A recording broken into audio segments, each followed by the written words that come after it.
Good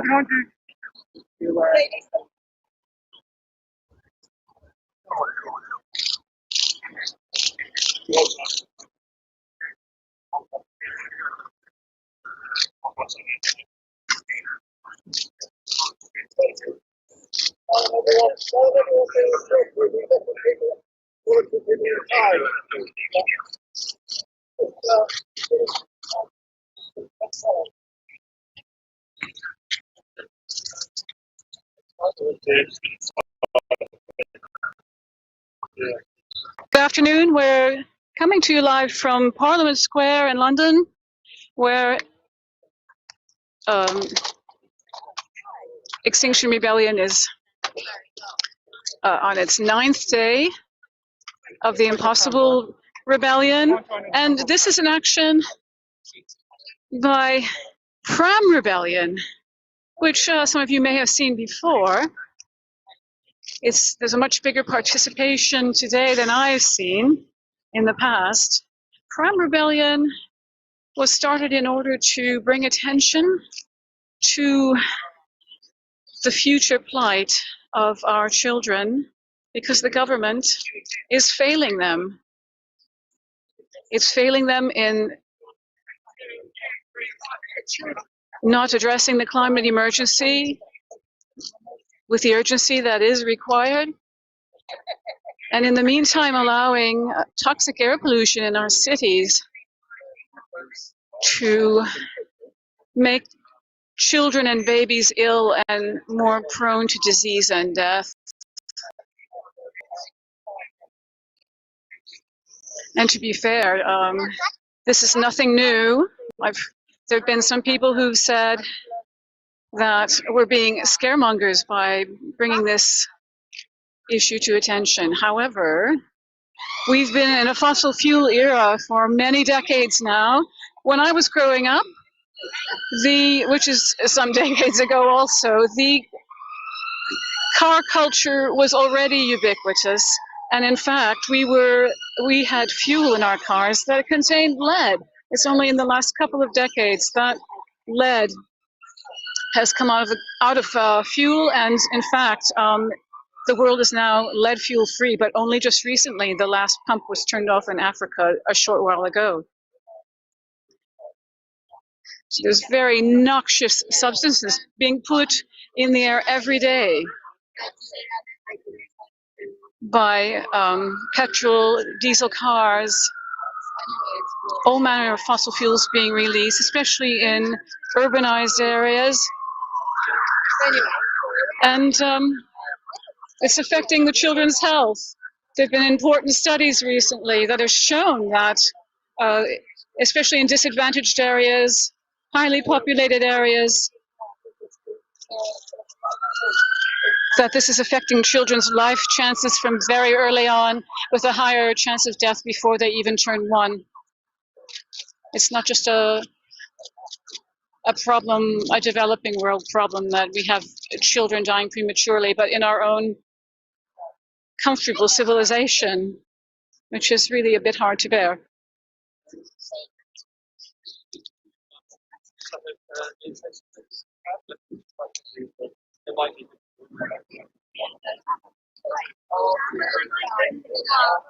So it's quite a mournful parade.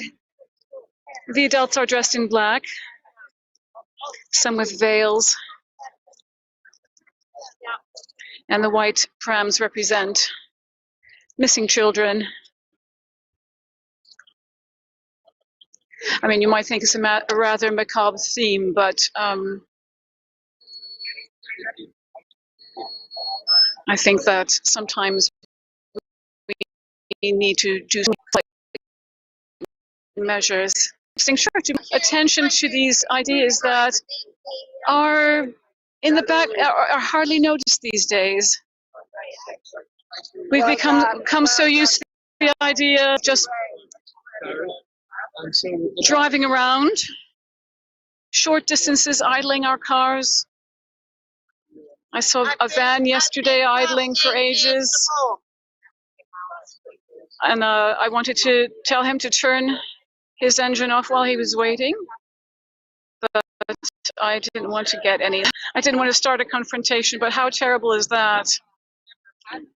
That you can't even remind people in society how dangerous these toxic fumes coming out of their cars are without fear of remonstration. So we need to change the conversation here.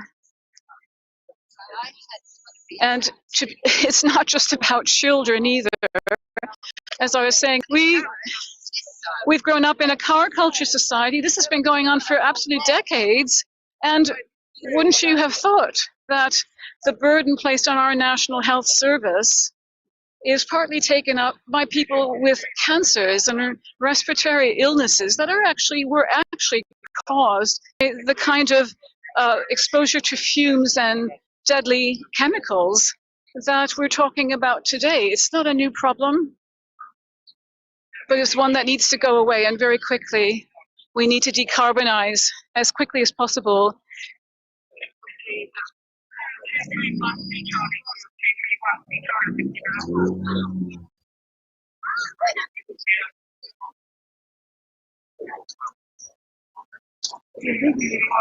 People have come quite some distance today. I have no idea how they got the prams here, but of course one has to consider they've probably by car.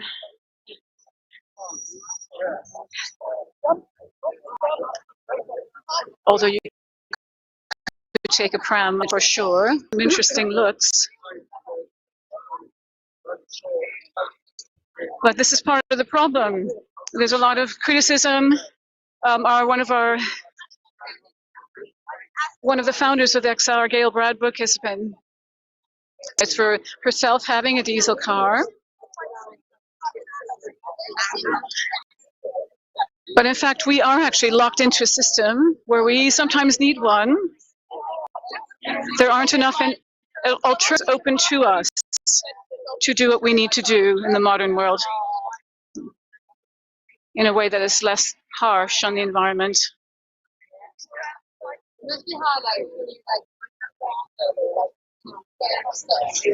And anyway, I think it's been said that the best thing you can do at the moment, if you can't afford electric, and let's face it, without help, subsidies from the government to enable this to happen, who can afford it? Who can afford to do this? The best thing to do is to hang on to your old car as long as possible. The energy requirements needed to new cars are huge, and I'm sure there's loads of emissions attached to them, which we would rather avoid. So I'm actually glad to hear that, because I've got an old Beater. It's about 20 years old, and I'm still driving it. And I'll probably drive it many more years. But actually, I've cut my use drastically since COVID.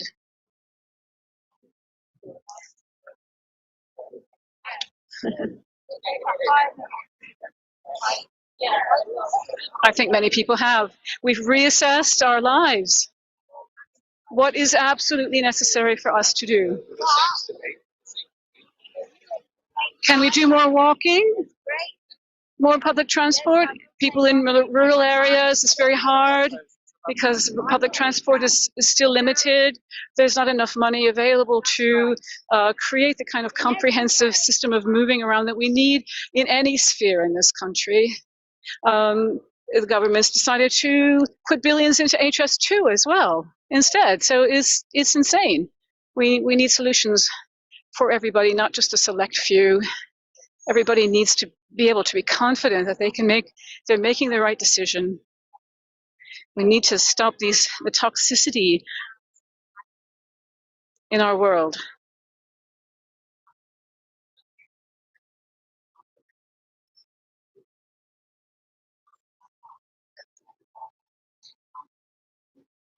Okay, so we've gone once around Parliament Square, just about. And in a moment, we're going to be heading up Whitehall towards Leicester Square. Hello. That's Caroline Lucas, Green MP for Brighton, who I believe, well, it looks like she's going to be making a speech for us since she's here a little bit later. Oh, okay. I've just passed her by, but I'll show you Caroline Lucas again.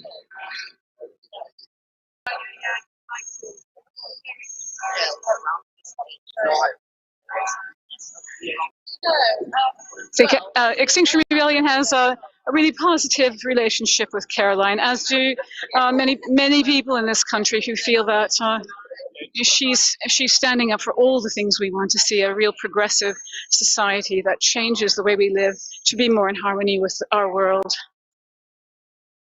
She works tirelessly and makes many statements in Parliament that are quite at odds with the prevailing view that we need to decarbonize more slowly. The problem is we've gone basically from climate denial amongst many people to kind of a grudging acceptance, and now it's climate delay is the new problem. We're getting people thinking that we can wait much longer than is required, and that technology will save us. But in fact,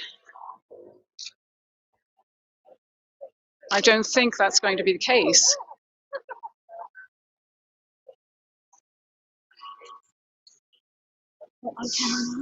Yes, okay.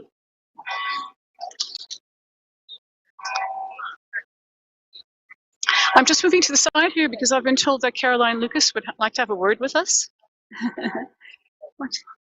In fact, I might just go right up to her. We're walking very slowly. Hello. Caroline. We're just live streaming for XR, Extinction Rebellion, for the rebellion. I wonder if you could just give us some idea of why you've come here today. Oh, I shouldn't really be asking. It should be totally clear, isn't it? But I came because I want to show solidarity for the XR movement and to the fact that they are successfully getting climate to the top of the political agenda. I think this particular demonstration is incredibly powerful and moving when you see, these white pushchairs, these white empty pushchairs. And I think sometimes we can get so caught up with all of the science of climate change about the parts per million and so on and so forth. And sometimes it's easy to forget that what we're talking about is real people's lives, our children's lives, their children right across the world. And I think this is a really powerful way of drawing attention to the fact that politicians are knowingly coming up with the wrong targets, the wrong policies that won't keep us safe, and lives will be lost on a massive scale as a result. Indeed, we're talking about everyday people. I'm sure virtually all people would agree with you on this point. And could you just tell us a little bit about how they're pressuring the government to support the CEE bill would perhaps help this, because everyone should be involved in making decisions about toxic air and things like that. Absolutely. Yes, I'm tabling again the Climate and Ecological Emergency Bill on the 10th of September in a couple of weeks' time. Really excited that it now has the support of over 100 MPs. It has the support of many local councils, businesses, trade unions, and essentially the bill would update our current climate legislation and make clear that we absolutely have to have the legislation to keep us below 1.5 degrees.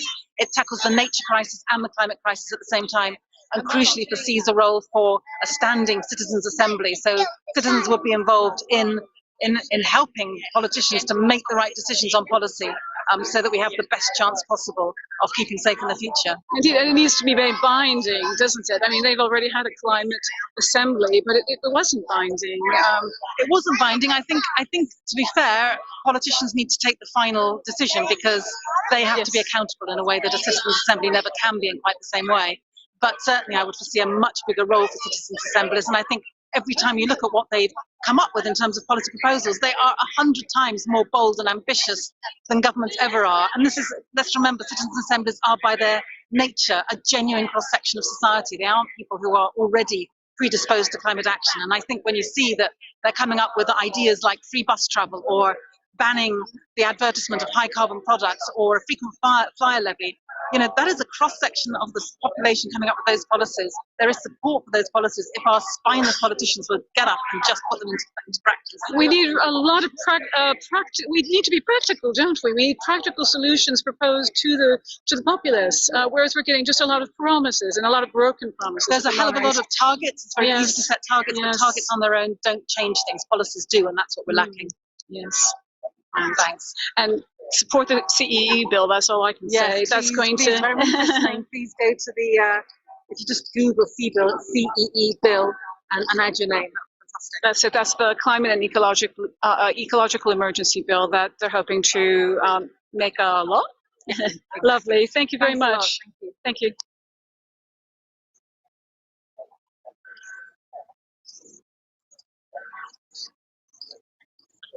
So that was Caroline Lucas, Green MP for Brighton, not too far from where I live, actually, on the south coast.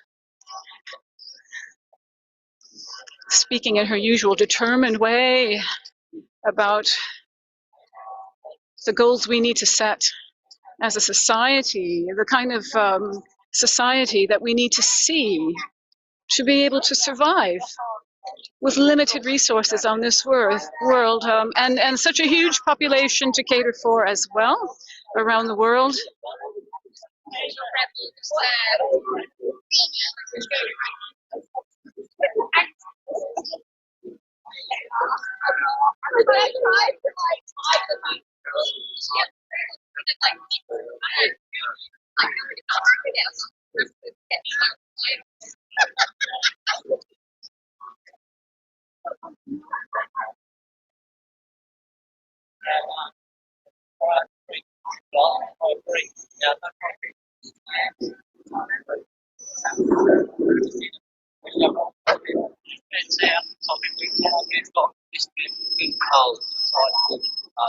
So we're entering Whitehall at the moment. Whitehall has a particular resonance with Extinction Rebellion. In 2019, we had a 2-week rebellion in October, and Whitehall was one of the sites that was occupied for several days by protesters. Right outside the Home Office and very near to 10 Downing Street, the Samba band made themselves very well heard to Boris Johnson in Downing Street, I'm sure, playing relentlessly, trying to get our message across. Of course, since then, he's saying his government is going to bring in a new policing bill, which means that Samba basically would be banned, and any other noise that constitutes a so-called nuisance, but exactly what makes a nuisance hasn't been fully defined.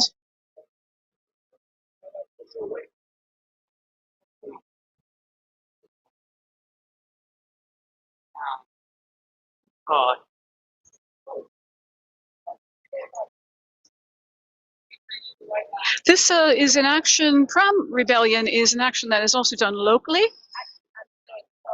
People take their white prams and they put a sign in them, such as this, and then they leave them locked to a railing or a post or something in their town, and it's just a way of making people think. Curious people come along and just muse about what it means and hopefully what they can do. I have to say, one thing people are often told to do is to write to their MPs.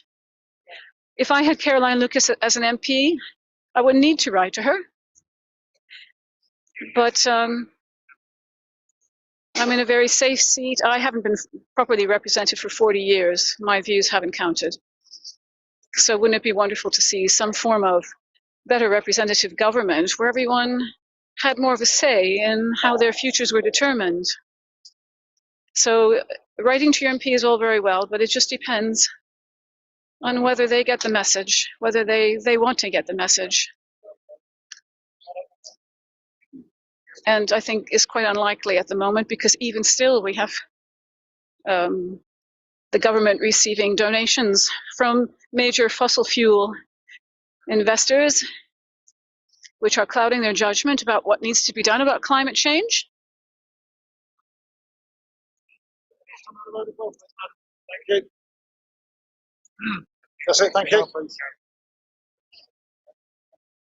So we've got a bell tolling in the background, and a very somber, funereal march this is. We're coming up to the cenotaph.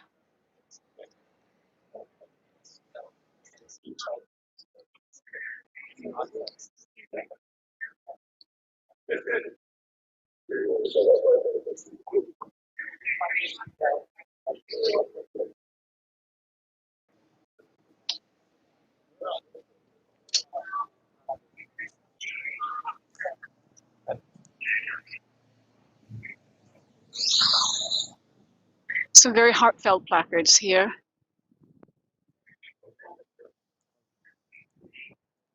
I don't want to be too overdramatic, but really, they are, all the placards in XR are made with love. Love for our world, love for what we are in danger of losing.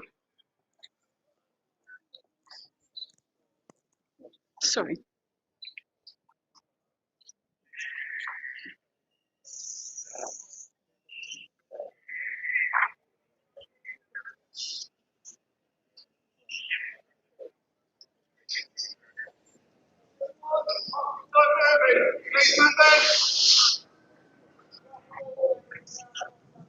Come in for me, madam.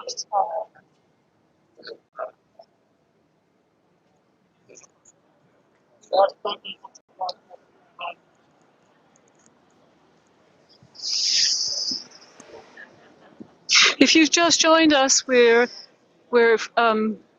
live streaming from Whitehall in central London, the seat of government power. And we're watching the Pram Rebellion.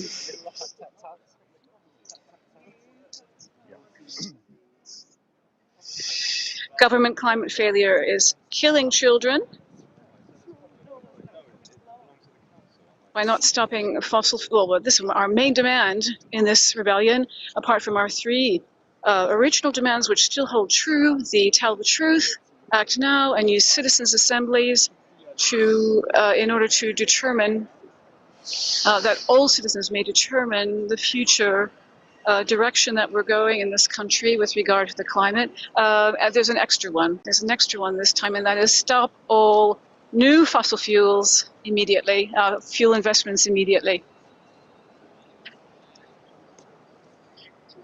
Because as you know, as you probably know, there's been a license given to explore for new oil. The Cambo oil field near Shetland. We've got a new coal mine that has not yet been cancelled.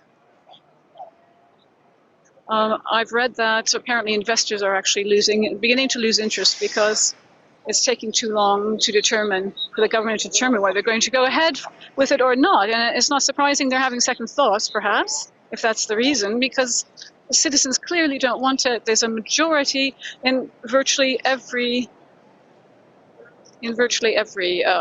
survey that's been undertaken in the last year or two that has said that people want climate change to be top of the agenda. They want Britain to lead the way. And, you know, it's fair, actually, because we're the country that actually initiated the Industrial Revolution.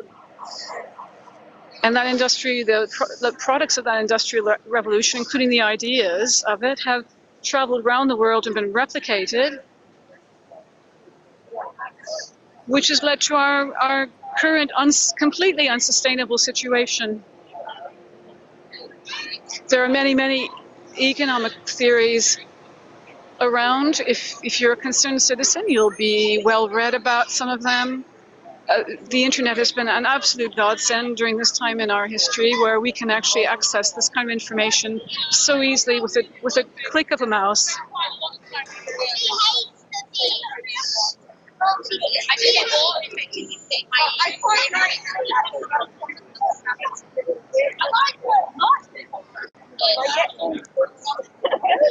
And all the studies that are being carried out, the International Governmental Panel on Climate Change a couple of weeks ago has said this is absolute code red for humanity. In fact, the government's own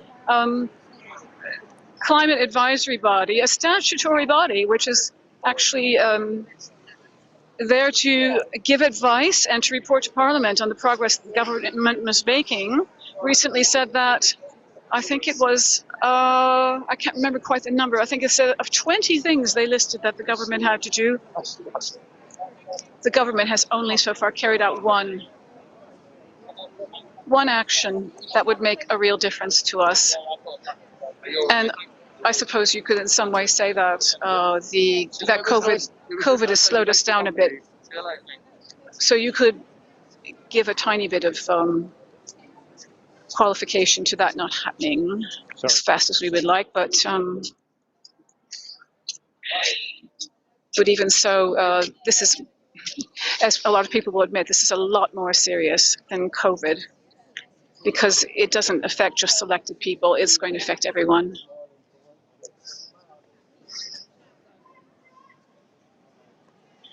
Okay, so things are slowing down a little bit here as we approach the cenotaph. It's meant to be a slow walk, though.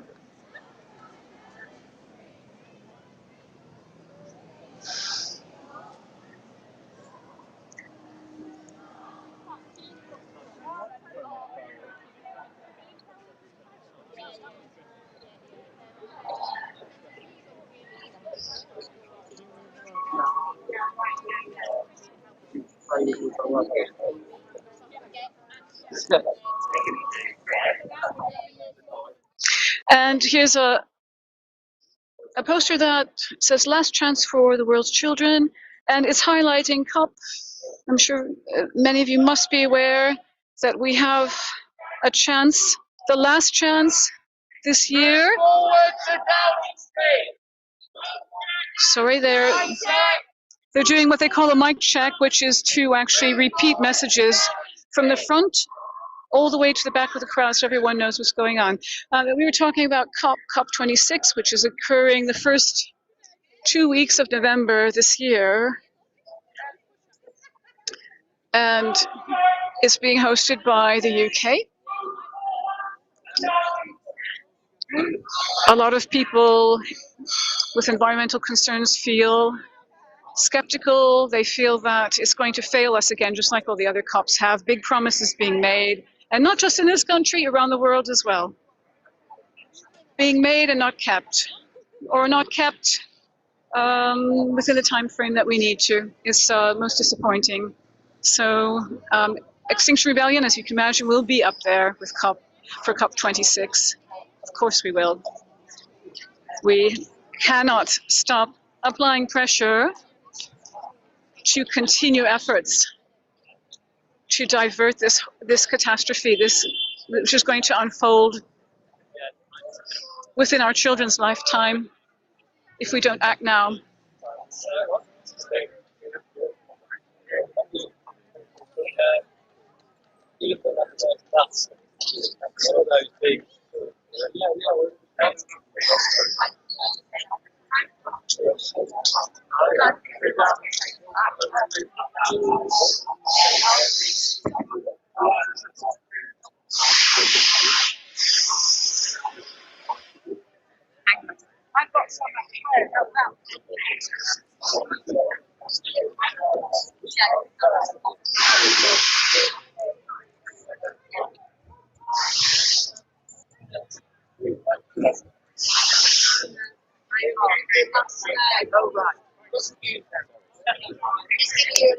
Oh, we've got some samba people here.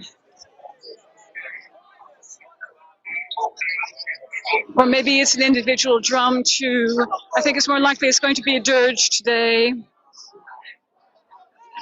I don't think samba would be quite appropriate.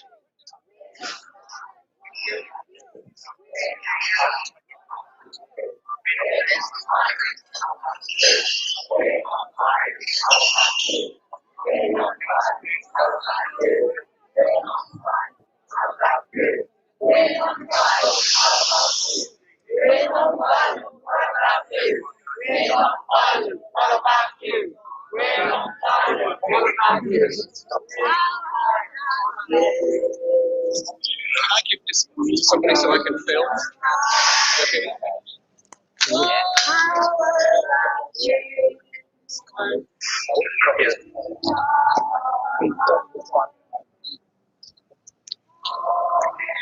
Terribly sorry. There's a bit of a scrum at the moment.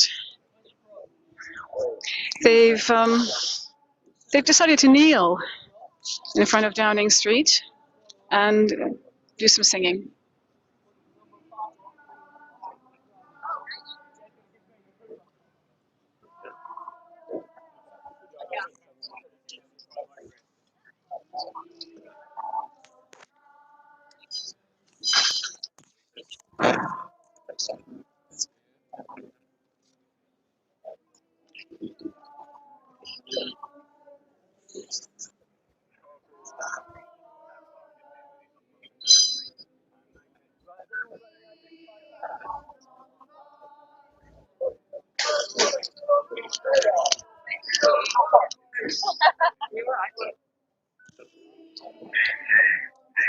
So we're in front of the gates of 10 Downing Street,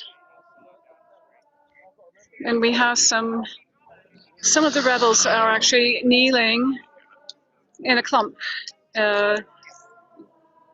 in reverence for lives about to be lost, lives of our children, future generations who will carry humanity forward in the face of the greatest threat that we've ever faced.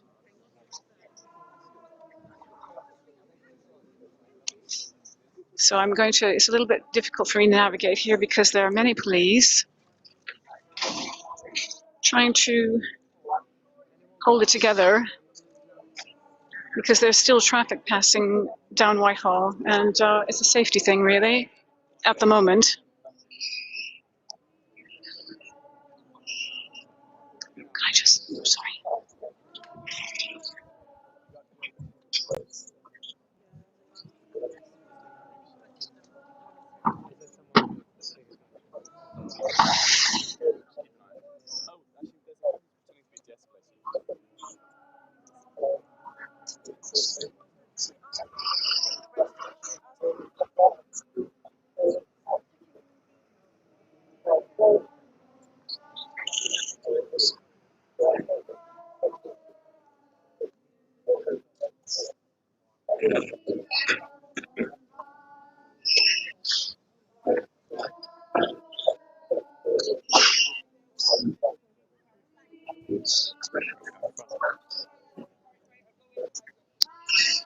Well, thanks for listening. This is getting a bit small. Sorry. So we were filming at the same time that we were filming. We were being filmed by the police. They have many cameras trained on XR, Extinction Rebellion activists this week, including facial recognition, I understand, which is just really appalling that we should be put in the same category as criminals, basically.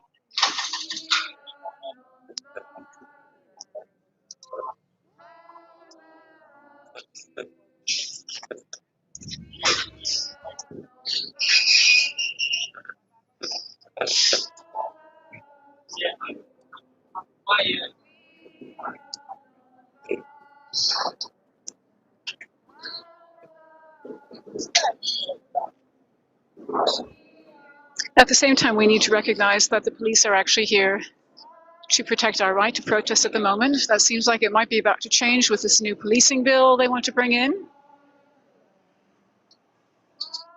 which will further criminalize some of our actions. I'm sure that wouldn't deter us one bit. There are people that feel so strongly that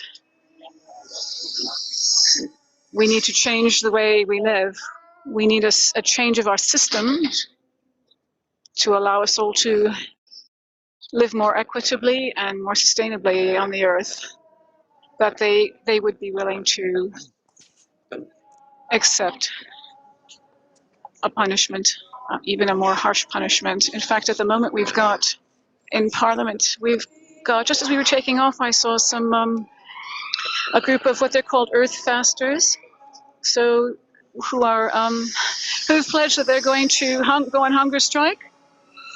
But this time it's an indefinite hunger strike. They say they're going to do it until, I can't quite remember now, because actually we're going to be covering this in a few days in their occupation of Parliament Square, but they're going to do it indefinitely until they see the kind of change that they want to see, which is a bit scary, actually.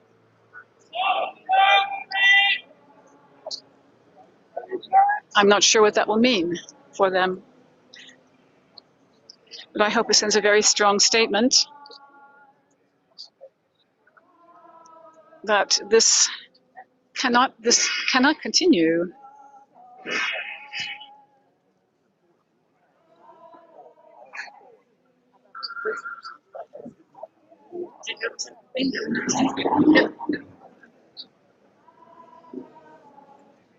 If you've just joined us, we're live streaming from central London. We're in front of 10 Downing Street in Whitehall, and we're watching a reverent moment in the action of the people from Pram Rebellion, who've had a procession, a slow procession down Whitehall, dressed in black and pushing these ghostly pushchairs and prams, which are symbolic of children who will no longer exist due to the toxic air in London and other urban areas, and not just urban areas, generally speaking as well.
long time ago, where all the children are, killed by violence, everyone.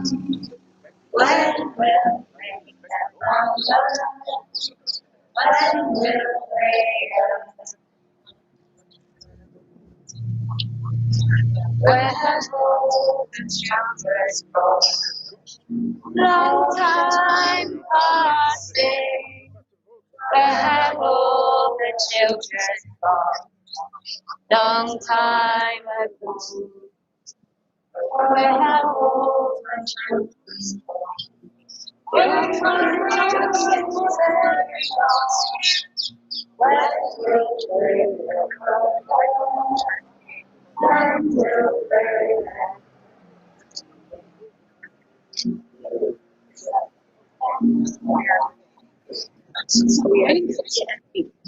I should say that when this action was first developed, Extinction Rebellion people consulted those rebels who had actually been bereaved of children for their children's death, for whatever cause, and they wanted to do it in a particularly sensitive way. I still think it might have the potential to shock some people. However, when you think that all there is to lose, if you have children of your own, and if you've lost children, I can't imagine how horrible that would be. I have two beautiful daughters of my own, and I remember their days as infants and how really precious that time was and how horrible it would be to lose it. And all the potential of those young children just with the ability to just be snuffed out is really horrifying.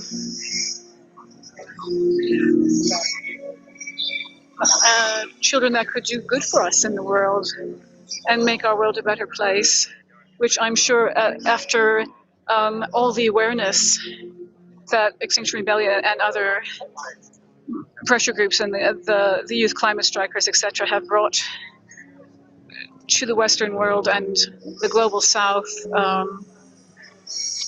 but the Western world in particular, because we perpetrated this, is going to prime the next generation.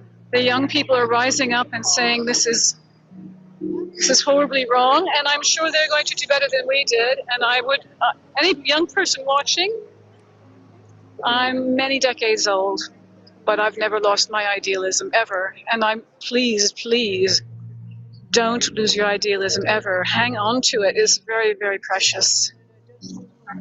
The role of an activist is to reimagine the world, and this is what we need to do. We need real strength and hope to make the world better for everyone.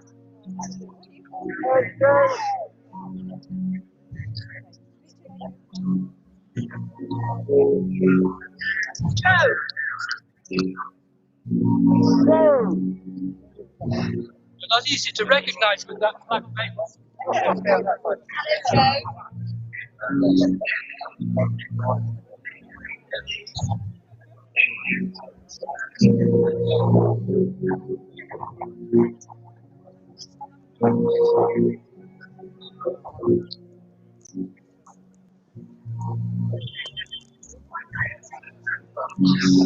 Okay, so this placard says deeds, not words.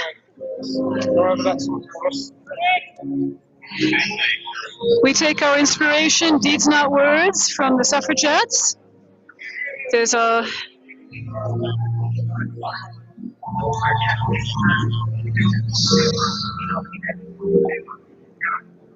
okay. Right, I've just been informed that there's many things going on around London today. We're just going to move on to another one of them.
Go for each two.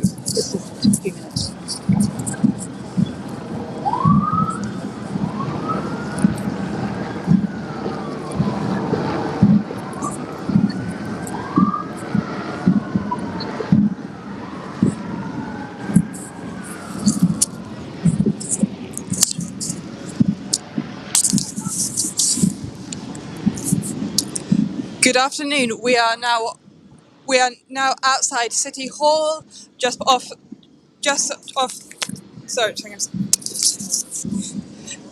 Tower Bridge, where we were holding our tea party yesterday.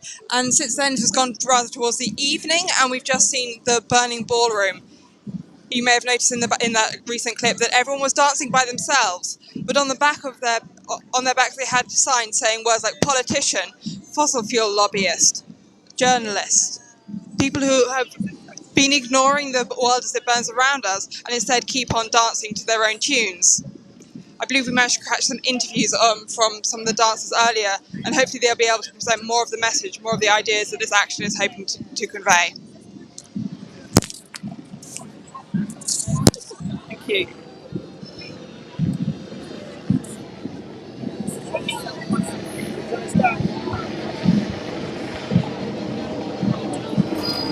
Okay, so this is a little performance piece that we're doing called the Burning Ballroom. I've always really appreciated the kind of attractive, slightly silly side of XR, which kind of really, I think it really counterbalances our hardcore civil disobedience. And I think the two together are just brilliant. They make XR the wonderful thing it is. So this is really a take on, you know, fiddling while Rome burns. All the politicians, the fuel executives, the media moguls are lost in this hypnotic dance of business as usual. The sirens go off, the waltz continues. So it is. This is what we know. So this is just a little metaphor, really.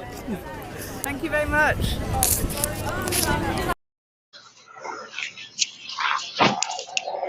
Now, I've just followed some of the other group who seem to have marched off, leaving City Hall. I'm not sure where they're going, but I'm just going to try and catch them up. We have the samba band, which you might be able to hear in the background. Plenty of flags and banners as usual.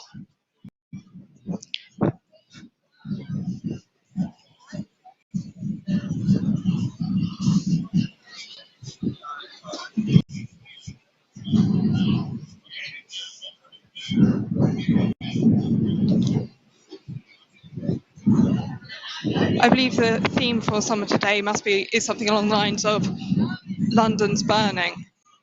As I say, I don't know exactly where we're going, but I have heard that the idea is to focus on the way that as the world burns, so do we.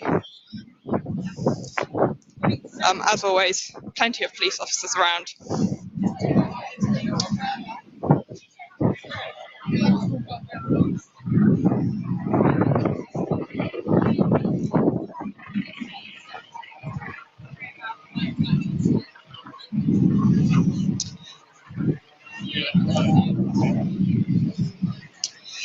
If you're just logging in, just joining us, we're reporting from the Extinction Rebellion protests in London. Earlier today, we saw plenty from the Pram Rebellion, where people dressed in mourning clothes pushing white prams to remind us of all the children whose lives have been stunted, who've suffered from ill health, some of whom have died as a result of toxic air fumes, both in the global south, but also in London, in cities in the Western world, particularly in areas of economic deprivation. We've since moved over to City Hall, down by Tower Bridge, where first we had the Burning Ballroom of media moguls, fossil fuel lobbyists, and politicians dancing a hypnotic dance and ignoring the world as it burnt around them. And now I am joining the rest of Extinction Rebellion on a march to some currently unknown location.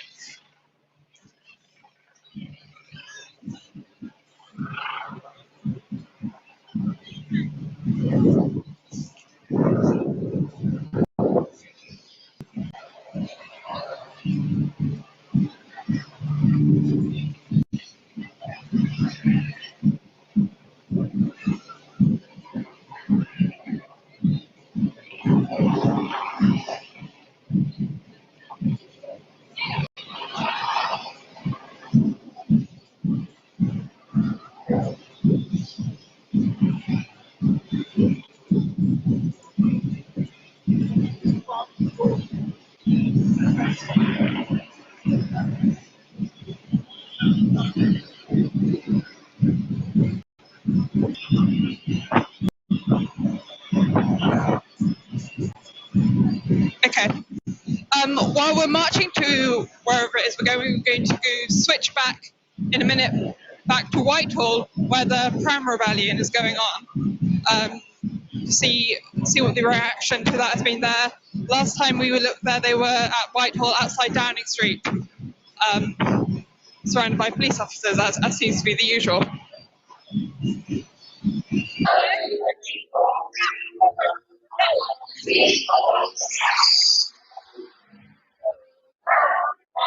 So we're on Whitehall at the moment, opposite 10 Downing Street, and the police are keeping me on the opposite side of the action at the moment because there's traffic passing through, and there's a lot of potential for harm here. Big red buses coming through, so they're policing it quite strictly, keeping people out of the way. The Pram Rebellion started off as very mournful. Funereal march to Downing Street, but it's become quite vocal now. I might try and cross the road because I think some of them are going to carry on up to Trafalgar Square.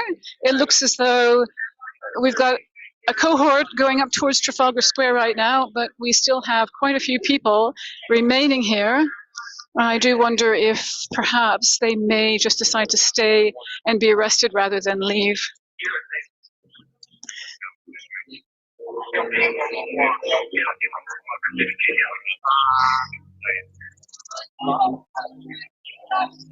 If you've just joined us, the Pram Rebellion was started because they felt the government, the people who organized it, they felt the government was failing children on climate change. Because of climate change, more than 90% of the world's children, in fact, not just in the UK, but around the world, especially in urban and poor environments, breathe toxic air every day. And as I said earlier, it's been happening for decades, actually. This is nothing new. When I was a child, we were breathing in toxic air too. It was total car culture and.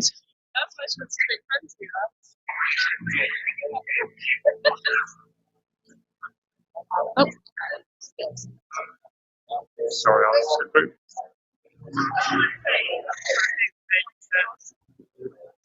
total car culture, and anyone who's grown up today will have lived with those toxic fumes, including lead, for many decades, and possibly explains why we have so many diseases amongst our population, like cancer and respiratory illnesses and things in later life. That needs to be considered, I believe. Serial 245 Thank you. We love you, Red.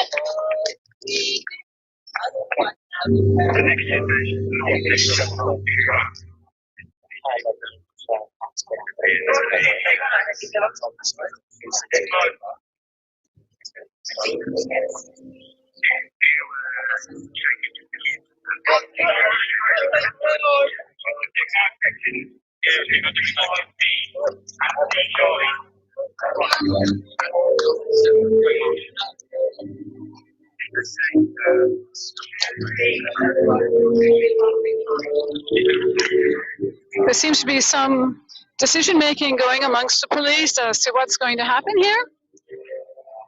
Whether they're going to try to move them on, and if not, they'll be subject to some kind of order to leave, which could mean possible arrest.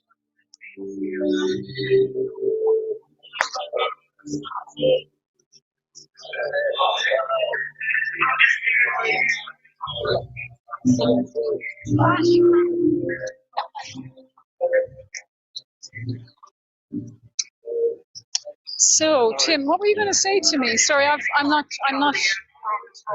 All right.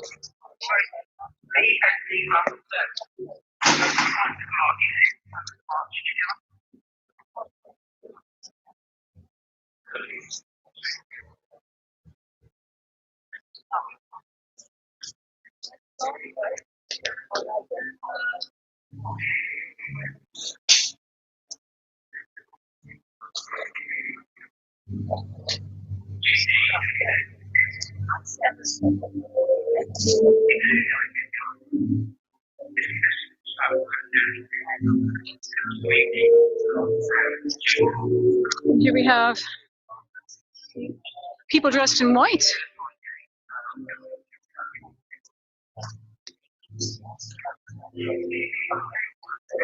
Representing pregnant women and the damage that toxic air actually does to the children in the womb.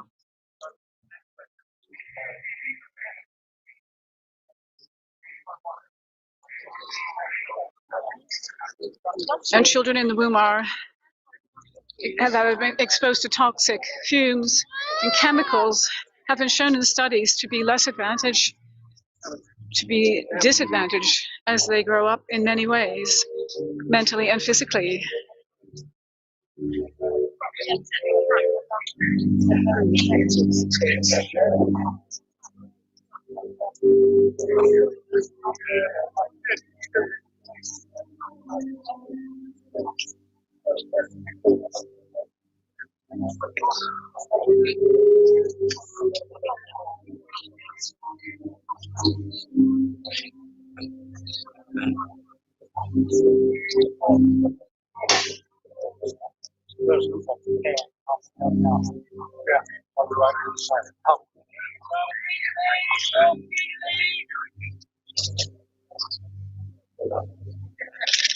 There are more police being brought in, either reinforcements or swapping over with colleagues. I'm not sure.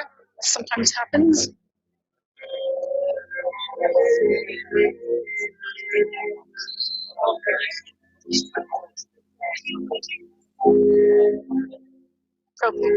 Probably awaiting instructions. This music is very calming. I wonder if that was a strategy to calm the situation down, as well as to be very sympathetic music to what we're experiencing right now, what we're viewing. Some of the rebels look determined to want to stay, to make their point. Of course, we have to remember this is still a holiday week preceding recommencement of government business, which I believe will start shortly. So Boris Johnson is unlikely to be in Downing Street today. Thank you, rebels!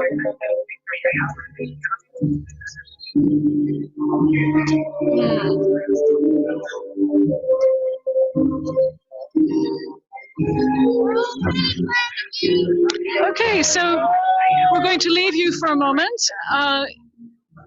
and you're going to leave me, and you're going to watch another action which is taking place not far from here. Good afternoon. I'm back again at the XR March, and I hope you can hear me over the noise. We've actually walked into London Bridge Station. We are currently standing around on the concourse. As I've been watching, there have been various different bands, the variety of people who are here. We've seen the XR Buddhists, there's these XR doctors, members of XR doctors, scientists, a huge range of people. It is very noisy in here. There are still the police, plenty of samba drumming. And I believe now we are going to cut towards Animal Rebellion, who very early this morning blockaded one of the dairy plants. I'm exactly which one it is, but no doubt you'll be able to get up to date as we cut to Animal Rebellion. Hello there, good afternoon everyone. Todd here from Animal Rebellion. You're seeing scenes outside Arla dairy factory, which is one of the biggest suppliers of milk in the world and a massive symbol of an industry which is choosing to greenwash unsustainable growth rather than doing what is right for all life and leading a transition to a just plant-based system. Unfortunately, one of the beacons has already been removed. 2 of our rebels have been arrested. We've got another 6 rebels on the ground locked into biscuits at the moment. Lots of police down here. The process, the factory itself is the biggest in the UK. It supplies over 1 billion litres of milk per year, 10% of all the milk produced in the UK. Very big climate crisis. We went into a plant-based industry in order to halt this disaster. We're moving towards, as well as support the people who work in these industries to find alternatives. I myself, a former airline pilot, I've transitioned out of that sector, and we fully support a just transition for work like in the active sectors, and here demanding a plant-based food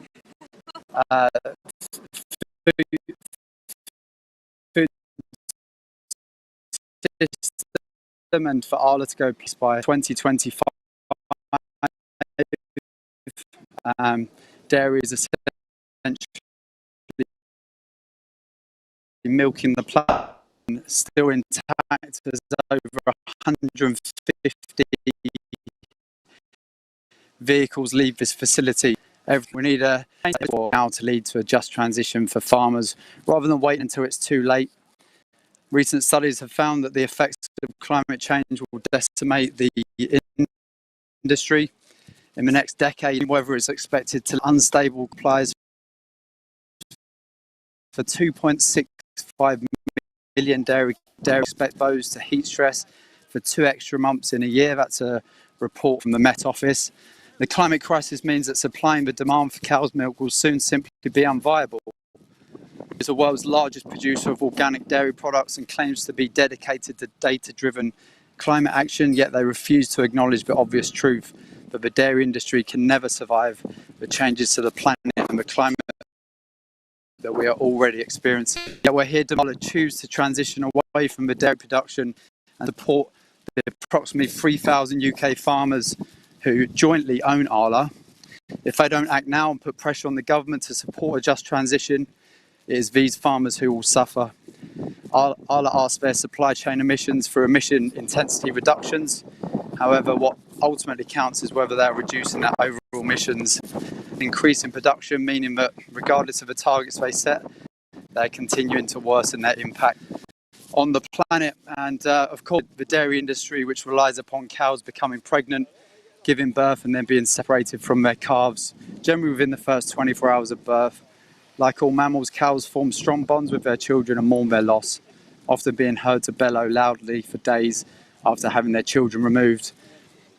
The increasing industrialisation of dairy means that cows are treated more and more as an object rather than a living, breathing individual. For milk, cheese and other dairy products, cows are repeatedly impregnated in order to provide milk and then killed once they are unable to have meat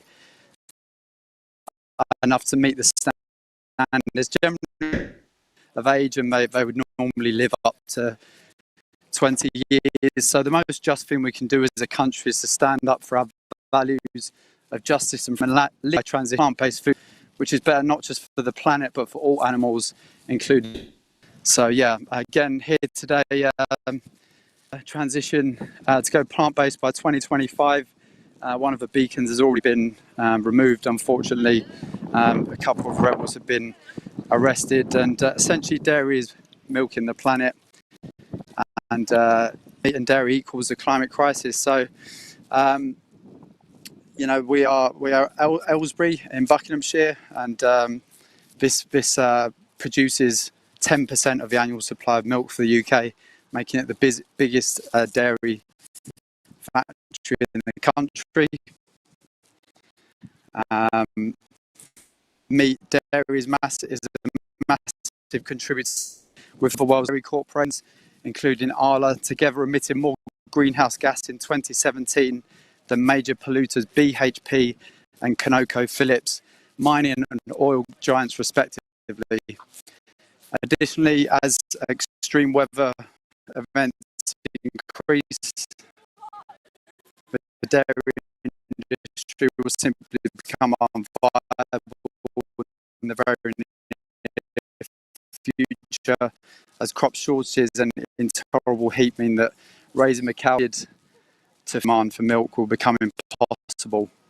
Arla is one of the biggest producers of dairy in the world, meaning that they have a responsibility to the public and their workers. We need more individual change. The government and big business sanctions about continue to support the animal agriculture industry, even while they're leading drought and ecological emergency, with their own advisors have labelled a code red crisis. While we welcome all who choose to live their own life, moral and purpose, we know that to see change that we need, we must demand system change and a transition to a plant-based food system. So yeah, if you can join us, please do come down to Aylesbury, and hopefully we can hold this site for much longer. We know that the world is in major trouble. The science is clear that we need an urgent transition also in order to halt the devastating impacts of the climate and ecological crisis and ensure a just future for all. Because of the choices that government and big business have made up until this point to ignore what they've known for decades now about the devastating impacts of meat and dairy, we're faced with a situation where we need drastic action now to transition to based foods. Work agriculture caught them, demanding that it's a right to support position for all into the jobs that are just and sustainable for animals and our planet. We acknowledge that our actions cause disruption and inconvenience to ordinary people who are simply trying to feed their families. Our actions are not aimed at these people, they're aimed at the multinational corporations and greedy government who see them merely as another resource to plug into their profit-producing machine. Millions of pounds every year off the backs of farmers who are facing increasing struggles as the effects of climate crisis are being felt more regularly. Yet they continue to lobby for supermarket contracts that sell milk for less than water. To the workers disrupted by our actions, we are sorry for any inconvenience we cause. We hope that Arla does what is right and pays you for the time lost due to our actions, and we hope they make the right choice to fund a just transition for all workers.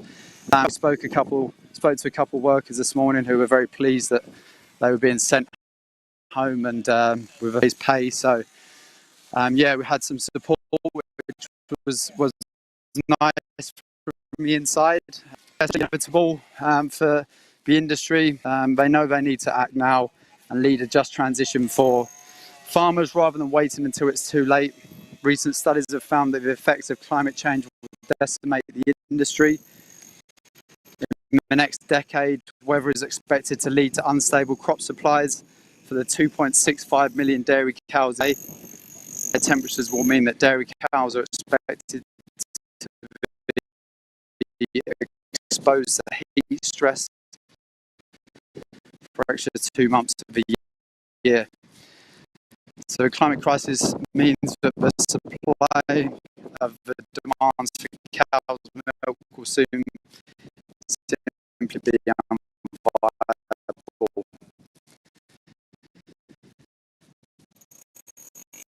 So yeah, here we are again outside Arla, the UK's biggest dairy factory. Rebellion food city. Your time, and thanks so much for your time, and we look forward to seeing the rest of the actions in London today. Cheers.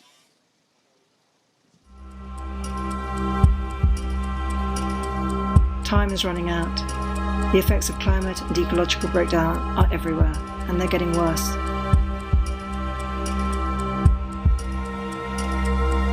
Millions of people and billions of animals are suffering due to extreme weather events as a result of our government and multinational corporations exploiting our planet for profit. And this is only the start. Every single day, our world leaders fail to adequately address the climate emergency. Now it's time for us to pressure them to acknowledge the urgency of this crisis and to take drastic action.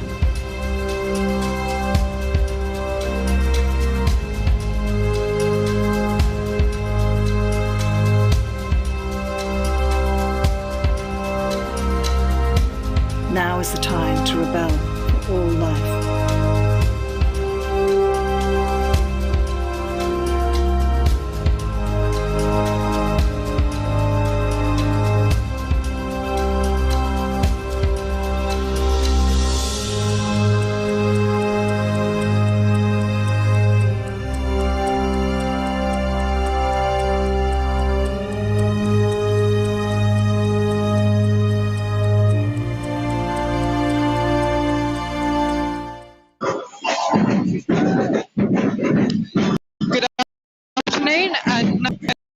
The Extinction Rebellion march, having gone through Tower Bridge Station, London Bridge Station, we are out on the forecourt outside London Bridge, and just opposite, if I turn around, that building there is News HQ, which is where many of the many newspapers are written, edited. It's their headquarters, including newspapers such as The Times and The Sun, owned by the Murdoch empire. As you can see, the main message or the main banner at the start of this march is one of "Stop the Harm," reflecting one of our new demands to cease all new investment in fossil fuels. If climate change is caused primarily by the extraction and burning of fossil fuels, which as scientists have assured us that it is, then it makes very little sense to continue to be investing in the one thing that will be killing us. You can see what the sound of drummers drumming away in the middle as always. The usual police are around as well. It sort of seems to be an accessory now.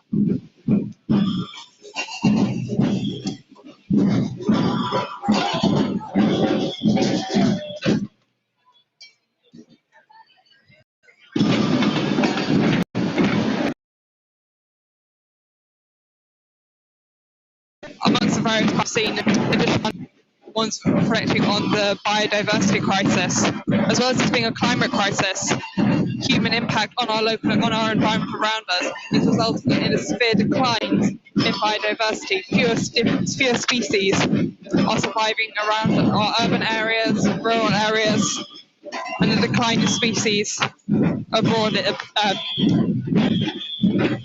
This loss of biodiversity has severe impacts. It reduces the effectiveness of, for example, the agricultural system. the interlocking of so many ecosystems means that loss of biodiversity in one area can have devastating effects elsewhere. Two banners from XR doctors, banners from different scientists, ex-Buddhists. Banners also highlighting that we have a choice. It's either changing and rebelling in the way that we're doing now or facing extinction.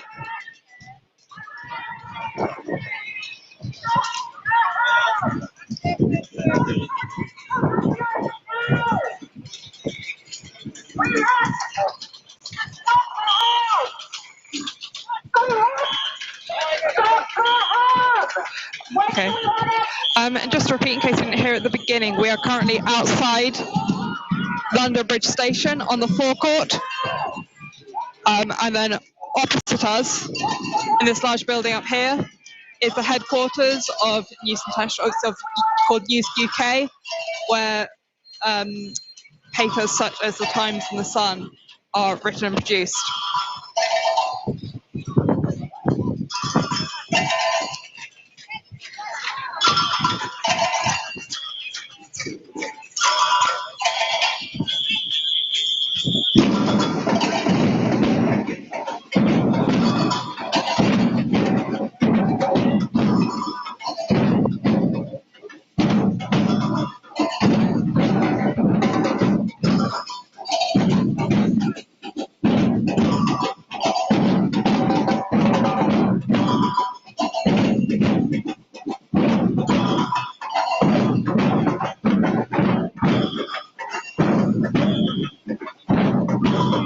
Heating of our planet has already reached the point that the impacts on the poorest and most vulnerable people are profound. But this is only the beginning of this crisis. In the last 150 years, the world has warmed on average by just over 1 degree Celsius, and our atmosphere now contains concentrations of carbon dioxide that have not been equaled for millions of years. We are today perilously close to tipping points that, once passed, will send global temperatures spiraling catastrophically higher. If we continue on our current path, we will face the collapse of everything that gives us our security: food production, access to fresh water, habitable ambient temperature, and ocean food chains. And if the natural world can no longer support the most basic of our needs, then much of the rest of civilization will quickly break down. Please make no mistake. Climate change is the biggest threat to security that modern humans have ever faced.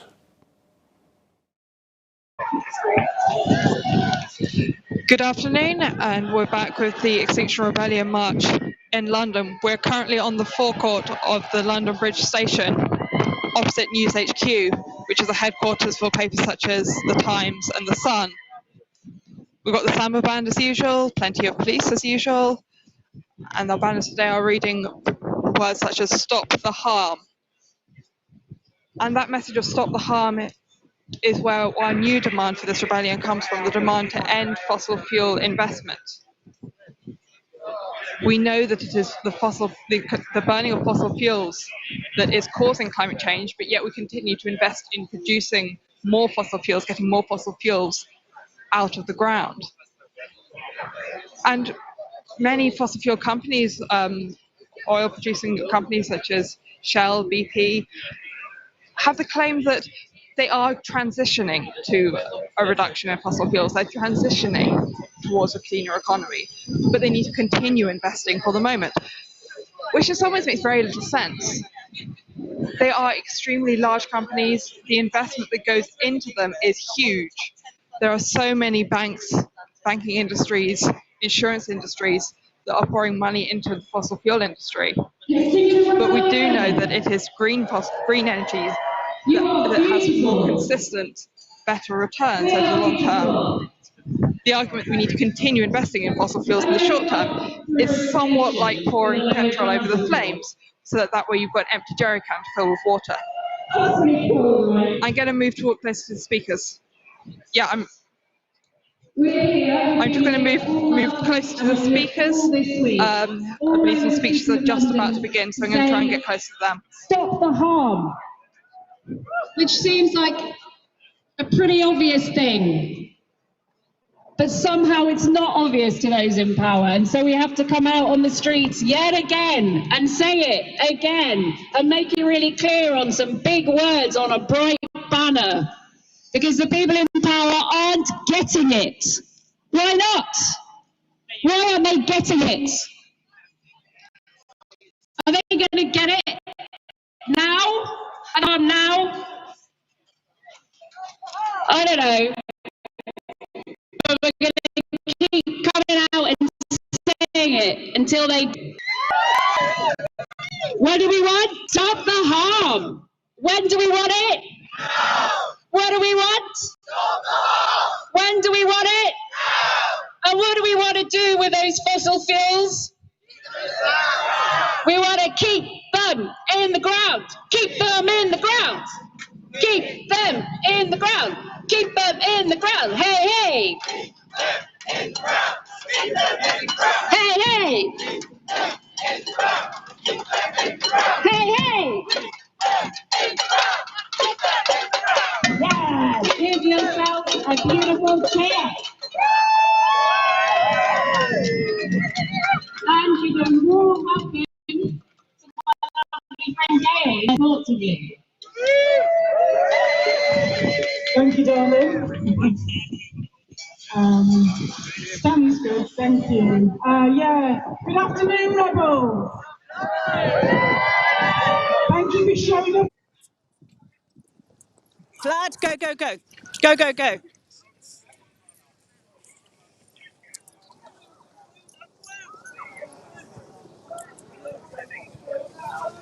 Okay, so we have a wedding bus with bunting and people dressed in wedding gear, and it stopped just outside we're at the end of London Bridge, south side of London Bridge. There are police everywhere, extremely quickly. There are people being arrested. I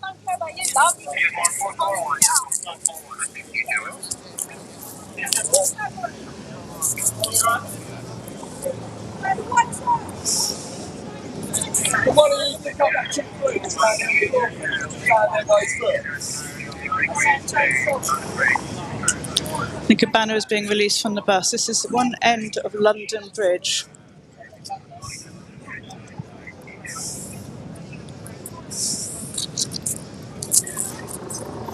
Oh, the police are pulling the banner off as they try and download it. It's getting ripped off.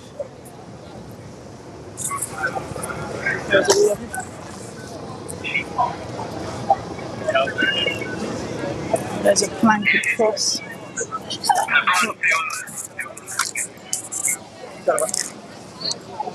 It's a very old vintage van. With a number plate, Extinction. Not number plate, the destination sign. More people around this side. Invest in life. Is anyone up for talking to camera? Anyone up for talking to camera? Do you want to tell me why you're here today? Yeah. Yes, yeah, so you're locked on. Why am I here? Have you seen all the floods and things that have been going on? The fires, the heat domes, the Hurricane Ida, the whole thing's going to shit.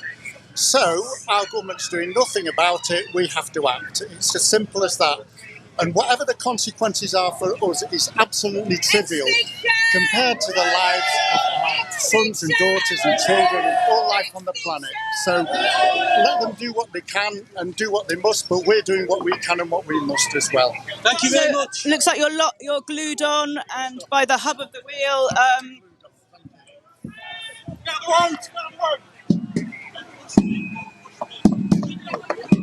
So signs saying glued on, they're glued on to the door. Okay, being moved back by the police. We've got Invest in Life. Samba Band is just arriving here.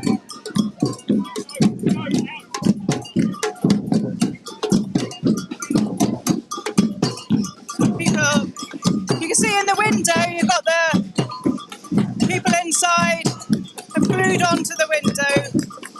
Samba Band have just arrived.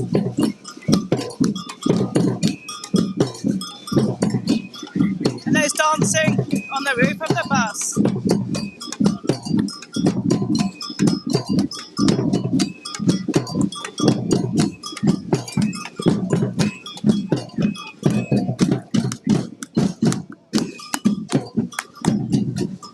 Structure is going up on top of the bus.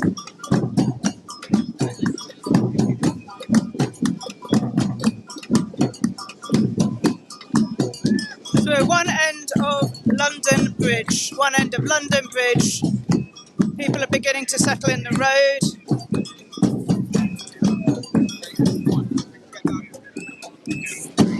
There's been quite a few arrests.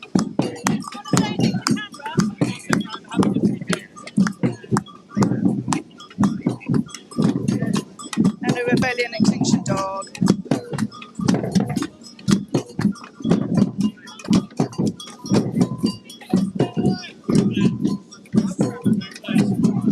So police have arrived extremely quickly today. There's planks going up across the open top bus.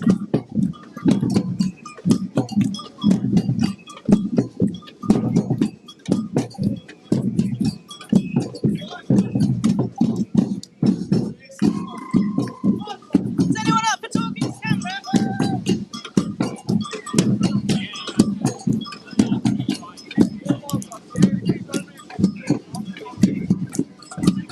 Could you say something to camera? Yeah, do you want to come here so I put the bus behind you?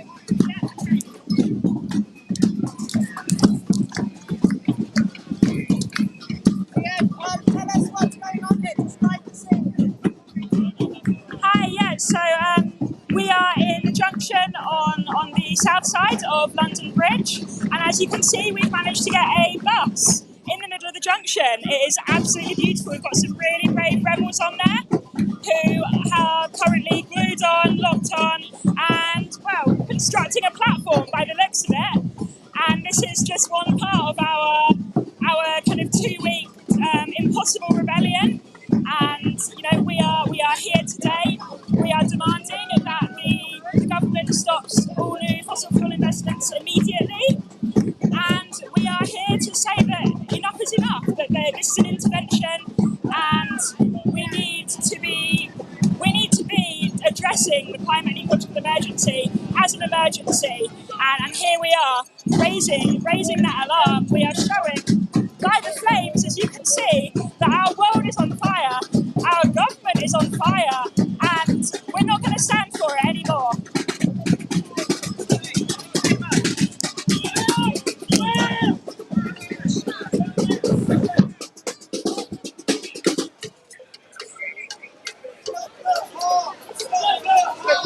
Police have got inside the bus.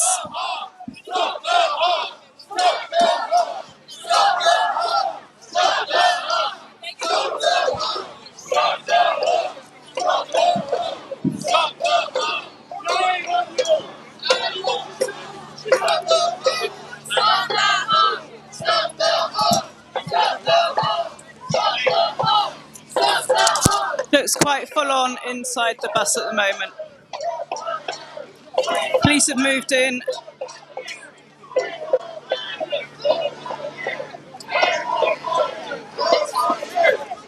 Whoa. I'm going to keep recording this, even if it's not going out, just for witness stuff there. That looked really full on. Hoping they're okay.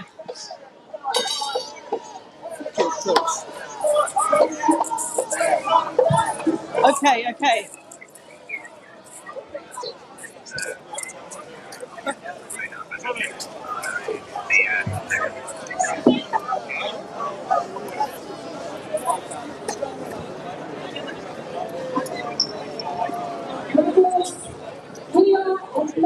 Oh shit! I couldn't because I'd handed the mic over for an interview. Sorry. I got it. Okay. It looked pretty full on from the side I was on too. Okay. So some of the planks are coming back off the top of the bus. There's still people up there. Looks pretty heavy-handed policing today.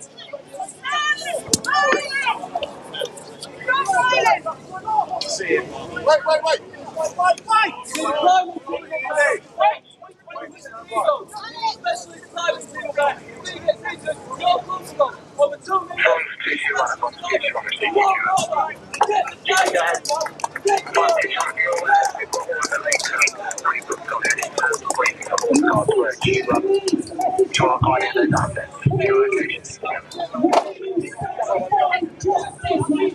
Scott.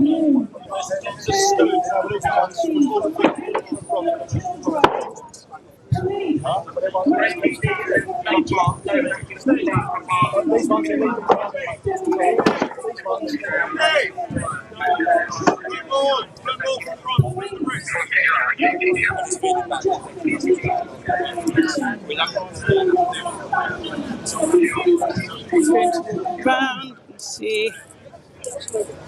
So lots of people in the road here.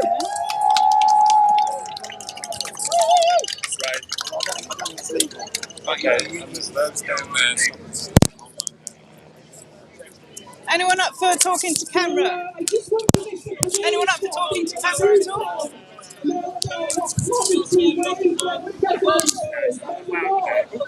Sorry, was that a yes or no?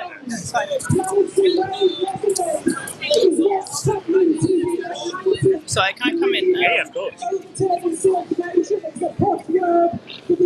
Ian, how are you? Loving life? That means your children will not have enough food to eat in the future. We are a peaceful movement and we want action on climate and ecological crisis. Yeah, I think it might be. I'm just trying to make my way through. Your children safe. Yes, it is. I'll go and do. Shall I do talks? I wonder if the Metropolitan Police, in their Gold Command, are told about the wet bulb phenomena. Have you heard of the wet bulb phenomena? Do you know it is amongst us now? It's when you put a wet cloth on a thermometer and the temperature hits 35 degrees C. That has started to happen in Pakistan. It started to happen in Iran. It was getting close to it in Canada. They had to open cooling centres. When you hit the wet bulb temperature, human bodies cook within 6 hours. Everybody in a city dies within 6 hours. Do you understand right now that crimes against humanity are being committed, that the pathway that we are on, according to Aviva Insurance and climate scientists, means the death of half the world, and the collapse of our civilizations? You talk to us about anarchism. This is what democracy looks like. This is peaceful, non-violent civil disobedience. Tell me what democracy looks like. This is what democracy looks like. Tell me what democracy looks like. This is what democracy looks like. Tell me what democracy looks like. This is what democracy looks like. Tell me what democracy looks like. This is what democracy looks like. Tell me what democracy looks like. This is what democracy looks like. Tell me what democracy looks like. This is what democracy looks like. You're getting very upset about the blockading of one junction in London. How many junctions are there in London? Just London alone, 11,000. The right-wing press says we're bringing London to a standstill. It's one junction in the face of an ecological emergency in which we have one simple demand, and we will get off the streets today. No new investments in fossil fuels, it's what the International Energy Agency says.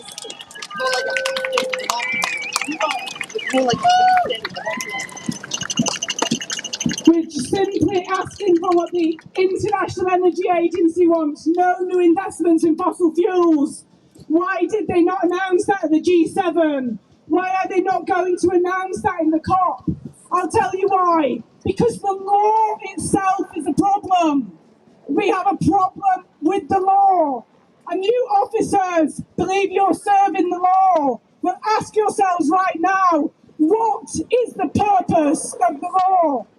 Is it to protect money and property and keep business as usual moving? Or is it to protect life on Earth?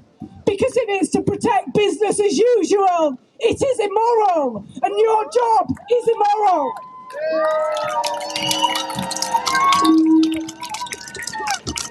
And if it's to protect life on Earth, it's failing. You're failing in your work. That's why you need to join Extinction Rebellion. We've got former Metropolitan Police officers in our ranks. So when you retire early, come and join us. Because your job is either immoral or it's failing. The problem is, even if this government wanted to say no new investments in fossil fuels, it would be unable to. Because it signed up to the Energy Charter Treaty, and as George Monbiot was telling us the other day, it's got a sunset clause. We would get sued by fossil fuel companies for not maximising their profits. That's how the law is. At the highest level of the law, you've got trade agreements that mean we have to keep burning this planet. But we say no. We are not willing to stand around where there is more petrol being poured on the bonfire of this earth. We're not willing to stand around while our children's futures burn, while communities on the front line drown. We're not willing to stand around. This is what we do. Instead, peacefully. See us as a peaceful movement. We are here for your children. You need to understand that. Because when food prices spike, when, as the academics say, you have multi-breadbasket failure, that's what the MOD report said last year. By 2030, you will have a perfect storm of war, famine, disease, and the collapse of the food systems are coming. Then you will have rioting on the streets. You've already seen it with COVID, people fighting over toilet rolls. What are you going to think it's going to look like when we can't afford the food on the shelves? That's when civilization starts to melt down. We are the inflammation of a disease system. We are trying to help it heal. We are peaceful. We are blockading one road. Hold peaceful dignity with us. Do not injure our rebels. Take care of us. We are here for your children, whether you can see that or not.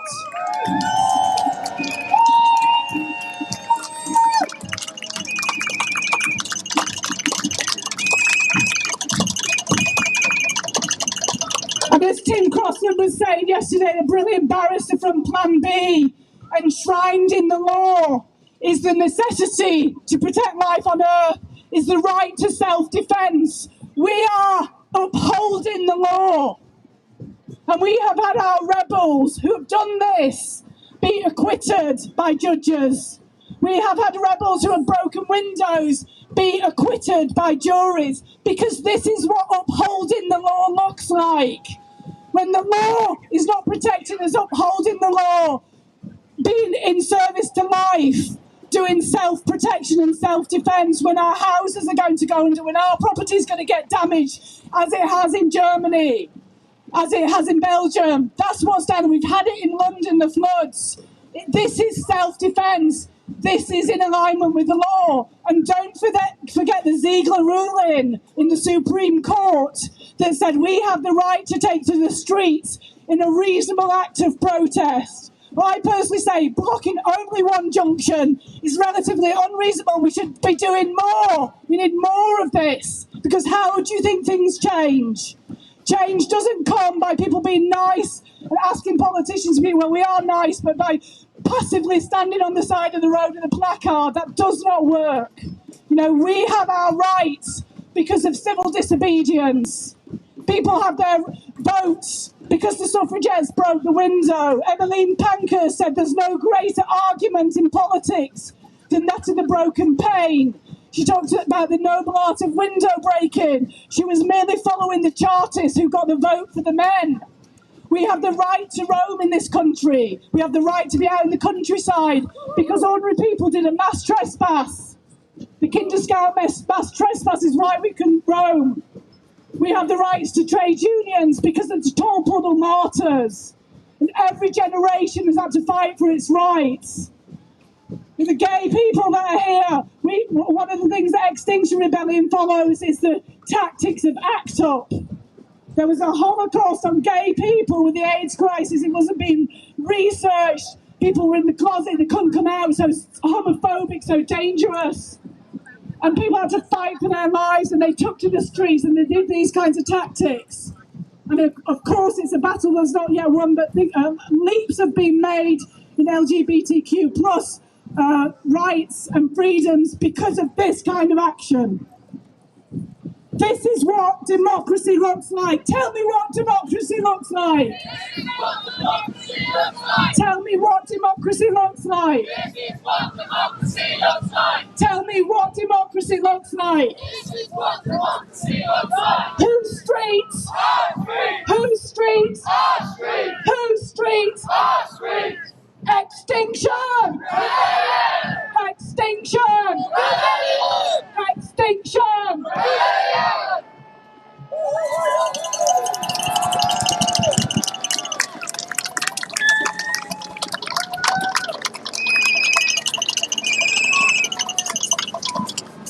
Okay. Yeah, it was good.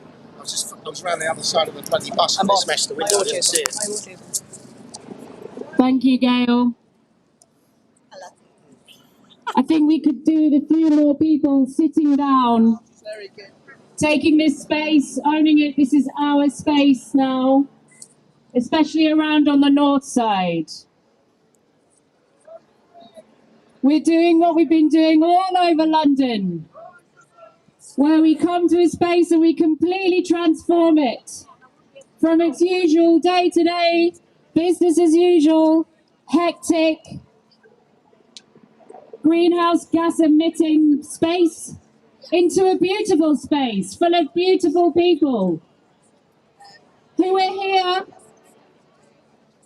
maybe partly because we're a bit scared and maybe partly because we're a bit angry, but mostly we are here out of an intense and deep love for each other, for this planet, for this city, for every being that walks and lives and breathes and swims and flies and walks on this earth and in its waters.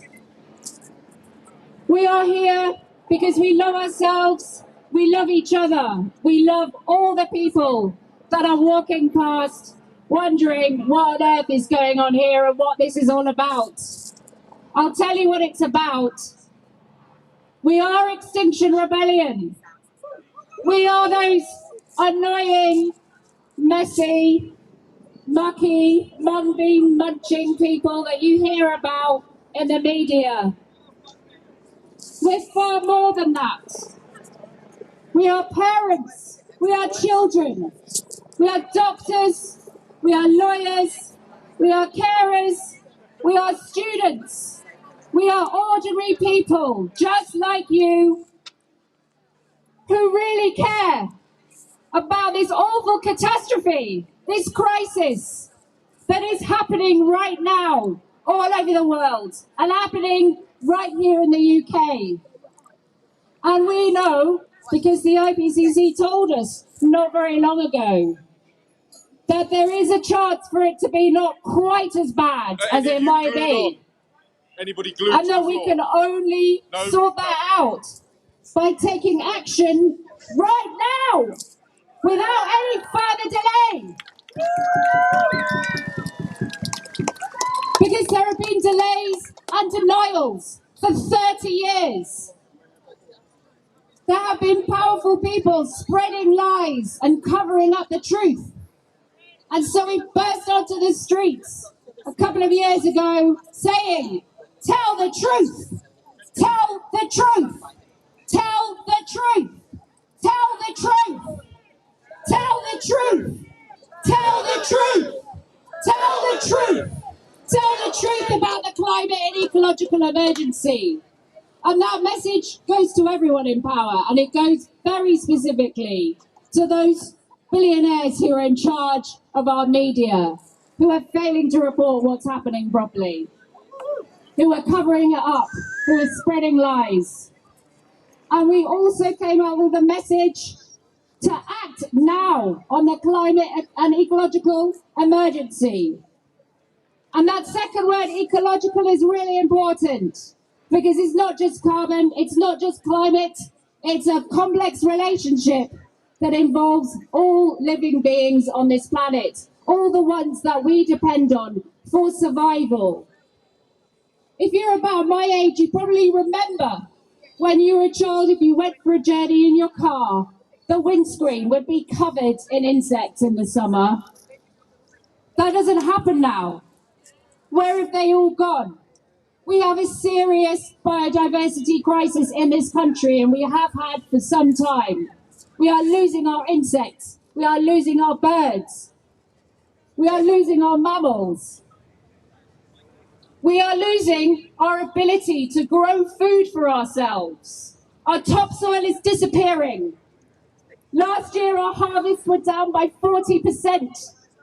How are we going to weather these crises if we don't do something about that? And that's why we're saying to politicians, to people in charge, to people with power, to everybody, to us, to each other, to me, say it to me, we've got to act now! Act now! Act now! Act now! Act now! Right now! Not tomorrow, not in 5 years, not, oh, maybe we'll do something by 2050. That's too bloody late. I'm sorry, it is. And the only way we are going to actually manage to act now and sort this out is by coming together and working together as a collective, by realising our own individual power, by taking responsibility for ourselves and each other, by not leaving it to career politicians. Because what the hell have they done so far? By not leaving it to the people who are just more interested in making a bit of money, or maybe going to outer space and leaving us all behind. We can't leave it to them. They don't care. They're not going to sort it out. That makes me really sad, because this crisis affects everybody. Wildfires don't give a monkeys who you voted for. Floods don't care how much you paid for your house. Food shortages don't care what you trained in or what class you are. So that means we have to come together, and that's why our third demand is for citizens' assemblies, for a massive improvement on democracy, for a way in which we can all come together and take responsibility and decide together how we're going to build our neighbourhoods, how we're going to be resilient in the face of the crises that we're already facing. We saw really clearly with the pandemic crisis how people can come together, how fast change can happen if only a little bit of motivation is there. So we're here to say, honey, we're your motivation today. We are going to motivate ourselves and you to make all the changes that we need to. And as if... Thank you. And if that wasn't clear enough, because it seems maybe it wasn't, maybe those messages were too simple for certain people to understand. So this time, I'm being asked for some legal observers to go over there. So we are saying this time when we're on the streets, just to make it really clear, we're coming out on the streets and saying our first step given that everyone's like, yeah, but what do you guys actually want us to do? The first step is really obvious. It's stop the harm. Stop the harm. Stop the harm. Stop the harm. Stop the harm! Stop the harm! Stop the harm! But what does that mean? Do we have to explain that as well? It seems we do. We're having to come out and say, end all fossil fuel funding, because we cannot extract and burn anymore.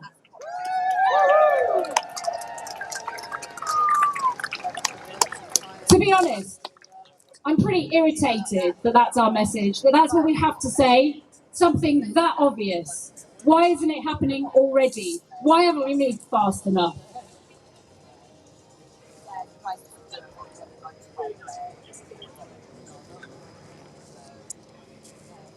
And because you've probably heard quite enough of my pissed off voice, I'm going to hand over to my friend here to talk to you for a bit.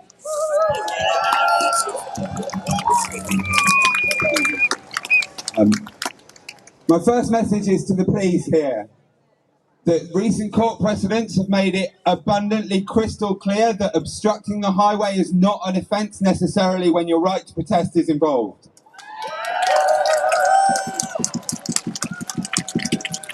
That has actually been established for decades, but the Ziegler ruling in the Supreme Court, which your higher-ups are acutely aware of, made clear that somebody who was attached to a vehicle for a number of hours outside the arms fair was not committing an offence, because it was a reasonable and proportionate action in the face of that against which they were protesting.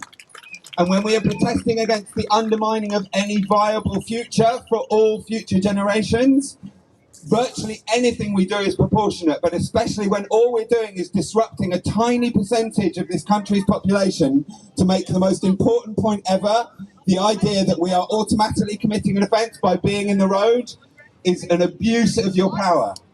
And I know as individual police officers, all you're doing is what you're told to do. But it's utterly crucial that you understand this. We're not just saying, this is not just a rhetorical thing when we say we're here for your children as well. That is absolutely true. When the Secretary General of the United Nations recently said Code Red for Humanity, again, he was not making it up. The Intergovernmental Panel of Scientists, i.e. the scientists that are commissioned by all the governments on the planet, are the ones who are saying this. And the reason they are saying this is because there is a giant gulf between what the science says is required to prevent this catastrophe getting unbelievably worse and what is actually happening. You know, as Jonathan Porritt said recently, if there were medals for making rhetorical commitments about the future, the UK government would get a gold medal. You know, they've been saying lots of things about what they're going to do in 2050 and 2035, and meanwhile their actual policies are doing exactly the opposite. In the recent round of spending, the government is spending 145 million on green policies and 27 billion on new roads. They are planning on expanding every single airport in this country. And what is happening across the world is that everybody is being told, often by the same public relations companies working for the same corporations, that it's somebody else's fault. So in the rest of the world, what people are being told is, why should we bother changing? We're really poor. We need to develop. Look at those rich countries. They're still emitting far more per person than we are. Why should we do anything? And what are we being told in the UK? Oh, there's no point in us doing anything, because what about China? You know, I imagine it's pretty abundantly clear, right, that all of us here are very grateful to be in a country where we have some meaningful right to protest. And the reason we have that right is because people like us, normal people, over the centuries have struggled for those rights.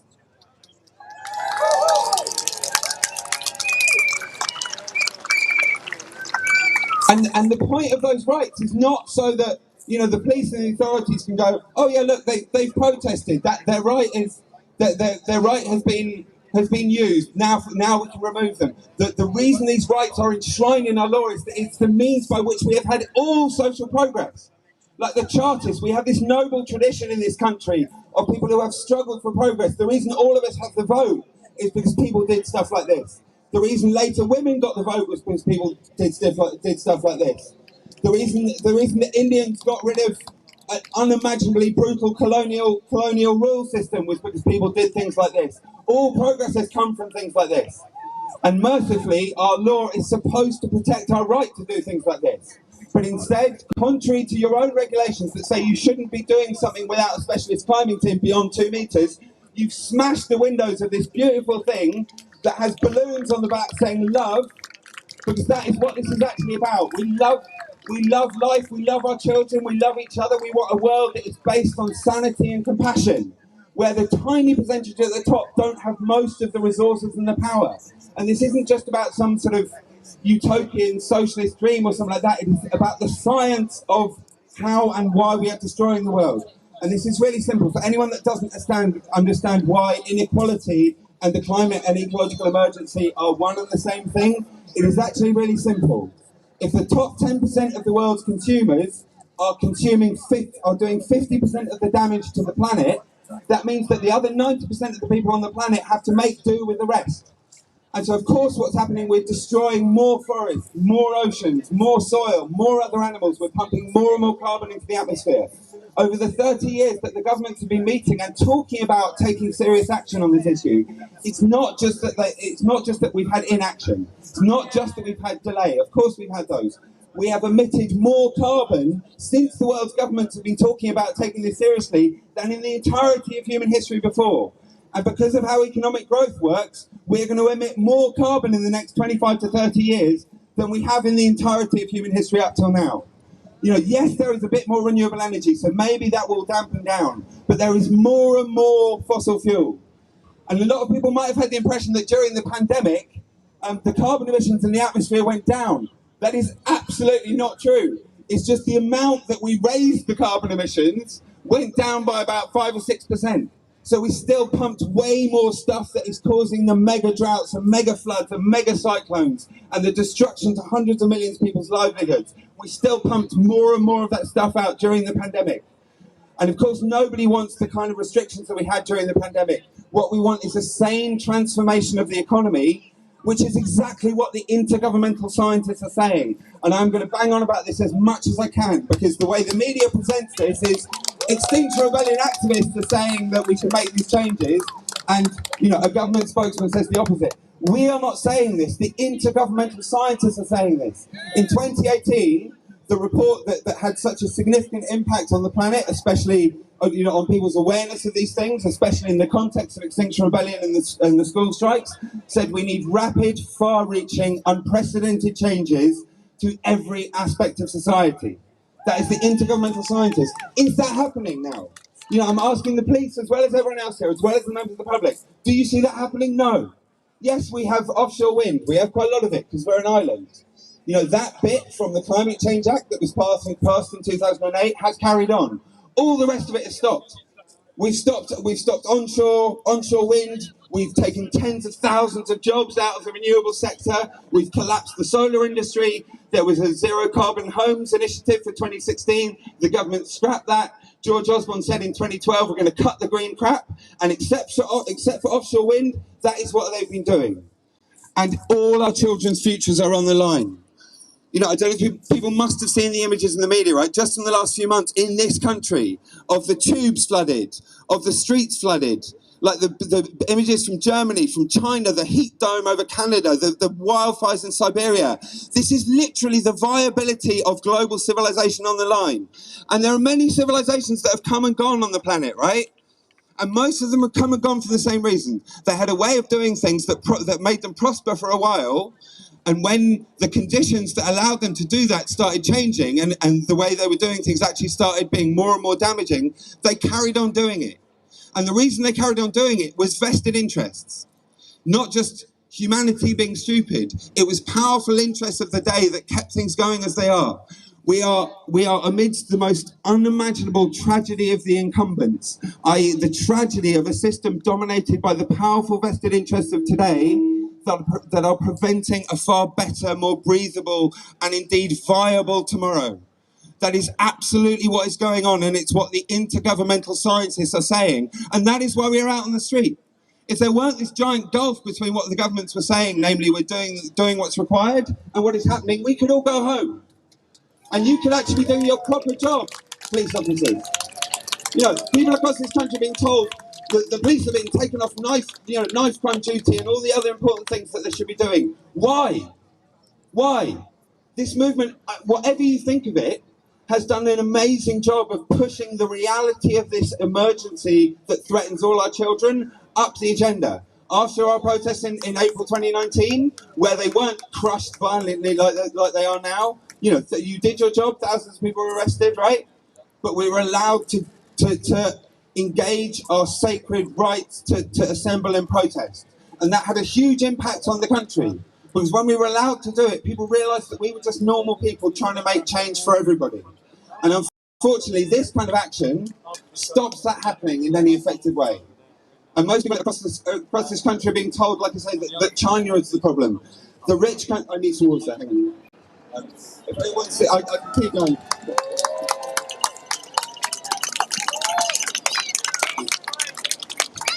So, what I'm about to say is one of the most important things for anyone who's listening to understand.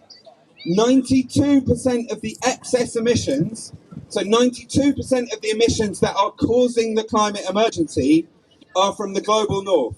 Now, what the global north is a term that means basically the rich countries plus rich people in the poor countries. 82% of the emissions are caused by the richer countries. So that's Europe and the US and, you know, Australia, Canada, etc. So almost all the problem is caused by the rich, and that is mostly us. But when I say us, it's not evenly us. Most poor people, in this country, they don't have much impact over their emissions. They're not flying. They don't have big cars. Often they rent properties they don't control the heating and the insulation of. Most of the emissions in this country, like everywhere else, are coming from a few rich people at the top. And so the solution is really obvious. Focus on making sure that everybody has a decent life. People are sold the lie that it is somehow, that it's capitalism itself that has given people progress. That is an absolute lie.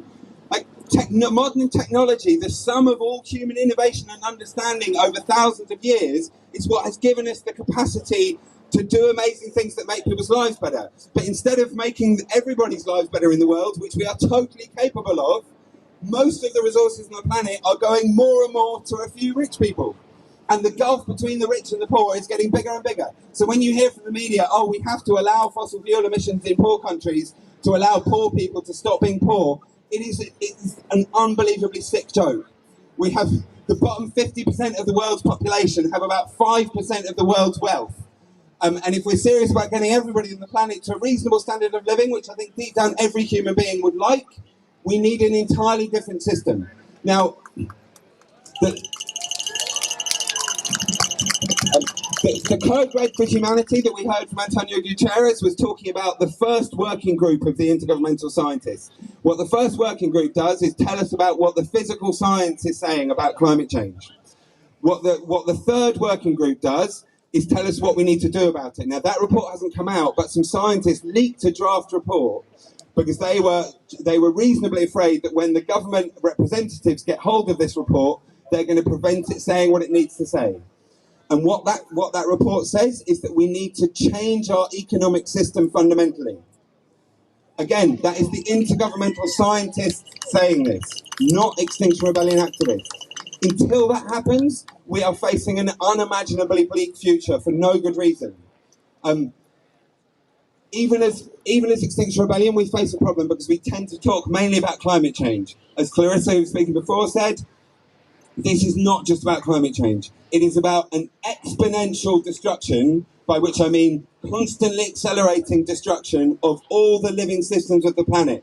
You know, nature is not a nice to have, it is the basis of our very survival. And unless we stop destroying the basis of our survival, there will be no survival, and things will get worse and worse. But we are still at a moment in human history where terrible catastrophes that we're seeing at the moment can be arrested, and we can provide a decent future for everybody. But what the science is saying categorically is this decade is key to whether we have that ability. And the reason for that is that there are feedbacks in the climate system and in the natural system which threaten to take this problem away from us entirely. So literally what human beings alive today do to bring about transformative change in the next 10 years will decide whether the next hundreds and hundreds of years of humanity has a viable future. Again, I've said it probably 25 times. This is what the science is telling us, not the Extinction Rebellion activists, what the science is telling us. Like, the reason we've got love on the back of our bus is that this is basically about love, and not in some sort of hippie woo-woo way, in the sense that everybody deep down, when push comes to shove, what is really important? It's having a decent life for you and your loved ones, and living in a world where you don't feel that that decent life is at the price of terrible suffering for everybody else. That is an incredibly reasonable, deep, fundamentally human aspiration, right? And we have a whole propaganda system that's dedicated to telling us that everybody else is mean and selfish. Human nature is mean and selfish, so we all need to act meanly and selfishly. Sure, we all want nice things for ourselves. Who doesn't, right? But this is, and I don't use the word lightly, this is evil propaganda. This is evil propaganda. It is not true. We can create a decent, viable world for the future, but only if transformative change happens. So I was saying that we talk too much about climate and not about the rest of nature. There is an intergovernmental panel looking at the rest of nature as well. And what they said is, through transformative change, nature can still be conserved, but we need a transformation of technological, economic, and social factors. And normal language, that is, we need to transform the economy, the society, and our technology. People are told often, oh, don't listen to these activists. Technology will save us. Technology is already ready to save us, but the people who own the technology that is killing us are driving more and more of the use of that technology. Technology can be an enormous part of saving us. We can have the most inspiring, innovative, imaginative, beautiful century this planet has ever seen, but only if we get the trillions of dollars worth of power and money that is preventing change out of the way. And if somebody has a better means of bringing about change than peaceful civil disobedience, please let us know. We can go home and do that instead. But until that happens, we have to do things like this. And like I said before, it is deeply regrettable that the police, instead of doing the things that I'm sure they signed up to do, are being used to prevent a movement that, whatever you think of it, has been successful at raising awareness of the most important issue ever in human history.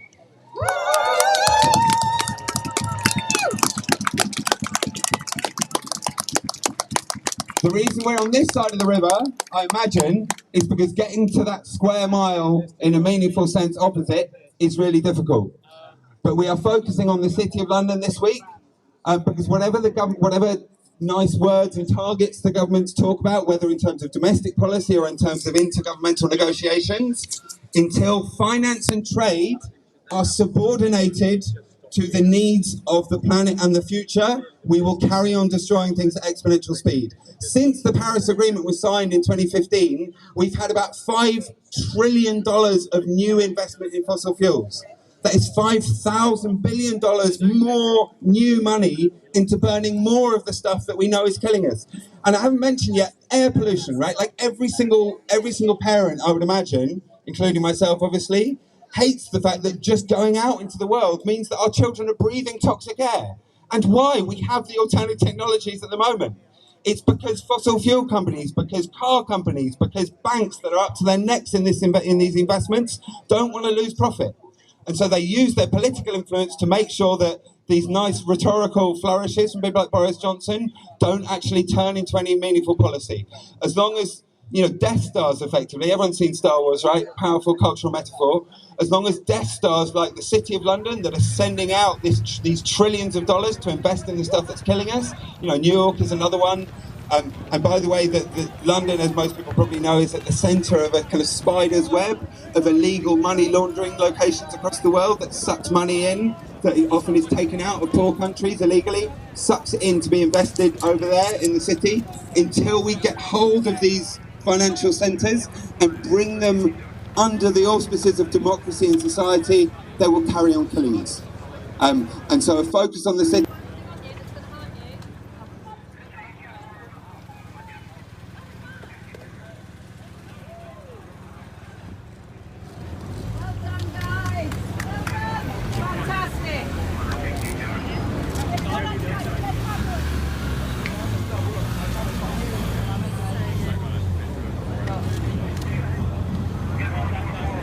Am I connected?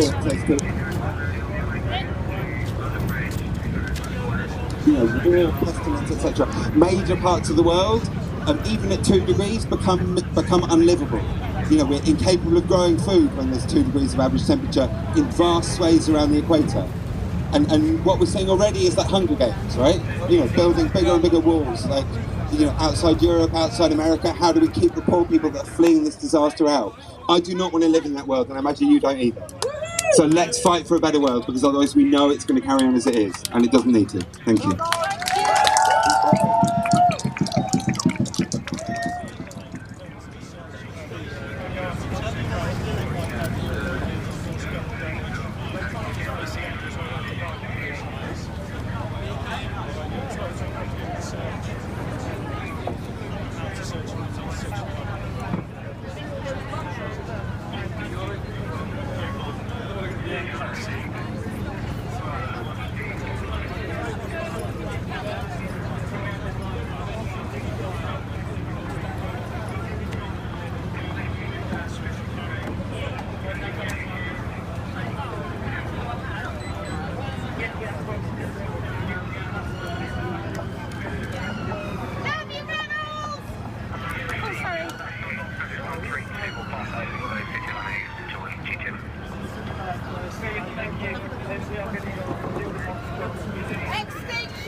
At the edges, and there are people walking past, we really want to invite people in, really welcome them in to this gorgeous little space we've got.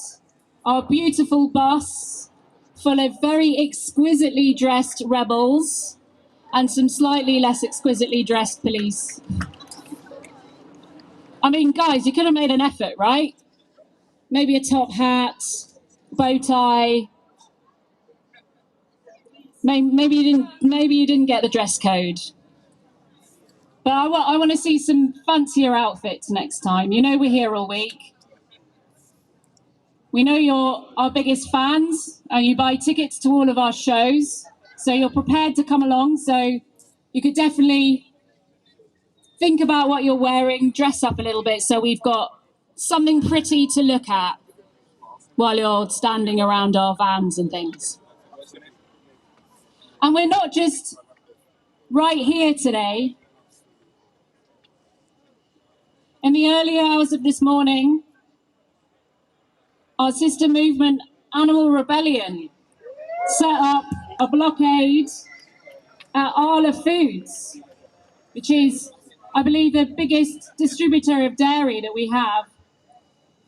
And Animal Rebellion's call is very much for a plant-based diet, because that's one of the ways in which you're actually going to be able to continue living on this planet, is by changing that food system. And they're still there. They've been there since early this morning, and they're planning to stay for a long time. And also our XR Youth Solidarity. We're blocking WWF today to call them out on colonial conservation. And we've also got XR families and doctors and scientists gathering at St. Paul's Cathedral. Did anyone see that incredible video of Christian climate action inside St. Paul's Cathedral? Wow. And there are prams all over Parliament Square.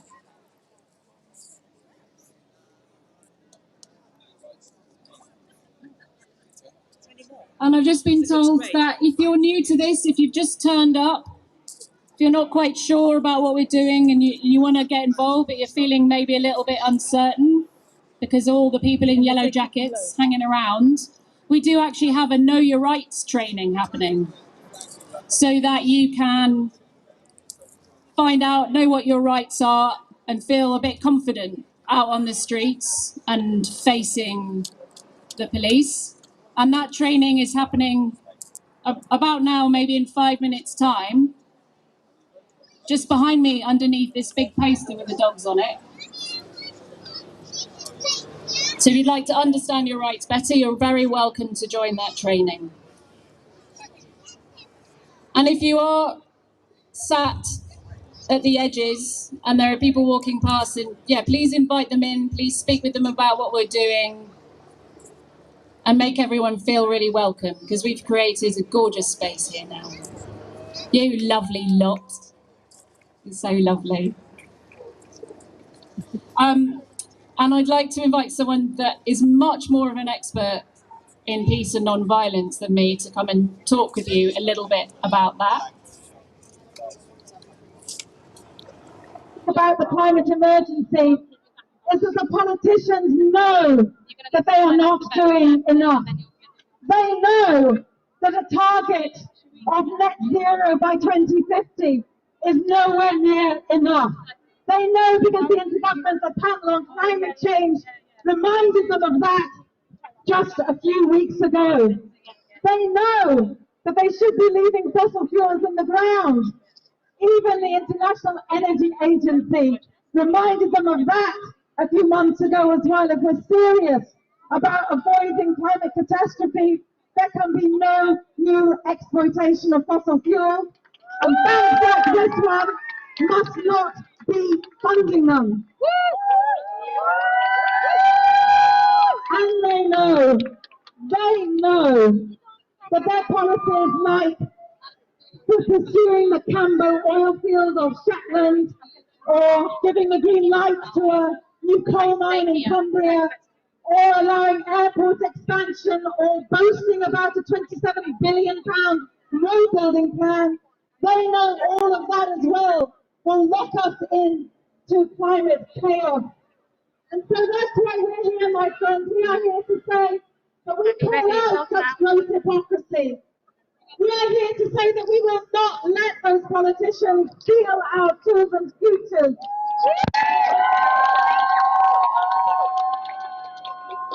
And we are here to say that our peaceful resistance and rebellion is the only moral response that there is.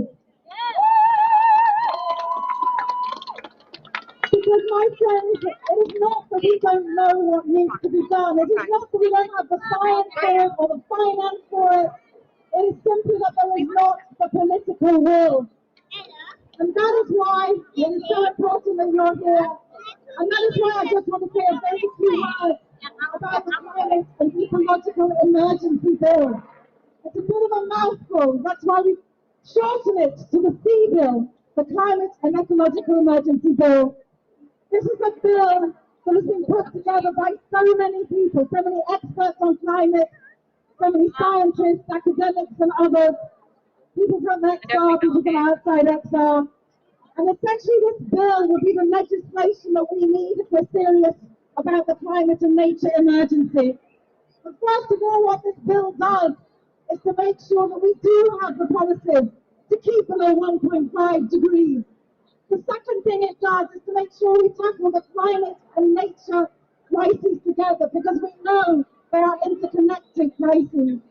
And the third thing that it does is to set up a citizens' assembly, because we have seen at first hand that we cannot trust the politicians on their own to get this job done. We need that citizens' assembly, holding politicians feet to the fire again and again.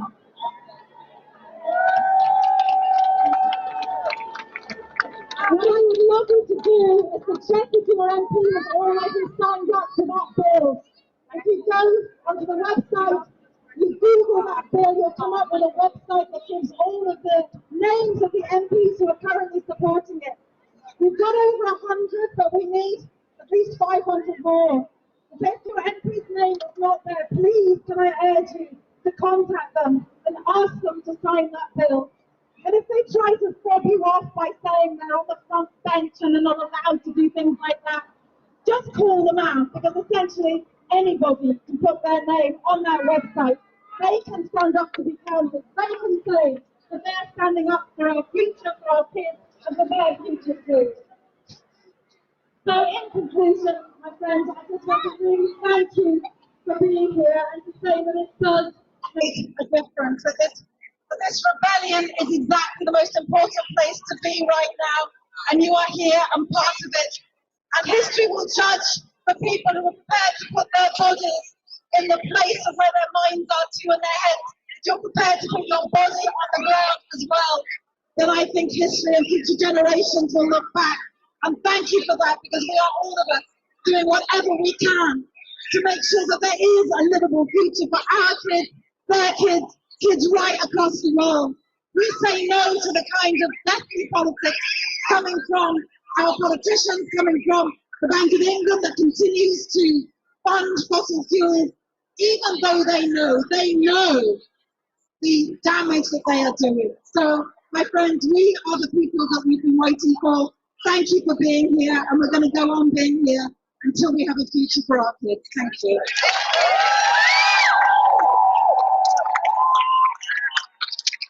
Thank you, Caroline, and thank you for everything that you do on the green side. Thank you. So, some of you may be aware of our campaign, Letters to Our Children.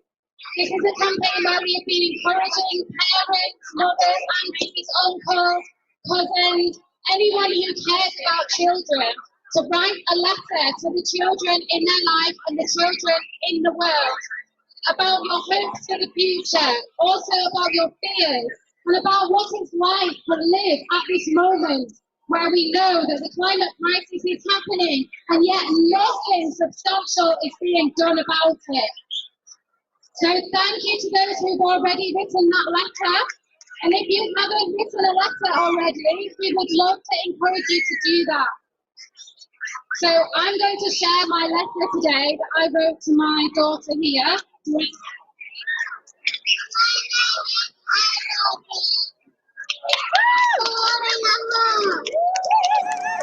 So that's my daughter Elodie. She is 4.5 years old. I'm going to read my letter to you, Ella. Are you ready? I have read it to her already, but I'm going to read it again for you guys. So, my dear baby girl, today is Mother's Day, but to me, every day is Mother's Day. Your mom is the most important thing in the world. I want you to have a beautiful life. I brought you into this world, therefore it is my responsibility to make sure you are safe, well and happy. You have no idea how debilitating it is to be so out of control of so many factors which dictate what your life will be like and what state the world will be in when you inherit it. The bad men...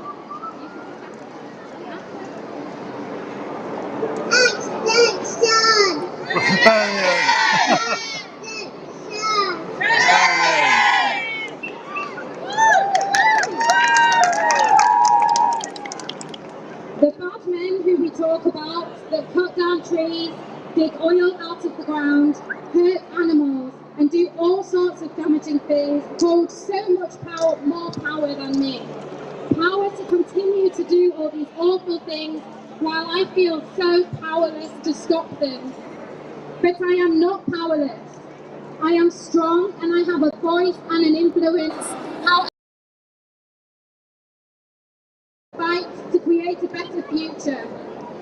I will break these bad men and their evil ways, and I will build friendships, gardens and communities. And if I can't, then at least I will have tried and given it everything I have. Although this might sound scary or sad, it is actually the best adventure with you by my side. And I have an army of incredible mothers by my other side.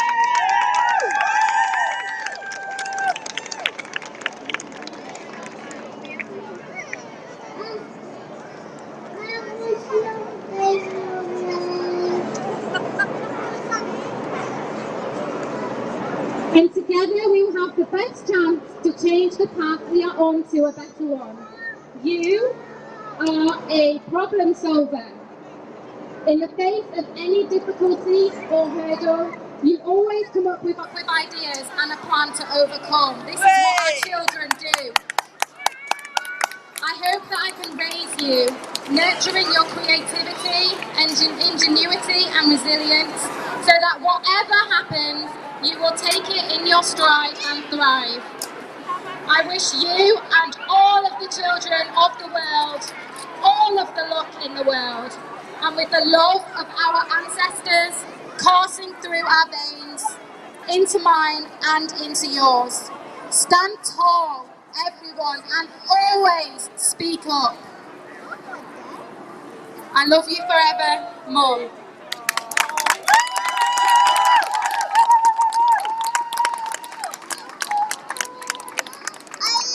That was wonderful, Mom. I'd like to hear more.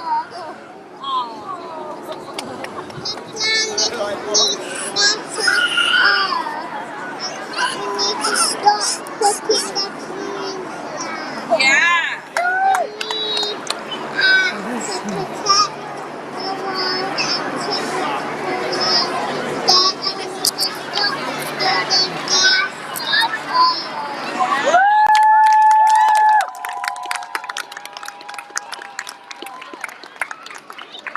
Thank you. And next we're going to have some more singing with Andrea. Serena, do you want to stay while you're here? Lad, I've got an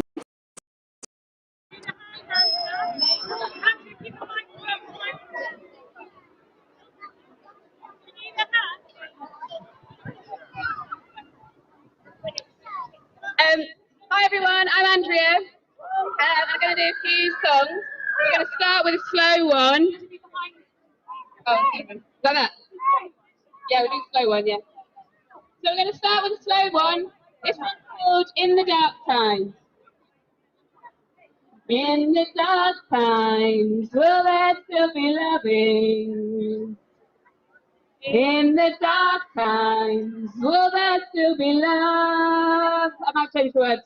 We sing so we remember, we'll light it up with song, and we will keep on singing until the dark times are done.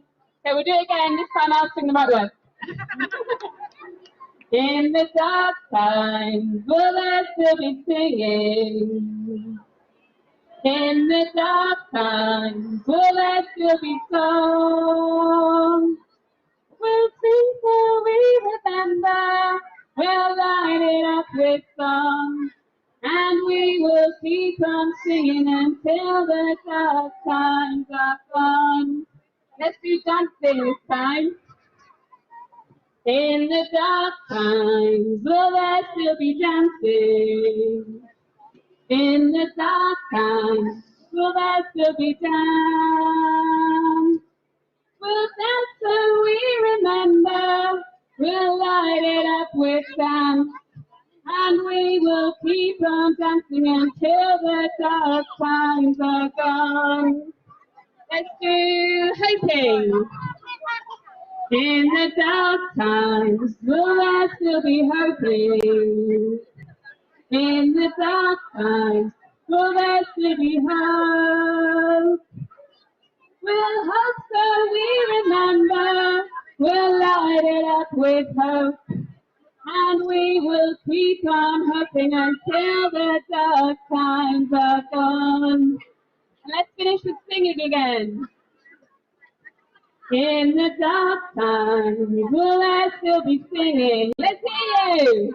In the dark times, will there still be song? We'll sing so we remember, we'll light it up with song, and we will keep on singing until the dark times are gone.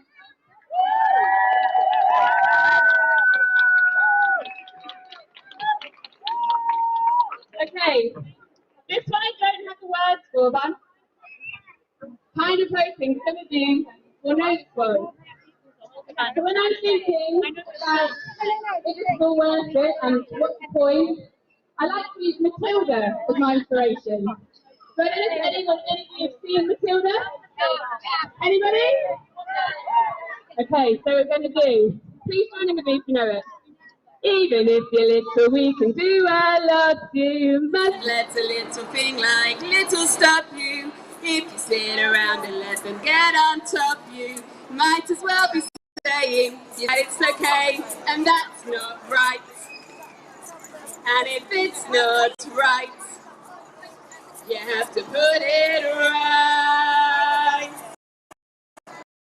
Somebody else is gonna put it right for us.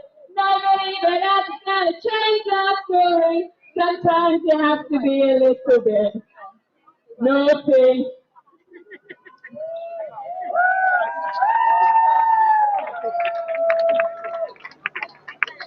I think it's a little bit naughty. Okay, so this one's to the tune, which I learned from somebody here, but I don't know who. It's to the tune of Zum Gally Gally. Anyone know that one? But I'll just sing the first. I'm just going to sing this time, so you get it. So we'll just do Code Red for humanity, Code Red for humanity, Code Red for humanity, Code Red for humanity. Code Red for humanity, Code Red for humanity, Code Red for humanity, Code Red for humanity. Okay, let's try for the bottom bit. We'll do that bit now. Let us rise with joy as we sing. Let us sing with joy as we rise. Let us rise with joy as we sing. Let us sing with joy as we rise. Let us rise with joy as we sing, cha-cha-cha. Let us sing with joy as we rise. Okay, so we'll do the whole thing. The first line is we sing that 4 times, and then we'll do the second bit. And if we really fancy, we might try and do a round. Maybe Hester wants to lead a side. If we try and do 2 parts, we'll see how we go. Code Red for humanity, Code Red for humanity. Code Red for humanity, Code Red for humanity, Code Red for humanity, Code Red for humanity. Let us sing with joy as we rise. Let us rise with joy as we sing. Let us sing with joy as we rise. Let us rise with joy as we sing.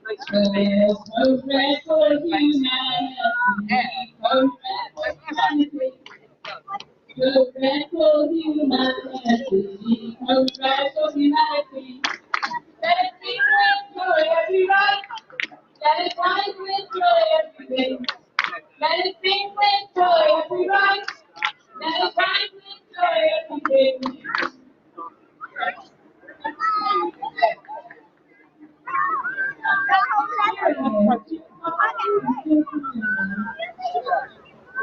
If you are coming to it, alright, we're going to try this one. You'll get stuck doing this one.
Piers Torday has written loads of amazing books for children, and he's here to read a letter to you all. So can we have a clap for Piers?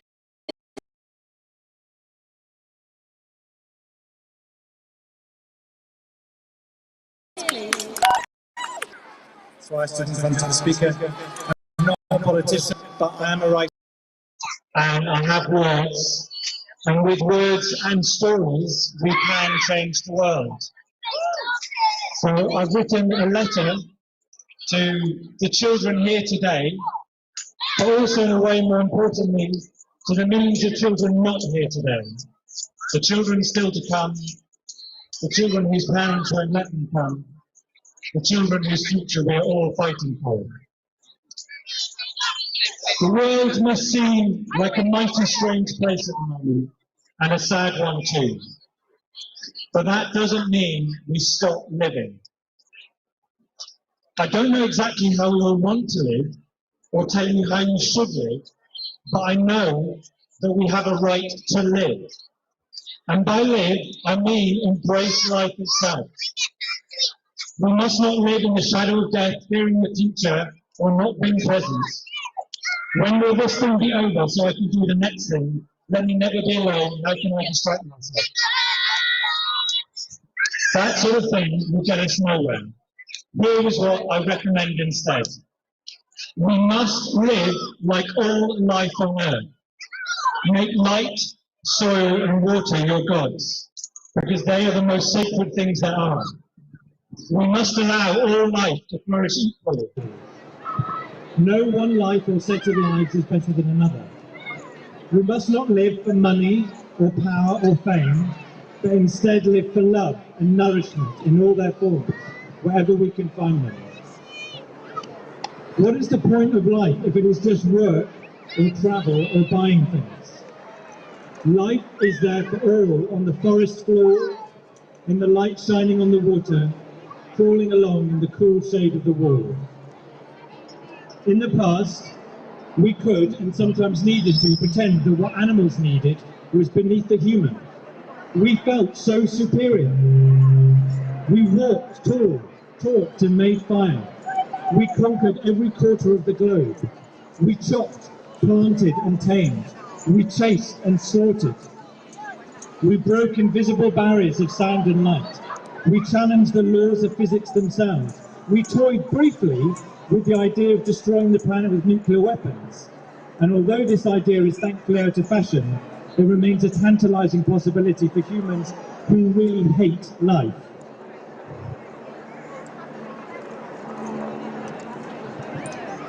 Now we race to see who can travel furthest into space first, or colonize the next dead planet for us to half live on. But until that comes to pass, we are all stuck here, connected by cables, planes and pandemics, whether we like it or not. The world grows hotter by the day. Soon, more and more people will be on the move, searching simply for a safe place to live. With every year, more species go extinct as their habitat disappears under pollution, or property, or their food disappears, or because we are too busy killing them to live. There are heat waves, tsunamis, earthquakes, hurricanes, wildfires, floods.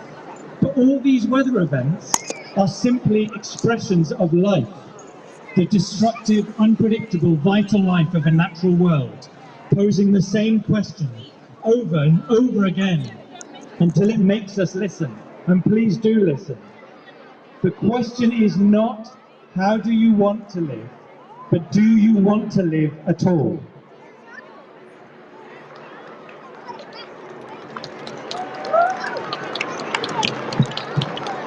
Because if you do, say the raging waves, the howling winds, and the burning trees, then you had better start acting as if you want to live now, here on this one-of-a-kind blue planet.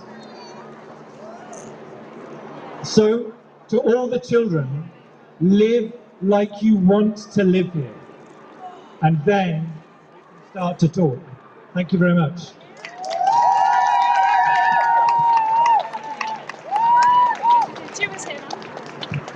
Thank you, Piers. Thank you so much. That was so beautiful and so powerful. So we have Belle next, who's going to make a speech about being a mother in the climate crisis. Thank you. I'm Belle. I'm a member of several groups in Extinction Rebellion, Exile Fashion, Animal Rebellion, working to highlight the impact of animal agriculture on the climate emergency, Exile Islington, not active enough. And the sound, Here is we that are better? in the second week, ready for more. Okay. This is a speech I was asked to give almost a year ago about what it's like to be a parent in a climate emergency. And I will say that nothing much has changed except that I know I'm going to try and get Vic.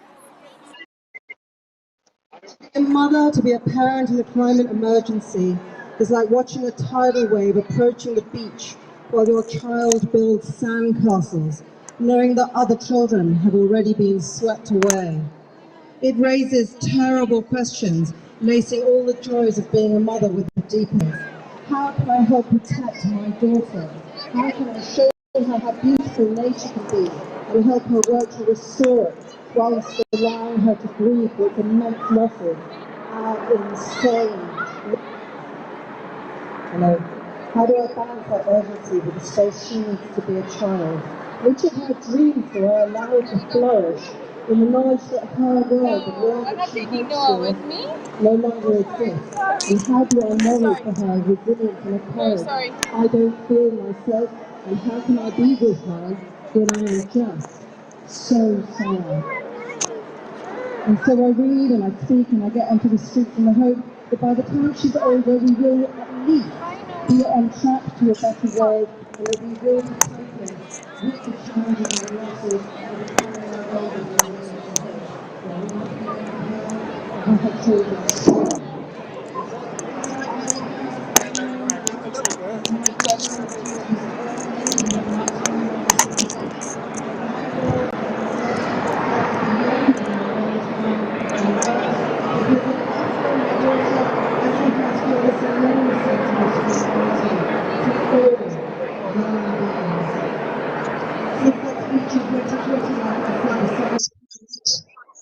And the life she sustains when turmoil have only intensified, will stand on a knife edge. Socially, environmentally, existentially, we have watched with grief, with rage, as fires, floods, hurricanes, drought, war, conflict have torn through global communities, and we are simply waiting our turn. Our climate is collapsing. Our animals and our wildlife are being decimated. People are dying. The system has failed us. Governments have failed us. Intoxicated by influence, steered by cronyism, ridden by corporate interests, this government is failing us. Almost half of the world's 2.2 billion children today are already at extremely high risk from the impacts of the climate crisis, according to a new report from UNICEF. When I say extremely high risk, I mean extremely high risk of death. The planet is rapidly heading for catastrophic levels of warming, unequivocally caused by human activity, and in my desperate hunger to understand what is going on so that I can rationalize and solve it and save the planet for Afra, I came to truly understand that everything that's happening to us now, they come from one activity in particular, and that activity is exploitation. All the crises we face today are linked by our willingness to subjugate and exploit those we consider different, weaker, less important, voiceless, harmless, in every case because it has not been convenient to hear them. Up to 75% of all new diseases derive from the way we keep, farm, kill animals. Coronavirus is only one. Social unrest arises from the exploitation of other people and the inequity, poverty and suffering that come in its wake. The climate and ecological emergency arise from our exploitation of nature herself, the source of all life. We have given ourselves permission to use and abuse other species, other peoples, ad infinitum, on a finite planet.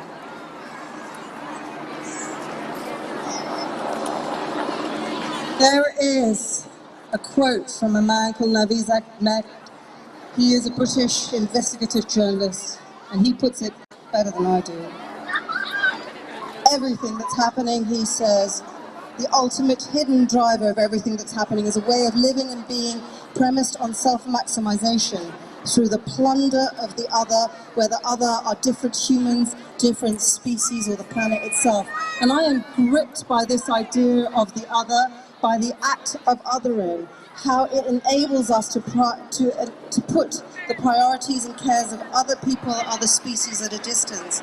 And in fashion, I see that in the way we have destroyed indigenous clothing systems, pushed their people into factories, forced them to produce 100 billion pieces of clothing a year, which we then throw away. This is an industry that creates 10% of greenhouse gas emissions. Or, for example, in animal agriculture, where the idea of othering allows us to ignore the lives and the cries of the 76 billion land animals we send to slaughter every year. The dairy cows calling for their calves, the 6-month-old pigs turned into bacon and ham, the chickens crammed in their cages, in an industry which is the prime cause of deforestation on this planet, is responsible for soil erosion and ocean dead zones, leaves us with populations that are simultaneously overweight and undernourished, that despite occupying 3/4 of the world's agricultural land, with only a fraction of the nutrients and proteins it claims to provide, because we happen to like the taste of meat. We need new stories now. We need visions.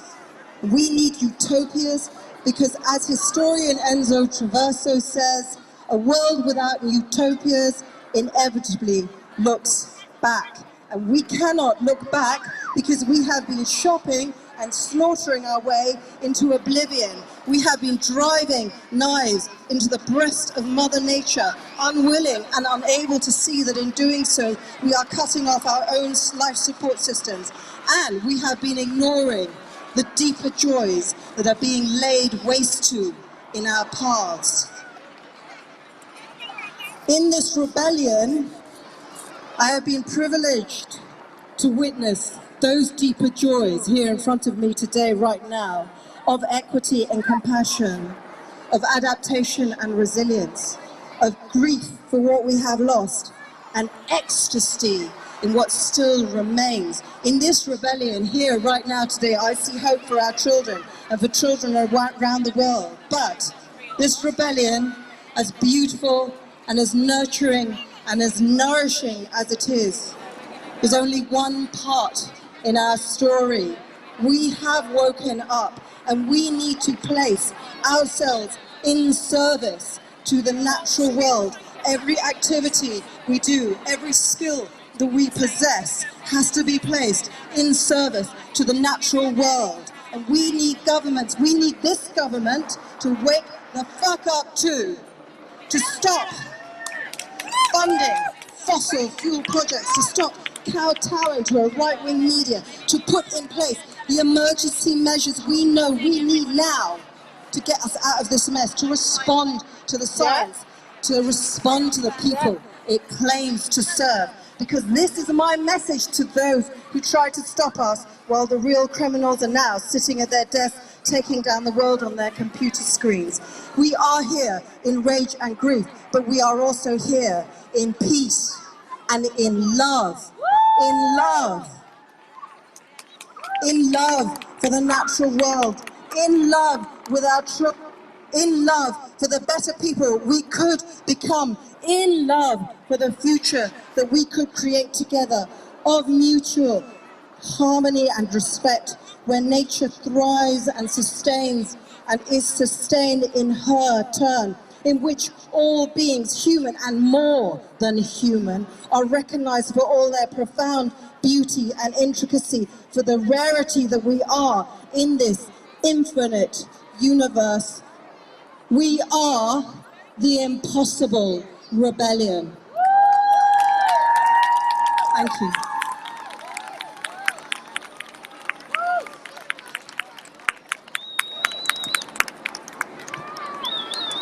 Amazing. As Dua here, we've got a very special guest speaker today.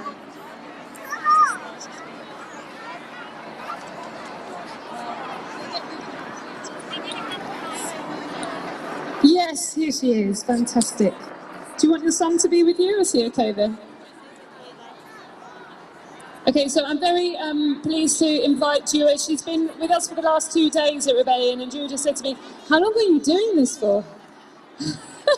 Well, 2 weeks we're trying for this time, but we really welcome you to Rebellion, and I'm going to hand over to Julia now. Julia's from Afghanistan.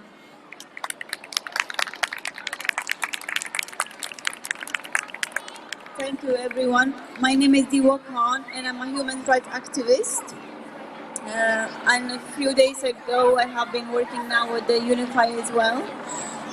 I just want to say that just like this government and the Western government have failed us down in the climate crisis, they have failed us down in Afghanistan as well. We had a fight 20 years in Afghanistan. Billions of dollars have been spent. Hundreds of our British soldiers have been killed and thousands have been wounded. But all this war was for nothing. After 20 years, our government, our elected government was handed over to the extremist group whom they called for terrorism for 20 years, whom have killed us and millions of civilians, Afghans as well in Afghanistan. So today I want to say that Afghanistan is on a fire. Everyone needs help. 20 million people need urgent crisis in Afghanistan, and millions, 105,000 people have been lifted from the British and American in the airport. They are all doctors, they're all teachers, they're all families like us. They're women, they're children. They all are in danger. They all want to go out from Afghanistan. They had a normal life before the 15th of August. Normal life, everyone. Afghanistan is a poor country. Everyone was working for the bridge every day. But now, since the 15th of August, 20 million people need urgent crisis in Afghanistan because they have lost their work. There is no government. The banks are closed. Everything is closed. So right now, I just want to say I have started a campaign for Afghanistan to take out those 10,000 people who are in very high risk because the Taliban will just kill them because they are educated people. They have been working with British, with American for human's rights, for women's rights, for children's rights, but only because they are educated and they was working for the human's rights. And they are not allowed to live anymore. And they're family just like you and me. They have children just like you and me. And they are hiding in the third place because the Taliban is going door to door and knocking after them. Now I have started a campaign to bring pressure on the government so we can at least take them out and give them a chance to live the life they deserve. And I know everyone here would do the same. And please, I want to say to the government, don't recognize the new government till they give the basic human rights to every person who deserves this. I really urge everyone, please don't forget Afghanistan. Don't leave it behind. Stand with us. All those women, 20 million women need help. They don't have any voice anymore. They don't have any rights anymore. And I want to be their voice, and I want everyone here to stand by them. I want them to know that we are gathering here today, and we remember them, we stand with them in every situation. And I want help from everyone who wants to make donation and fund so we can send them, so we can keep them alive at least, till we can get them out. I need everyone to bring pressure on the government. Still, the government says that they can take out the 20,000, so we can take them out as soon as possible, not wait that they should be executed. Then there is no point. I want everyone to stand with me, to stand with us for the humanity rights, for the human's rights, for the women and children's rights. Only because we are living in Afghanistan, we don't have any rights.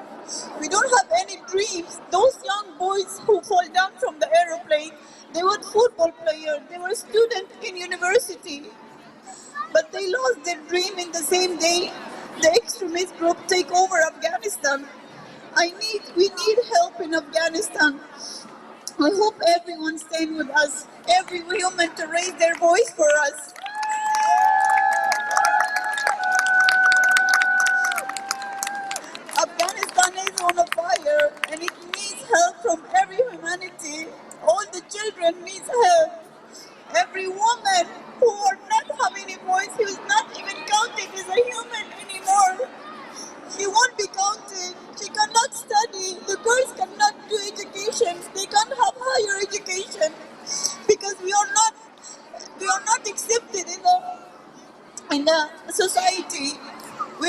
need help. We want the rest of the world and international community to stand with Afghanistan, to give the right to Afghanistan women and to education and to the job rights, because most of the women are widows. They have lost their husband in the war. They need to go and take some, just earn the bread for the day for their kids. I want everyone to stand with me. Everyone, thank you so much. Thank you everyone. Thank you so much everyone. Thank you. Whoever want to help, please just come down and help and show your humanity, show your generosity to every human being. Together are we strong. Together we can change everything. Together we can change the government as well. Thank you so much. Thank you everyone. Thank you so much. Love to everyone. Thank you so much, everyone. We're going to move off the road now, but we're not going. We're going to stay here. We've got the XR doctors here as well, and they're going to do their action here as well. So we're going to carry on playing. We're going to carry on singing. We're going to carry on with everything we're doing, but we're going to move over here. Just, Hen, did you want to sing as well? Obviously, stay on the road. We shall be known by the company we keep. By the ones who circle around to tend these fires. We're all going to move into this place here. We shall be known by the ones who sow and reap the seeds of change alive and deep within the earth. Can we find a drop curve for Goz? It is time now.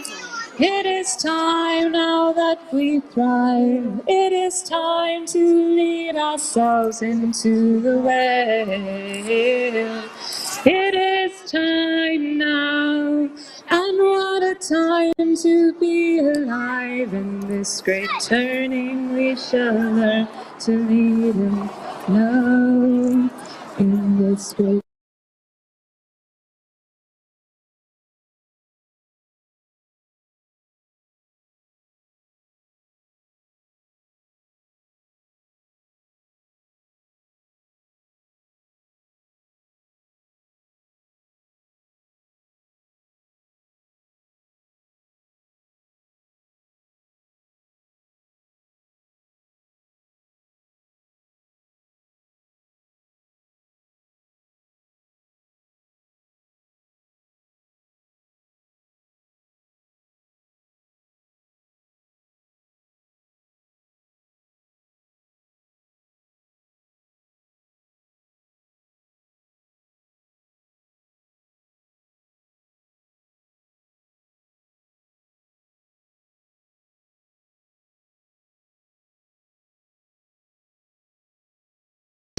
We're here because this is an Extinction Rebellion hub. We hope that lots of rebels will come and visit us either here or at the other hubs that we've got up and running today. This is a space that rebels can come and chill out.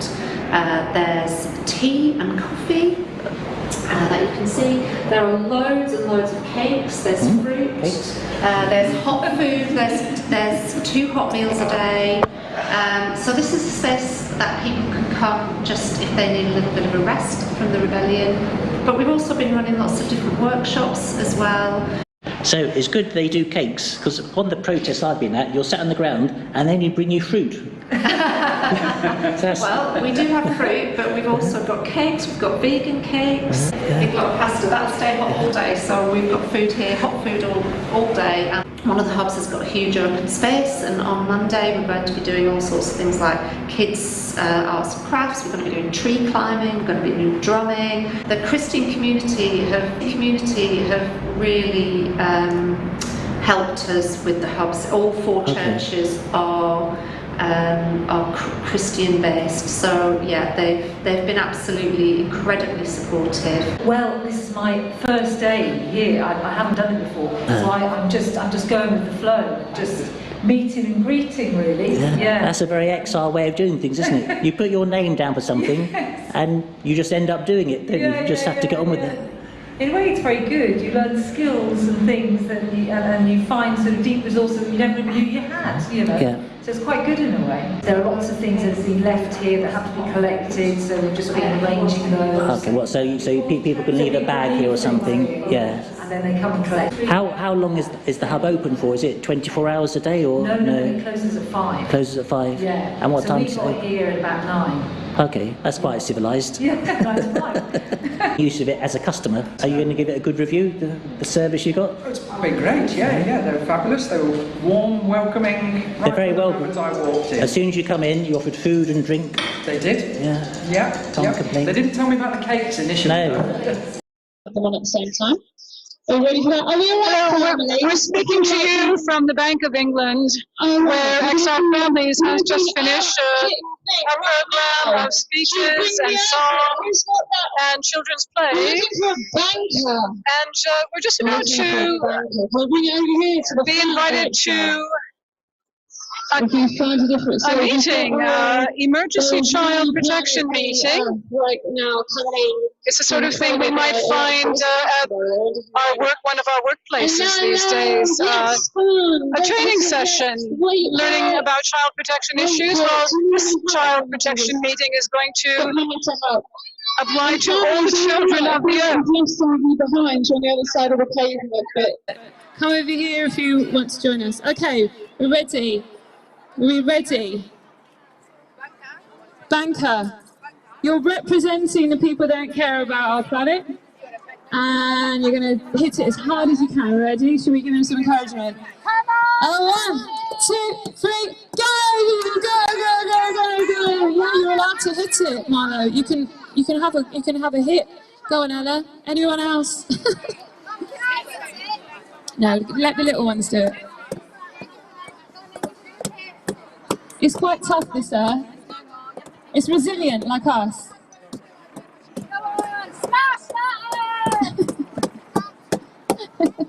It's been very well built and put together. We haven't found its weak spots yet. Is there anything inside?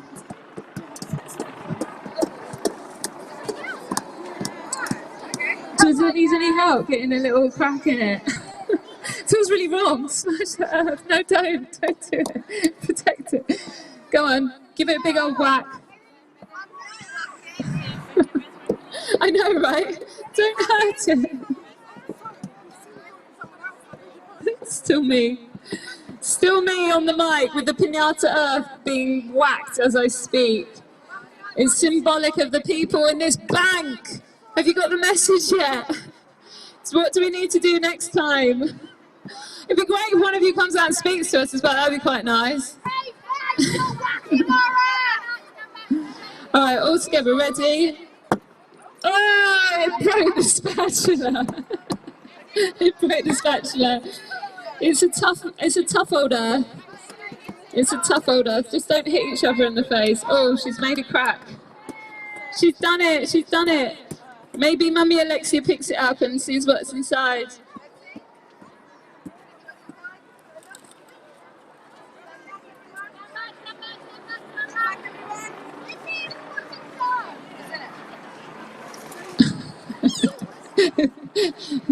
The climax is still building. Oh! We don't actually want to smash up our earth, we actually want to do the opposite. So you're out of time, Bank of England. You're full of caca, you're full of lies. Can you just, come on, get on with it. There's loads of work to be done here. There's loads of work to get on with. We're here to do the work. We're not shying away from it. Parents know how to get on with hard work and get the job done. So if you need, if you want to give us some jobs, that would be quite good as well. Right, I'm going to hand over to the scientists and doctors now. Are you ready? Yeah?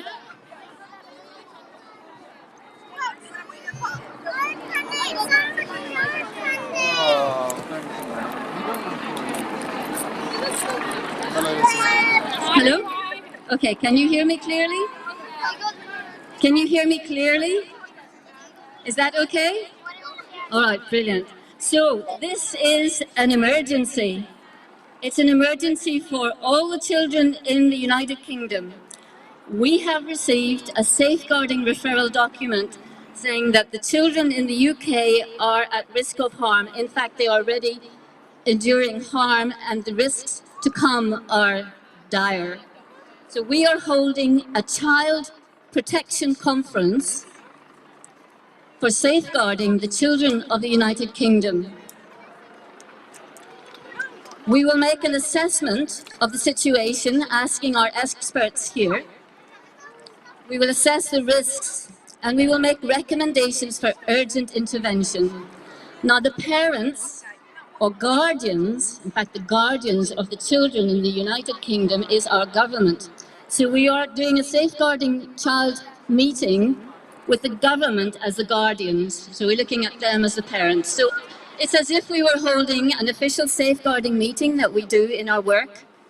But in this case, the child is all the children of the UK, and the parents are the United Kingdom government. So you'll see us talking to each other, making an assessment of the situation, and then we will look at what recommendations should be put in place to ensure the safety of our children. I will hand over to our chair today, Sarah Yap. Thank you for everybody being here today on this lovely day. Thank you to all our panel. We've got some amazing people with us today. I'll let them introduce themselves, but I'm actually substituting Stephen Jordan, who is a safeguarding officer. He's a social worker, professor of social work at Essex University, and it's him who has created the referral for this action today. So we're all here today, and we're going to speak about, as Helen's just spoken, the effect that that climate change is having on our children. So nothing is more important than children's welfare. Children who need help and protection deserve high quality and effective support as soon as the need is identified. In order for authorities and governments to effectively ascertain what needs to be done, we are meeting today to discuss the risks posed by climate emergency and make the appropriate recommendations for urgent interventions. We have heard the latest IPCC report on climate change, compiled by hundreds of independent climate scientists who have reported that we are currently at code red for humanity. Just 2 weeks ago, we learned from a UNICEF risk assessment which claimed that 1 billion children worldwide would be affected by this crisis. And it puts children in the UK at medium high risk of significant harm. So that's not low risk, that's medium high risk. So we need to be aware that this is something that is going to cause our children significant harm in the next few years. This isn't next generation, this is this generation. The United Nations Convention on the Rights of the Child, Article 6, the right to life, survival and development, states that every child has the right to life. Governments must do all that they can to ensure that the children survive and develop to their full potential. The Children's Act, I'm just giving you all the facts and data, the structural stuff that we're all going to be talking to. So the Children's Act of 1989 and 2004 set out specific duties. Section 17 of the Children's Act 1989 puts a duty on the local authority to provide services to children in need in their area, regardless of where they're found. Section 47 of the same Act requires local authorities to undertake inquiries if they believe a child has suffered or is likely to suffer significant harm. So you're going to hear the words significant harm spoken quite frequently during this panel meeting. Okay, so we're going to speak now to our panellists. First of all, I'm going to call upon a scientist to speak. We've got Alex, who's has been doing a lot of protesting with Extinction Rebellion, but he's also a scientist, so he's been looking into the data. So, Alex, can you speak first of all how we're experiencing, what we're going to be seeing in the next few years? Hi, I'm Dr. Alex Benson. I'm a biologist. So children in the UK are experiencing significant harm from air pollution. They are more vulnerable to air pollution than adults because their brains and bodies are developing. Also, as they are lower to the ground, they often experience higher concentrations of air pollution than adults do. Almost 1 in 10 deaths in children under 5 are caused by air pollution. This is one of the leading threats to children's health. It contributes to several different diseases. Fine particulate matter will get into the lungs and also into the brain. The UK has the second highest per capita rate of plastic consumption in the world after the US. And increasingly this is incinerated rather than being recycled. And this can be a huge problem in many local authorities in London. This is a significant contribution to air pollution. This government, the UK government, likes to present itself as leading the global response to the climate and ecological emergency, and especially in the run-up to the COP conference.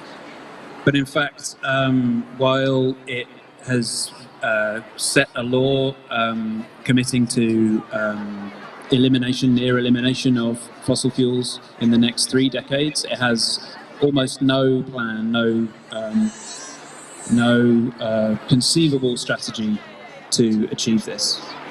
In fact, like under the accepted World Trade Organization definition, it is subsidizing fossil fuels at the highest level in Europe. We are here outside the Bank of England, and since March of this year, the Bank of England's mandate explicitly includes mitigating climate and ecological risks in the financial sector. They could introduce reserve requirements to eliminate the incentives for fossil fuels and other ecological damage within the within the financial sector, but they absolutely don't do this. In fact, during the coronavirus bailouts, many of those went to extremely polluting industries, including Rolls-Royce and Ryanair.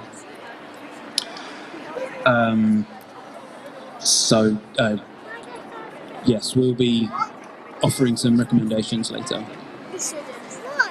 Thank you very much. So I'm just wondering if we could then hear from Terry Matthews. We're talking about the public health here.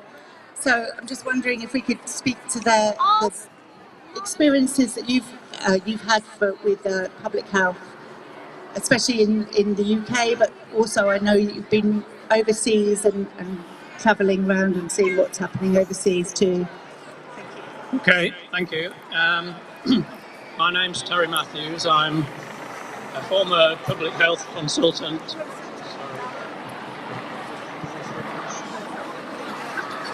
Is that better? Yeah.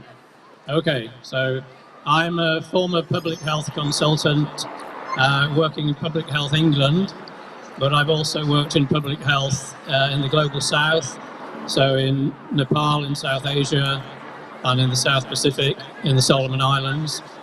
And I will talk a little bit about what's happening in Nepal in a second.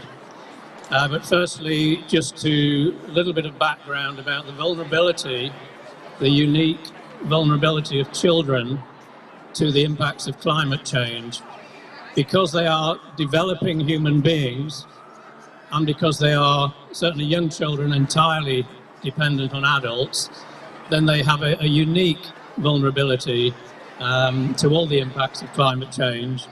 And just as a reminder, these will be extreme heat, severe weather, air pollution, infectious diseases, the effects of civil conflict, and food insecurity, amongst other things. And as we've heard, UNICEF have estimated that there are now 1 billion children, and that's a staggering statistic. Half the world's children are thought to be at extremely high risk of significant harm due to both the impacts of climate change, but also their existing vulnerabilities.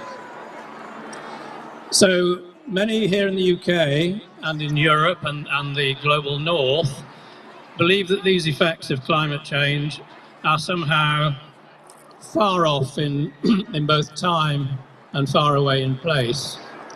But if you look at that UNICEF report, you will see that children in the UK are also assessed at being high risk. So that in part, I think, reflects our highly unequal society and the existing vulnerabilities on top of the challenges of climate change.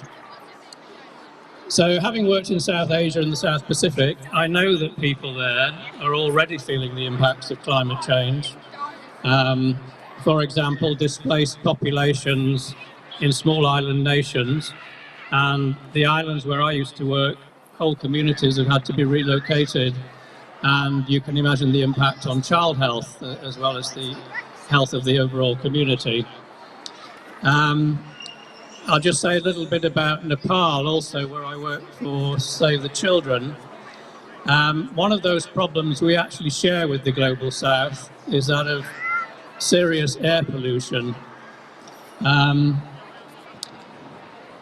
In Nepal, in Kathmandu, poor air quality is killing around 10,000 people every year.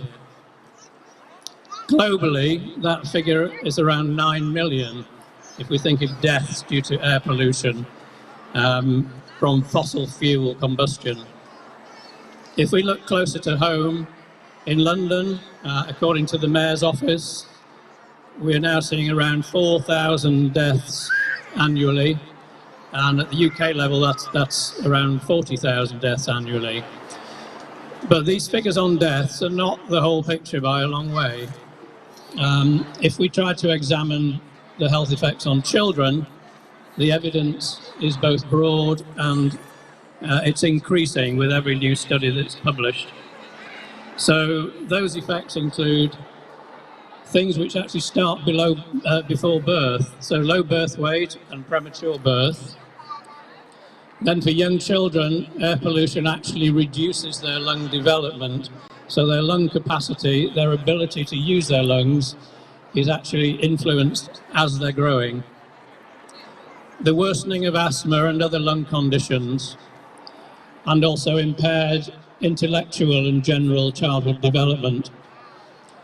But as I said, we're learning more all the time, because the particles that we're talking about, which are responsible for some of this damage, penetrate both the lungs but also the rest of the body.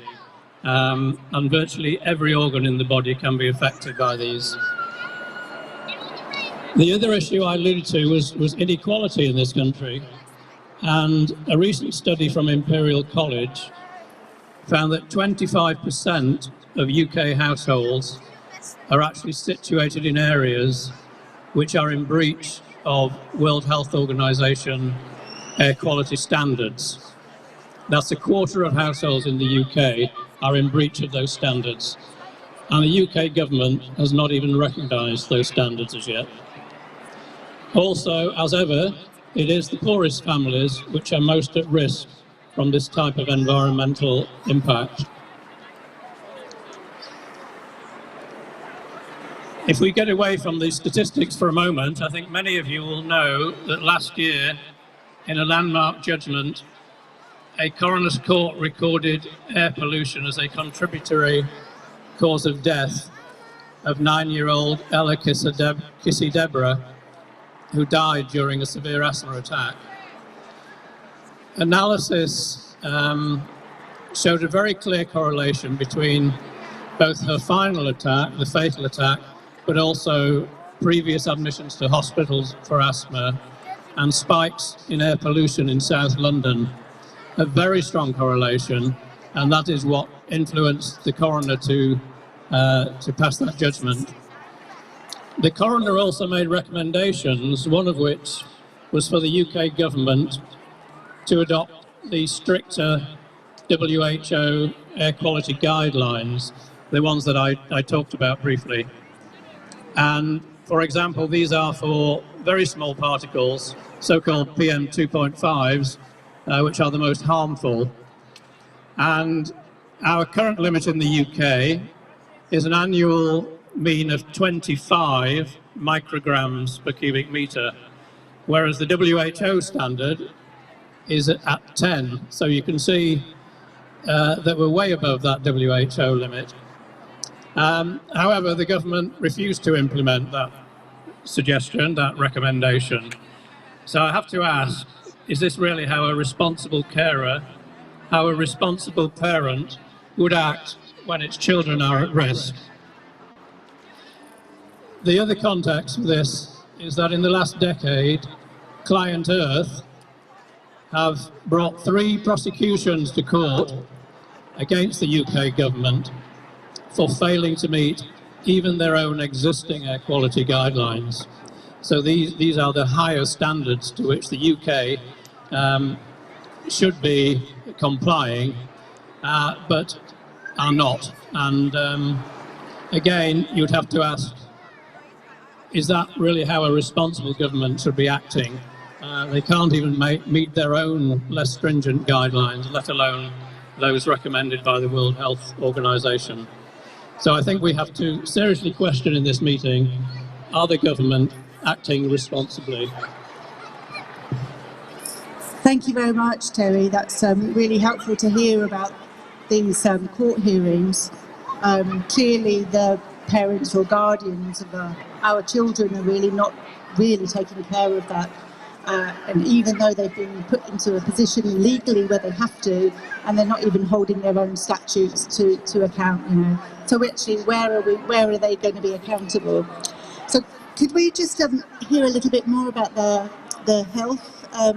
David, is it okay if you introduce yourself? Sure. I'm David McKelvey. I'm a GP. I work in Salford near Manchester. So I'm just picking up on something that Terry said there about the children, about their development, the development of the lungs. Because that's critical, isn't it, about developing lungs and the lung capacity. Because how you develop as a child determines your future and how you are as an adult, and then what happens in later life.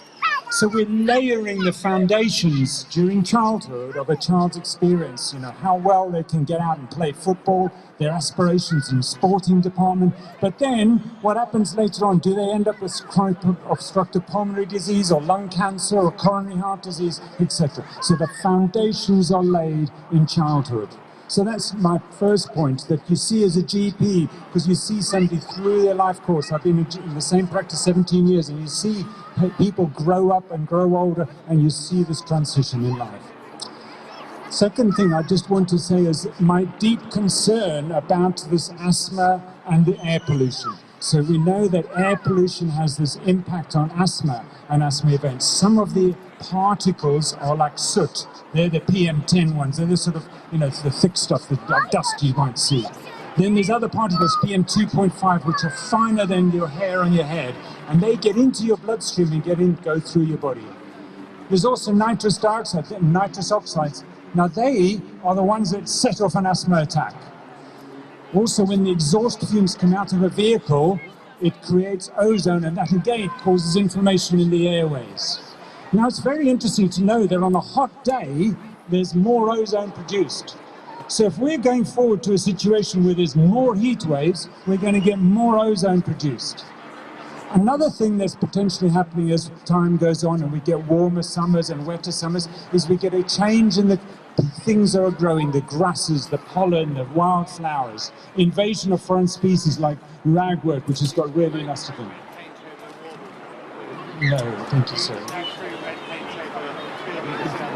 Thank you very much. So,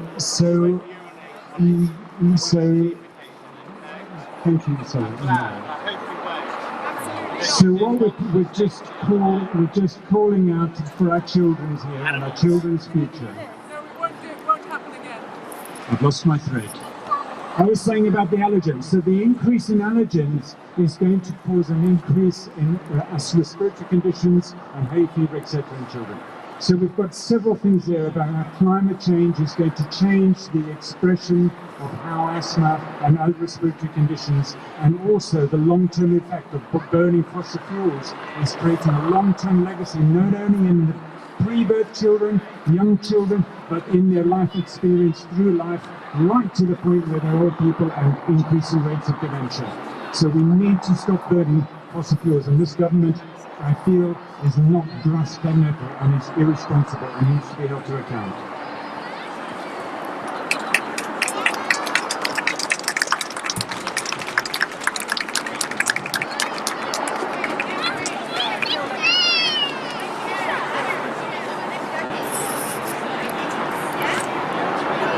Hello. I feel like we just needed to pause a moment just to take that in, really. I'm glad people heard that. When we talk about air pollution, it sounds so very far away, but when we actually hear about what it's actually doing and how it's actually affecting not only us, but our children and their development, I think that's really important to bring forward. Unfortunately, we're not joined by David Smith from Say No to NO2.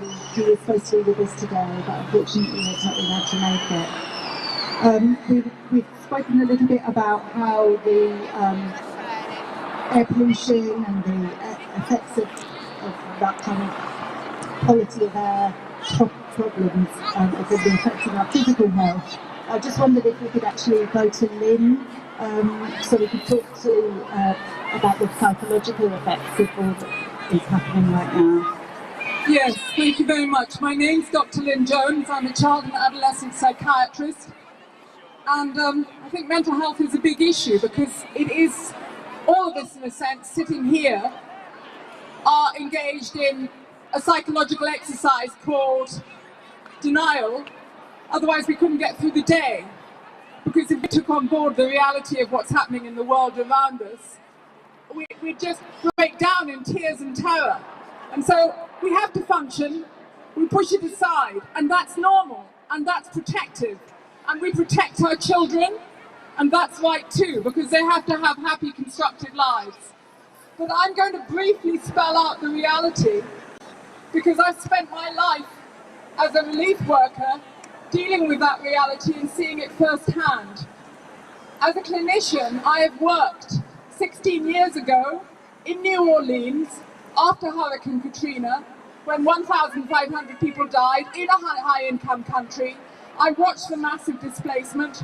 I saw it again in the last 2 days. Not so many people died, but I can promise you that the mental health impact is much the same.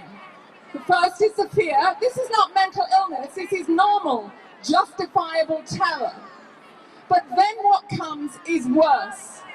If you are flooded out of your home, if you are displaced, if everything you know is swept away, as happened in Germany, as has happened in Somerset, as happens in Wales, it's happening every year here, your life is destroyed. The schools you went to aren't functioning. The health centre is closed. You're living in a trailer or a tent and you can't see your friends. And your life, even if you are physically fit, is utterly miserable and your future is destroyed and your parents are too stressed to take care of you properly. That is the reality already facing millions of children and facing all of our children in the future. Floods, fire, drought, chaos, collapse. And understandably, as I'm going to quote to you, the research reviews are showing that there is a rising amount of fear in children. Young people, I'm quoting for a recent review of the literature, are particularly affected by distress as their futures will be highly affected by a changing climate, but they feel limited control over the actions taken by those in positions of power. We're in charge, we elect this government, we must make this government take care of its children. I am so glad that we're holding this meeting and making this referral, because our children, all the children here, require protection. And this is not a joke. This is not theatre. I beg you, everything I say is not a performance. Everything I'm saying is true. Take us seriously. Talk to your MPs. Write to them. Bang on their doors. Back us up in this action of making this serious referral, which we will do after this meeting. And I will talk about other things that we can do afterwards. I'm going to hand back to the chair. Thank you, Madam Chair. Thank you very much, Lynn.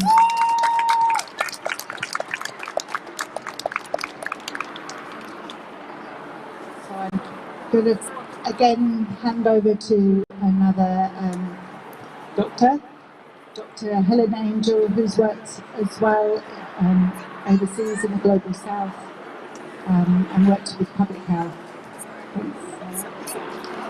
Okay, can you hear me clearly? I'm a GP, so everything that's being said is very relevant to the health and future of our children. I'm seeing increasing numbers of children developing asthma. I'm seeing increasing numbers of young children developing climate anxiety. Their future expectations look dire. They're facing living on a planet where the whole ecosystem, the planet itself, is being destroyed. How does that feel for young people to be able to look into that very uncertain future, unable to plan for, will they have families, will they have children themselves to bring them into their situation?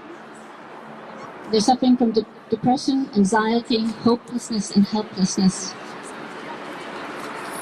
I'm particularly concerned in this situation about the parents, the guardians of these children, in this case, our government. We see many things that we see in the parents in safeguarding conferences that we have for children who are at risk in this country, in our working lives. We see parents that are unable to meet their responsibilities, and we see certain behaviours and stresses among these parents. And I see similarities with the UK government. Sorry, just flicking my notes. It's nice to give the actual. They said that this form of capitalism is over. So, you know, I would argue, I would still argue, I don't even think this is a functional form of capitalism. You know, capitalism, as far as I understand it, and this is the problem, there's lots of different definitions, is supposed to have competition in it, right? You know, and you not between countries, that's nonsense. You can't have competition between countries because competition implies failure. We can't have failed countries. So we have to have an international situation that doesn't allow countries to fail. The competition between businesses, that means you don't bail them out, right? Don't bail out the dirty businesses. Now, why did they need bailing out? You know, obviously they needed bailing out in 2008 because they were doing casino capitalism. I can't remember the name of the financier, but there's a financier who said there are many forms of financial systems and we've got the worst one, right? So they needed bailing out because they did not understand that the economic system is a dynamic thing. Neo-classical economics thinks you can reach an equilibrium, but you have other people from, like, I'm showing off now, like Schumpeter and others that talk about dynamic forms of economics. You know, Steve Keen is big on that, who's taken an economist called Nordhaus to pieces, who said 4 degrees of warming would be optimal. An economist, Nordhaus, said 4 degrees of warming would be optimal. And that's what he told governments. Do you know what they gave him? The Nobel Prize for Economics. right? It's not a proper Nobel Prize, it's sponsored by a bank, but nevertheless, there is a real problem in economics. So is it what this form of economics that we're living under is moved into a situation where they're quite happy with monopoly power? I don't know if people know that. There's a brilliant book by Nick Shaxson, the finance curse, who talks about this. They don't mind monopoly power. You've got it in Facebook, you've got it in Amazon and so on. They say as long as the price is right, as long as it gives you a cheap price, so if you get free social media and it's weaponized to undermine democracy, that's the cost of it. You are the product, as you know, as you've watched the social tech stuff on Netflix. So you're the product. That's the price. The price is our democracy. So when you have monopoly power, it fucks things up, and you're supposed to have antitrust laws. This version of so-called capitalism doesn't have that in place. Lots of people into capitalism don't think this is functional, right? So, and the other thing is, it's highly corrupt. It's highly corrupt. It's cronyism. It's jobs for the mates. It's so-called privatized. 4 different companies get all the either the accountancy firms get all the jobs of all the corporations. It's the wolves in charge, the foxes in charge of the hen house. You've got just a handful of companies get so many government contracts. It's not competition. It's not capitalism, right? It's cronyism. Another issue is that half of world trade goes through secrecy jurisdictions, otherwise known as tax havens. If you've got the right amount of money, you can go offshore. You can create loads and loads of shell companies. You can get up to all sorts of obfuscation, hide what you're doing. You can not only avoid tax, you can avoid regulation. Half of world trade goes through tax havens. $32 trillion are hidden offshore in tax havens, and corporations stash their money there. And do you know what they do with their money when they're not paying their taxes, and they hide it in offshore secrecy jurisdictions? They buy government bonds. And what does it mean when they buy government bonds? It means we pay them interest on the tax that they didn't give to us. We pay them in. Is that functional capitalism? I call that cheating. I call that taking the fucking piss, basically. Now, where is that corruption centred in the world? Much of it's in Delaware, in the States. We talk about offshore, but it's centred in the city of London. It has been since, colonialism so-called ended. We got neo-colonialism instead. And what they do, they work with the British overseas territories and crown dependencies, the British Virgin Islands, Jersey, there are many of them, and they form this spider network. It's all written about in another excellent Nick Shaxson book, he's a hero of mine, called Treasure Islands. And if the Tax Justice Network put together an index every 2 years called the Financial Secrecy Index. It's an independent index of the worst offenders in the world for financial secrecy. And obviously, people like Switzerland are near the top. But if you take the UK and its crown dependencies and its overseas territories as a group, guess who is the biggest supplier of corruption services in the whole world? It's the UK. Of course, it's centred on the City of London, which also provides 15% of funding for new fossil fuel projects. So, folks, what this rebellion is about calling out a fake economic system that's it's psychopathic. It's a self-reinforcing system. It's a domination paradigm. And by saying that we have a problem with this economic system does not pigeonhole us to say we're anti-business or anti-market. We just don't believe in piss-taking, And if you read in the Financial Times where, come on, George Barder, you're really good at reminding our favourite lefty. He says that you are no another one. Sorry. Hello, my name is Julie McGraw. I'm an educational psychologist. I just want to thank you all for the contributions that you've made so far and the clarity that you've helped us to get on this in the Safeguarding Conference. Just to introduce myself, I am an educational psychologist, as I said. I've worked in South Africa, mostly in areas where children experience the greatest levels of deprivation, and then I've also worked in a local authority in the UK. As an educational psychologist, I have received referrals. My usual work has been receiving referrals for children that for one reason or another are finding it difficult to access the education that they're provided with.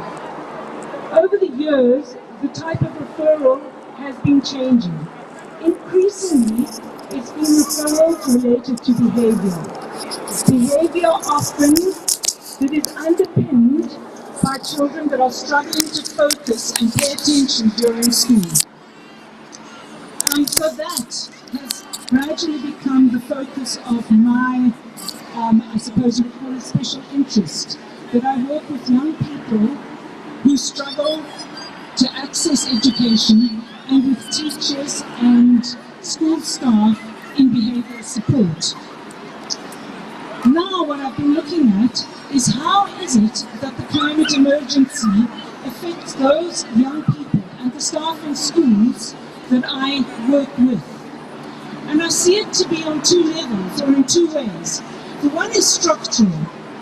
If we look across the world, and now getting closer and closer into the UK, to where there are disasters related to the climate emergency, such as floods and drought, we can see that firstly, as was mentioned earlier, in floods, children's schools actually disappear and they can't attend school anymore, whether they want to or not. Health clinics disappear, so they can't access what they need in order to be able to take best advantage of education.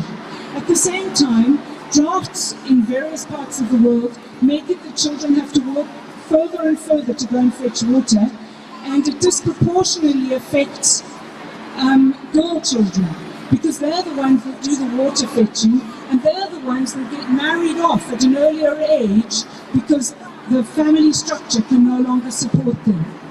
We've got various parts of that, particularly when we look at the floods, starting to affect us here in the global north and in the UK in particular, where children can't easily go to school. So that's on a structural level. On an individual level, how does climate change, how does the climate emergency affect children? And so we're looking, firstly, at, as some people were talking about earlier, respiratory illnesses. Children coming to school with respiratory illnesses and having to sit in school and access education when their breathing is not as it should be. We see fatigue. Children who are tired. How well do you manage to do anything? How well do you go to work when you're too tired to concentrate? There's greater... You can do what you want, but you have to stick within the donut. We don't have people falling through the gaps of society, and we don't have the, we're breaking planetary boundaries. Are you still with me, rebels? You're enjoying a bit of a... So, if you just want growth for the sake of growth, that's a form of cancer. That's what we're running. That's the conversation we want to have. And, if you are allowed to grow as a business and all you're about is profit, that's not okay. So what I was going to say earlier is when they bailed out the dirty businesses recently, the reason they had to bail them out is because they had no reserves. They had no, it's like if you're an individual, you're supposed to have a few savings for a difficult time. I know not many of us can manage that, but companies are supposed to have reserves. Why did they not have any reserves? 25% of the FTSE 100 companies had no reserves. The reason why, they use their reserves to rebuy their shares and all sorts of little shenanigans like that pushes up the share prices so they get their bonuses. That's not functional capitalism. That's just bullshit and trying to have a good pay rise, isn't it? So why are we letting this stuff happen? It's because we get this polarity that says, if you've got a critique of this system, you're obviously a Looney Tunes communist. What have I been called? A neo-Marxist communist? I didn't know where it was. Apparently I'm one of them. No, we just want a grown-up conversation about having a different form of economic system. We want to listen to people, and we want citizens' assemblies about it. rewire our economic system and decide what we want it to be for. And economic systems are chosen, you know, they're not things that are emergent. So you've got John Fullerton, who talks about regenerative capitalism, where he wants to internalize the costs of products. So, you know, one of the things in economics is this concept of externalities, that you can make a product really cheap, you know, like cheap chicken. Now, it's not cheap, that chicken, you know, it's not cheap. It's probably going cheap at some point, but sorry, crap joke. Cheap. But it may not even be doing that, given what they do to those poor creatures in factory farms. What's happening is obviously the chicken is having a super shit time, and we are not honouring, whether you're vegan or not, you know, you're not honouring, we're not in right relationship with that cousin of ours. You know, we're not in a decent, honest, honourable relationship. We're in a relationship of exploitation. And then they're pumped with antibiotics, and we are facing an antibiotic crisis. When we have an antibiotic crisis in this country, there will be no vaccine against it. Ordinary illnesses will kill people. And that's because of how much factory farmed animals are pumped full of it. That's called an externality. You know, another one is, and I haven't watched it yet, but there's a brilliant documentary from George Monbiot called Riverside. I don't know if other folks have seen it, but you know, when you pump all your literal chicken shit into the rivers and destroy the ecosystems, that's an externality. No, when you create food that is harmful, to actively harms people's bodies when they eat it, that's an externality, because the rest of us have to pick up the tabs of that cost of the health thing. So, you know. Yeah. And by the way, I know George likes this figure. We're like sort of figure nerds, aren't we? Facts and figure nerds. The advertising industry reckons that by 2024, it will annually be spending 630 billion on advertising. You know, 630 billion every year to get us to keep consuming. Well, is that capitalism as well? You're making people, brainwashing them, forcing them to consume, and spending that much money. I just think it's tedious, this idea that you're anti this, pro that. I just think, well, I don't see this as a functional system. It's a psychotic system. It's killing life on Earth, and wanting to have a grown-up conversation about economics is a totally reasonable thing to want. And so, you know, going back to sort of thing about economic growth, one of the things they're trying to say to us is that you can have green economic growth, you know, so we just have sustainable economic growth. Apparently you can just put a word in front of something and it's all right. It's the biggest form of greenwashing there is, to say that you can have green economic growth. As I said, you can have growth in sectors, but you cannot have economic growth and have a sustainable planet, the two in its current form. Thank you. There was a review. I look at this with these notes I've got here.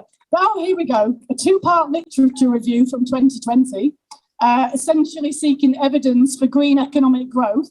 They assessed 835 papers. They screened nearly 1,200. And they say, we conclude that large, rapid, absolute reductions of resource use and greenhouse gas emissions cannot be achieved through observed decoupling rates. This is a terminology. Talk about decoupling. Can you carry on growing, but you decouple from the damage? Hence, decoupling needs to be complemented by sufficiency-oriented strategies and strict enforcements of absolute reduction targets. In other words, in plain English, we can have growth or we can avoid a climate and ecological catastrophe. The argument that we can have both is untrue. We cannot have green economic growth.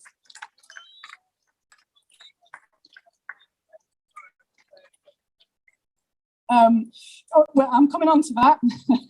So, you know, mainstream voices are questioning this current paradigm, and you probably don't get any more mainstream than the Bank of International Settlements. Do folk know who the Bank of International Settlements are? Thank you. I could do a quiz, couldn't I? Oh, I'll be testing you all later on your economic literacy, by the way.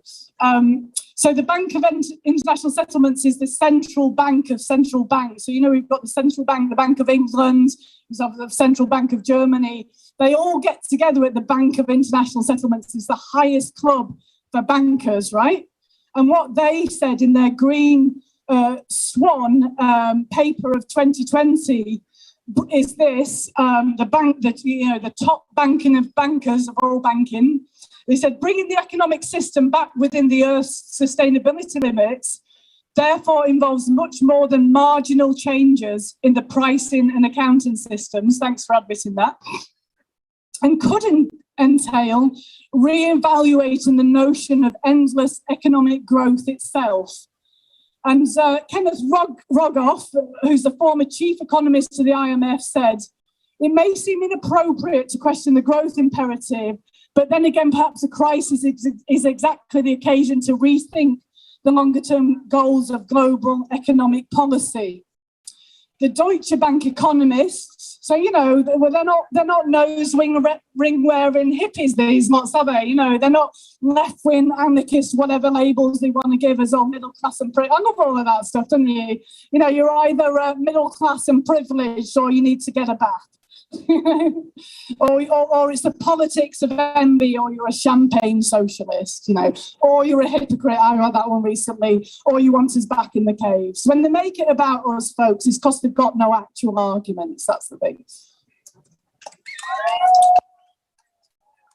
So the Deutsche Bank economist said, the problem for the environmental lobby is that a world without economic growth may create a damaging backlash against such climate policies. And yes, they are getting a bit upset that we're talking about this. And they've been to my house recently to take a few photographs to part of the backlash. Bless them. Nevertheless, the problem with the status quo is that the irreversible damage to our planet will increase. On the one hand, modern civilization is screwed. On the other hand, modern civilization is screwed. You know, that was from a McKinsey report. So it's already happening on the margins. You know, you've also had Gordon Brown and the RSA and even the Economist magazine talking about needing more citizens' assemblies. So he was saying, you know, the neoliberals thought that democracy as in its current form is corruptible. They're quite right, actually, but a market-led alternative is even more corruptible. What do we need? We need to include ordinary people. We need ordinary people at the centre of our deliberations. We need deliberative forms of democracy. And ordinary people need to sit in the room with the brilliant minds of Kate Raworth, donut economics, Professor Mariana Mazzucato, mission-based economics, you know, John Fullerton, regenerative economics, Tim Jackson, prosperity without growth. You know, talk to them all. Talk to, you know, Molly Scott Cato, Professor Molly Scott Cato on bioregional economics, and let's rewire this economic system. And so what we're doing, Rebels, what you're you know, the sacrifices you're making today, being here on the streets, is to support this movement to move the dial. We already moved the dial on the climate and ecological emergency, right? We moved that dial. In 2019, I think it was systemic, at the COP25, I believe, said that Extinction Rebellion were the biggest global voice on the climate and ecological emergency. In 2 years, we've become that big voice. Obviously, it wasn't just down to us. You had the brilliant work of Fridays for the Future, Greta Thunberg, David Attenborough's film, the IPCC report, with some credible papers coming out of the science. You had Jem Bendel's deep adaptation paper. But what happened was that we moved the Overton window massively on the climate and ecological emergency, to the point now that YouGov say that 85% of the British public gets it. They know that this is an emergency that affects everybody. It's not an emergency that's going to impact somebody else, somewhere else at some other time. It's coming home and none of us are safe. You know, one way of saying it is that we're all on a boat, but some of us are in the bottom decks, some of us are in the top decks. I know there's a few billionaires building bunkers and in that way stealing the lifeboats. So what this rebellion is helping us to achieve is this conversation that we have to have. You know, we say no new investments in fossil fuels. It's an obvious thing to ask for. Why are you not doing it? Because we have a political economy that cannot, by its nature, make sensible decisions. It cannot, by its nature, make sensible decisions. So we have to have that conversation about how to shift that system. We can still act now. There are things that we can do to prevent biodiversity loss. There are things that can happen right now within businesses. And, you know, you do have brilliant businesses that are purpose-led. You know, this is a fight that involves us all. It's a conversation that involves us all. So I will be doing a test later. But never let it feel like you can't have a conversation about economics. It's for everybody. This is what this system wants to do to us. It wants us to not think about democracy. It wants us to not think about economics. It wants us to go quiet and not say anything. So I'll maybe just finish with a quote, if I can find it. Here you go, from George Washington. George Washington said, "A primary object should be the education of our youth in the science of government. In a republic, what species of knowledge can be equally important? And what duty more pressing than communicating it to those who are to be the future guardians of the liberties of the country?" In other words, we need to be a literate citizenship, and economics is part of it. And thank you for listening. Lots of love.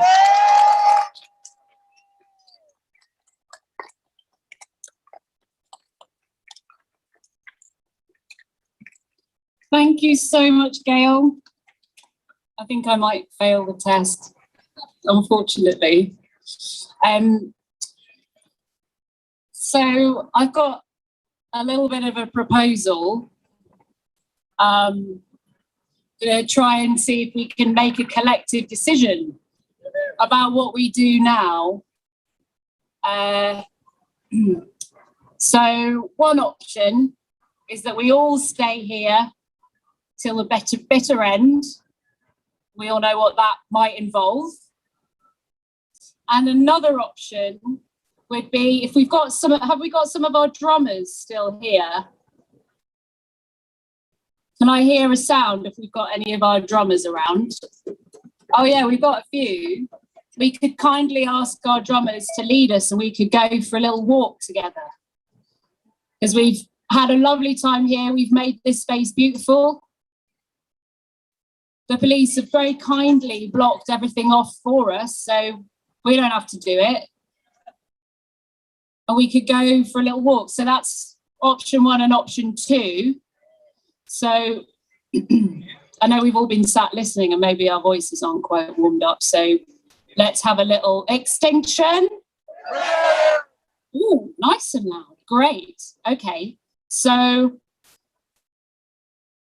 let's try this. So if you want to go with the first option, sticking around, then you say the extinction bit. And if you want to go with the second option of having a little walk somewhere together, say the rebellion bit. So it'll go extinction, rebellion, extinction, rebellion, extinction.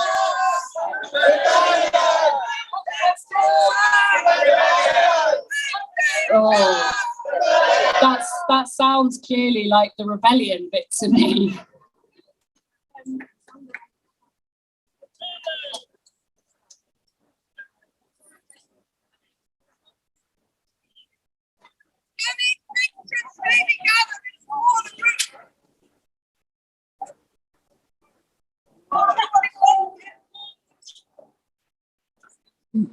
These guardians of the children, this government.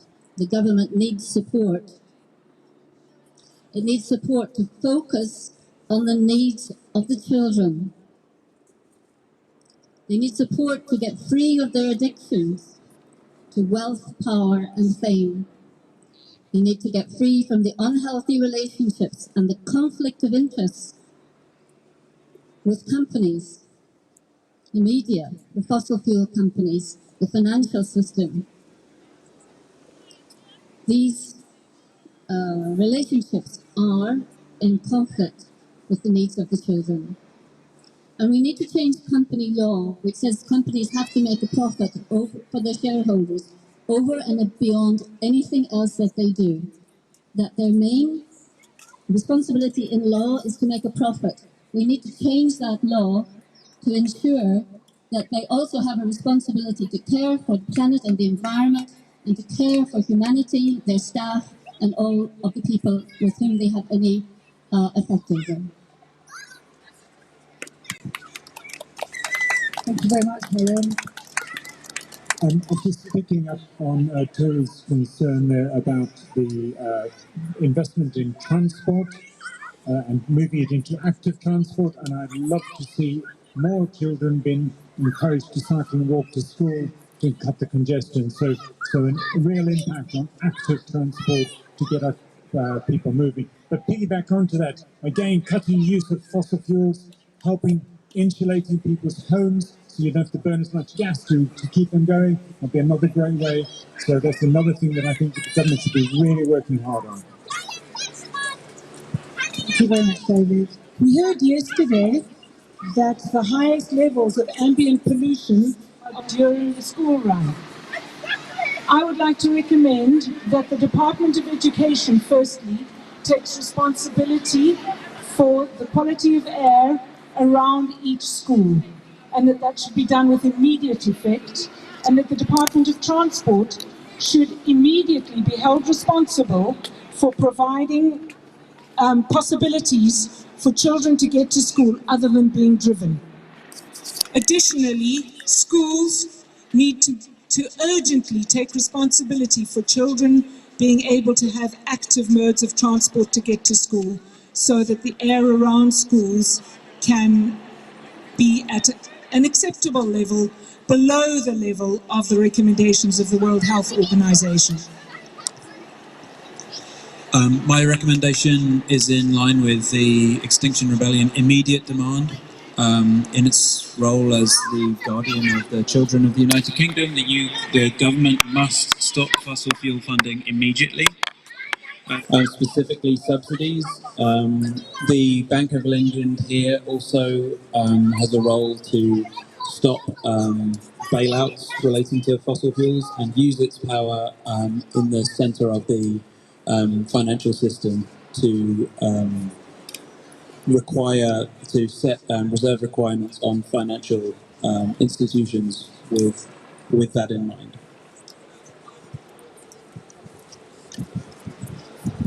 Thank you very much, Alex. And of course, we've missed Daniel.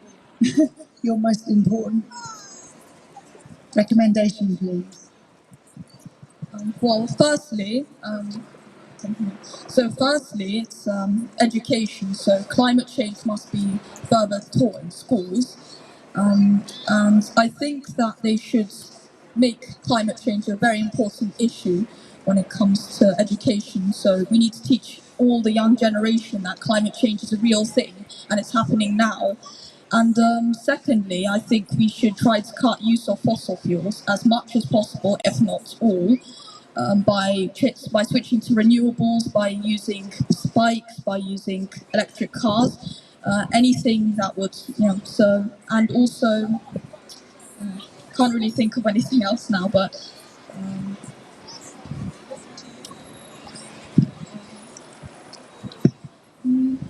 so the government also needs to put it on their highest priority, as climate change is, happening now, and it's going to affect everyone in the UK. So that's it for me. That's all I have to say.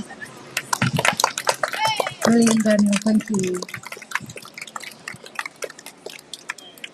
So, basically, from everything that everybody said, we need to be rising up with Extinction Rebellion, but we are rising up.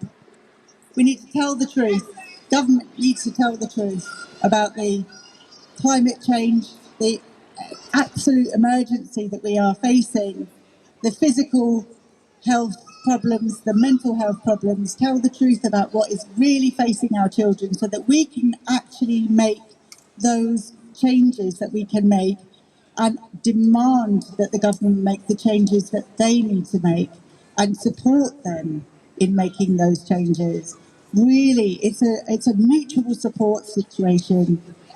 So we need to act now on all the climate emergencies that we're facing, everything that we've spoken about today, all the recommendations that our beautiful, wonderful panel have been recommending, from hearing from each other about their amazing research that they've done. And we need citizens' assemblies. We need to help this government. They don't seem to be able to get it themselves. We are here as a panel. We pulled together within a very short space of time. Poor Julie, she only arrived in our panel this morning, so she's been genning up on everything that she wanted to say only this morning. We are actually rebels. We are also professionals. Most of us are working in the NHS. We are also desperately trying to get the government to hear what we have to say, to hear that we are absolutely so concerned and worried. We're waking up in the middle of the night. It is not acceptable what is happening to our children. And so how do we do it? We're going to ask that the government, no, we're going to demand that the government create citizens' assemblies so that we can help them and support them. Because you guys know what it's like being on the streets. You guys know what it's like to have children that are too scared to go to school, that can't breathe, that are unable to get hold of medicines, worried about the effects of climate change on their relatives overseas. It's happening now. We've already had one child die, which the coroner thankfully was able to bring that to the table, that the child died from the effects of climate change, the effects of pollution in the atmosphere that have got into her lungs, that have damaged her lungs in such a short space of time that she actually died. We've also talked about the way that other effects on their education, on their sporting, everything that all the children are rightfully allowed to enjoy in their lives. So this is a desperate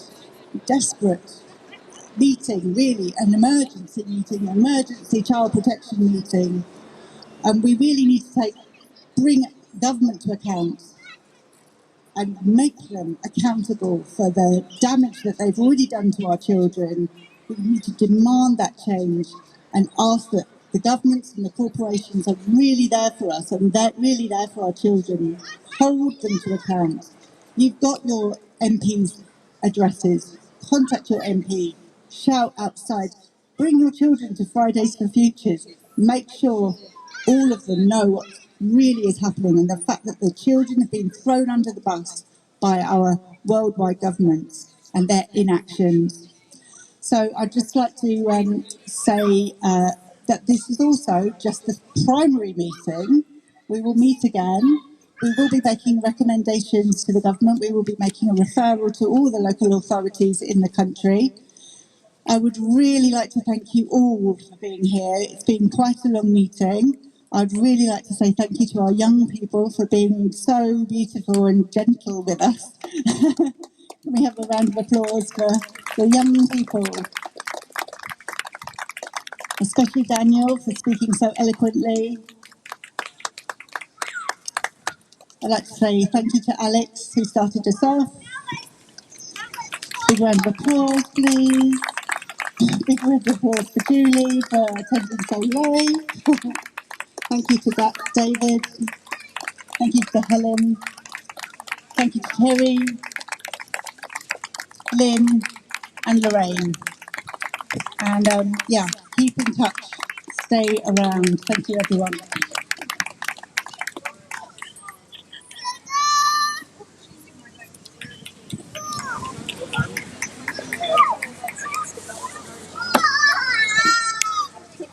Thank you so much for sharing it with us. And there are some who may be choosing to stay. And I very, very much appreciate you as well. Especially if we're going to leave these people, these heroes on the bus, can we have a huge, huge round of applause for the people up there?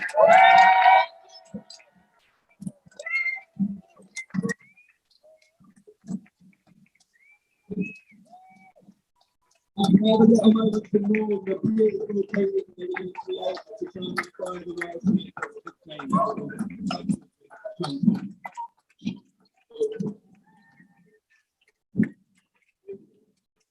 And also thank you to the people sitting around the bus, like you're doing a really important job as well.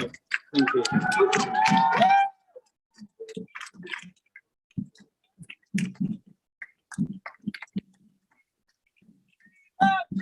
Extinction!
Get this one. Can you come in with it?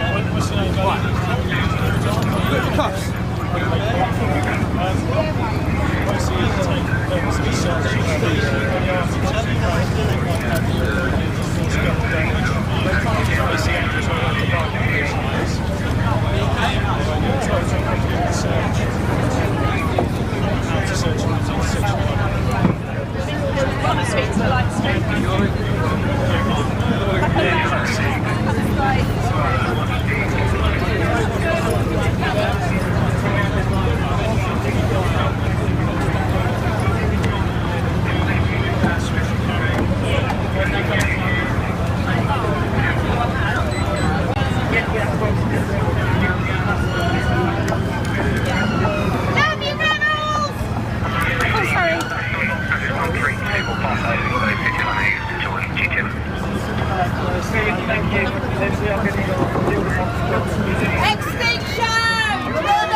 Overseeing what we're doing, but we're not getting anyone's way right here. So if you do want to say a couple of words before you go, I'm looking to some of the families that are still here. There you go, come on.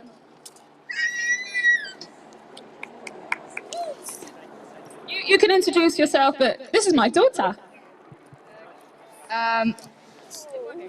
Hi, you just witnessed my glorious mum pouring her heart and soul out. My name is Ren and I'm 11, and this isn't fair. This whole situation is just not fair. These people don't care about the world. This is Marlo telling you what he thinks about stuff. So these people, they don't care. All they care about is profit, and they think that if they are rich and if they have this glorious gold force field around them, that they'll be fine. They won't. We are all human beings, well, except for them, I think they've lost a bit of humanity. We are all human beings, and we all need to fix this because we are going to suffer. And so are the animals, so are the plants. This is our problem because we are the ones that have done this. We are the ones that have made this problem in the first place, and therefore we need to fix it. The human race have a lot to apologise for. They have a lot that they have done, not thinking about the outcome and not thinking about the future of their children, their grandchildren, their great-great-great-grandchildren. They're not caring about the next generations. And it is just not fair. Like I said, this whole situation is just not fair. And all the young children, like my brother who is so blissfully ignorant, they don't know what's going on, and they are growing up in a world that is, the air is just grey. Dancing, which is a bit weird. We sprayed on there, it's actually removable quite easily. You can see that it's removable. I'm still being arrested.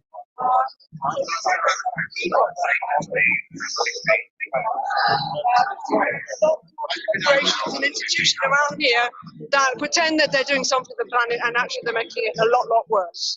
We are facing a climate emergency, and this is the way I'm treated as a person that's doing a simple protest. I've done no damage, but apparently, according to the police, I have. The spray will come off. It's only chalk spray. I don't know why I've been arrested. We were given false information. We were told we could do it. Now we're told we can't do it. And now I'm being taken to a police cell. I don't know why. All I'm trying to do is save the lives of these children here who are going to grow up in a world that is unsafe. And it breaks my heart. I'm really upset for them. I don't mind spending the night in a police cell, probably release me at 2:30 in the morning like I did last time. And that's fine. What I worry about is the poor youngsters here. They're talking about all the youngsters here. They're giving speeches about the youngsters who are dying all over the planet. This is how I'm treated. Let's try and stop that. This is. I don't mind being a criminal record, that's fine. I'm 66 years of age, and I'm an old age pension. I just got my bus pass, and I'm doing this for the next generations. This is so important. It's the most important thing in space on the planet today.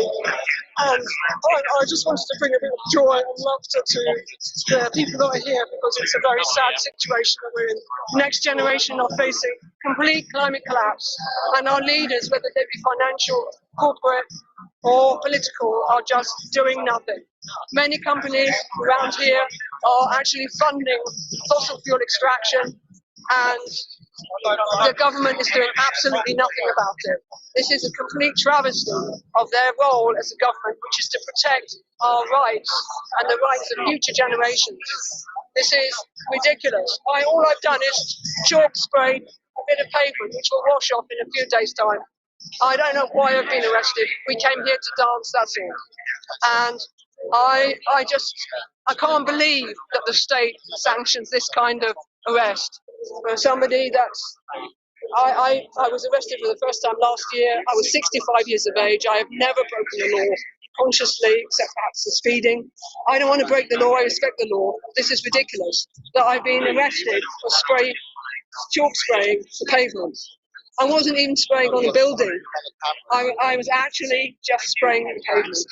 And also, I was just doing a dance. That's all I was doing, was dancing, dressed up as a greenwash buster. No, okay, you can search me. You will find nothing. You will find absolutely nothing. I am just protesting as a person that's concerned about the planet. That's all I'm doing. I am just protesting about the state of the planet. That's all I'm doing. I have no weapons. I'm just not resisting arrest. I don't know why I've been handcuffed. I'm not resisting arrest at all. It's just absolutely ridiculous that I'm in this situation as a 66-year-old woman being arrested for just chalk spraying and dancing in a stupid costume. We are the greenwash busters, and we're proud to be greenwash busters. We want to bust all the greenwashing that government is making, the corporations around here are doing, the institutions, they're under the England, they're all the corporate banks.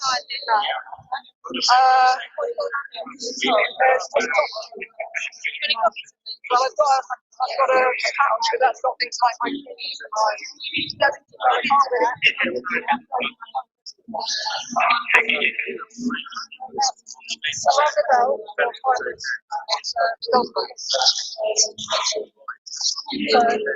Being searched.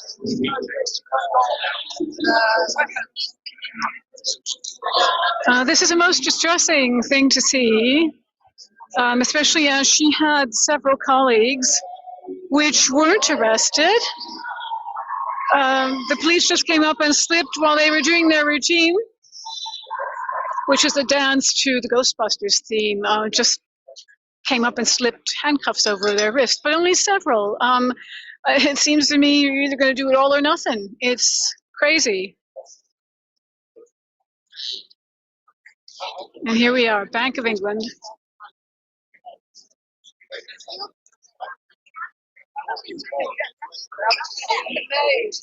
Because all I've done is try to talk and done a dance. That's what I've done today.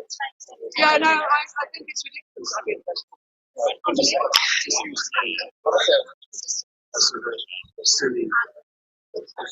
They made an attempt in front of the police to wash it off. You can see there's what they've done, and there's the police asked them if they could wash it off, which they did with some bottled water.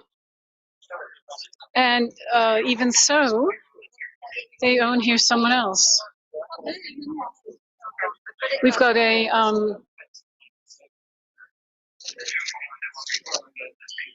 legal, a police liaison person acting as a legal observer on this occasion, observing the arrest. And it's a very important part of what we do is to have people bearing witness to what's going on and making sure that people are okay. We also have police support, people who volunteer to go to police stations, and when the people come out of the police stations, to support them in any way they can, giving them, make sure they get home safely, giving them things to drink and eat.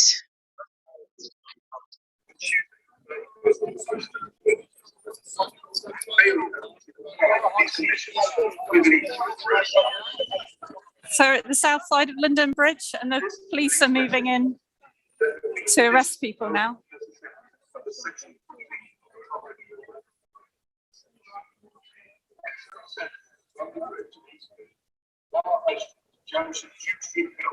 Must finish by 1600 hours. Tuesday, 31st of August 2021. Failure to comply with these conditions will lead to your arrest. This is a police message.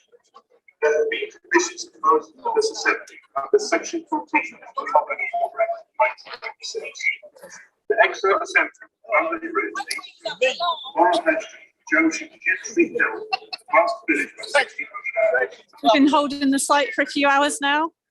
It all began with a wedding bus.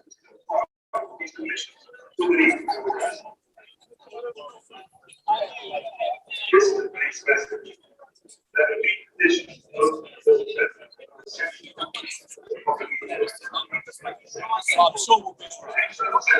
Common Law Act 1996. Must finish by 1600 hours. Tuesday, 31st of failure to comply with these conditions will lead to your arrest. Message. There have been conditions imposed on this assembly under Section 14. They're not defining a line where I'm allowed to protest legally. It's my human right to protest, and I want to find a line where I can stand, where I can protest legally at this point. And I'm afraid the police don't know that right now, so I'm staying here for the rest. Okay, I'm staying here until then. I believe for Section 14 to be lawful, there has to be a definition of an area that you're not allowed to be within, and it also has to be a time. an ending time. I don't know if there's an ending time. I'm not sure about that. But I want to find a line because I want to stand there. I don't want to have to move. I think it's really important that we stand our ground and we know our rights and we know the law. I want to make sure that my voice is heard, that our government responds properly to the climate and ecological emergency. They need to stop funding new fossil fuel projects. They need to stop new investments in fossil fuels. They need to empower ordinary citizens to make the decisions that are required in this emergency situation to get us onto a safer course. My protest here today is peaceful, it's important and it's necessary. And at the moment, I do not believe that our government is doing the right thing. I do not believe that me being asked to move on from here is correct either. Because I am allowed to stay here. I want to be in the Section 14 area. I don't want to be here. I want them to tell me where that line is and where I'm allowed to protest. I want to test them. I want to find out where that line is. And I'm going to stand at that place and I'm going to continue my protest from there. But right now, I'm going to sit right here until I hear that information from them. That's what it's about.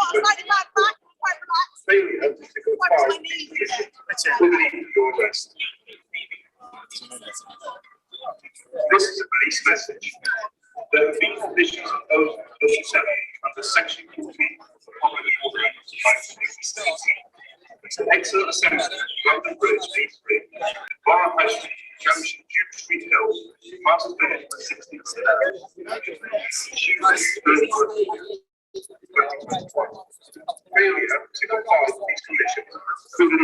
So this is Etienne Stott, part of XR Nottingham group, standing his ground, standing on his ground, trying to get an exact answer out of the police about where he can protest and where he can't.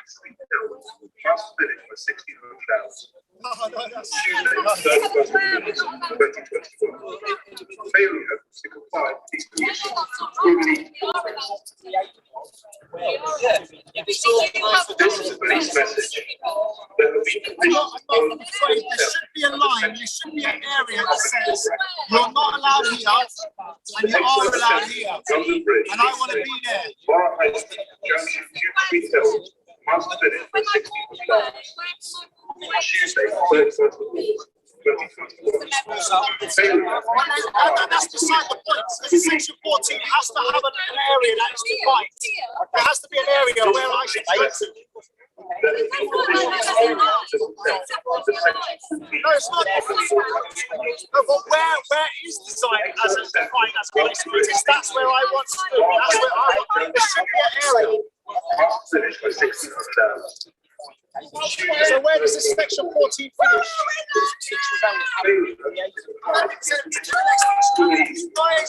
You guys are imposing the section 14 in this area, and that means that I don't want to know where that area is. So I just want to sit down. I want to see where that is. Excellent assembly, London Bridge, A3. I sincerely wish it wasn't 9 hours out anyway state. I would like to know that line where I'm allowed to be. That's where I want to go. I want that definition to me. Just for me to leave, you might just arrest me. You just might arrest me as I walk down there and say these things. But I don't know that because I should be able to. Because I don't know where that area finishes, so you could still arrest me at any time. But how do I know that? You might just follow me. It's not right. There has to be a line where, well, you might not, or somebody else here might. This section 13. It says on there the junction here. Yeah, but where's it? Junction with. But I don't know where you guys define that is. I don't know where the line is where I can protest legally. The whole of Borough High Street and the whole of London Bridge. Okay, yeah, but I don't know where that junction finishes. What does that mean? There should be a definition here.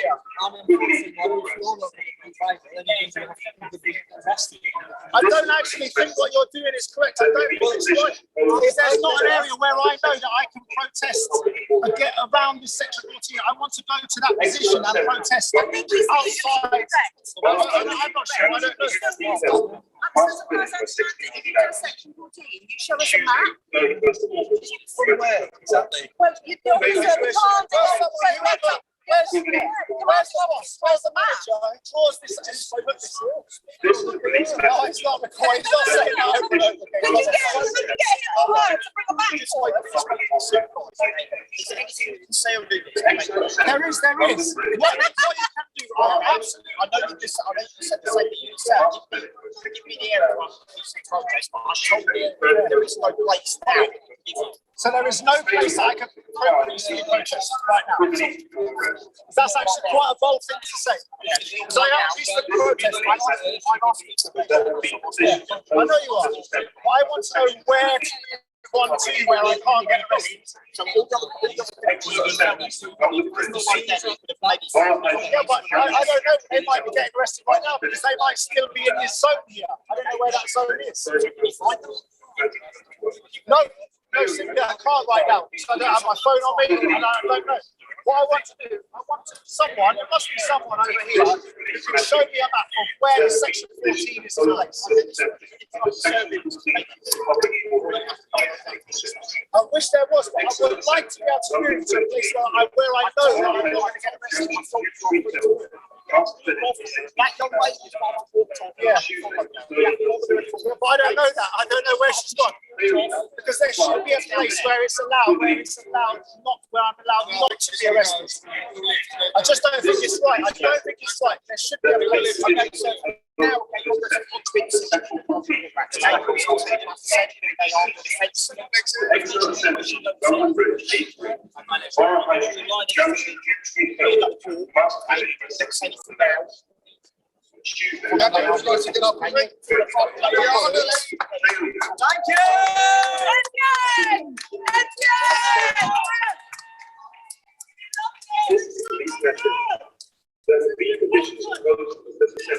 Section 14 of the Burning Ballroom Act of 1986. The Exeter Assemblies, London Bridge, 83, Bar High Street, Junction, Duke Street, Hill, past finish for 16 hours.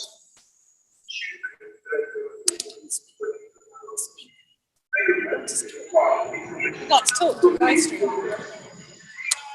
Tell us what's going on.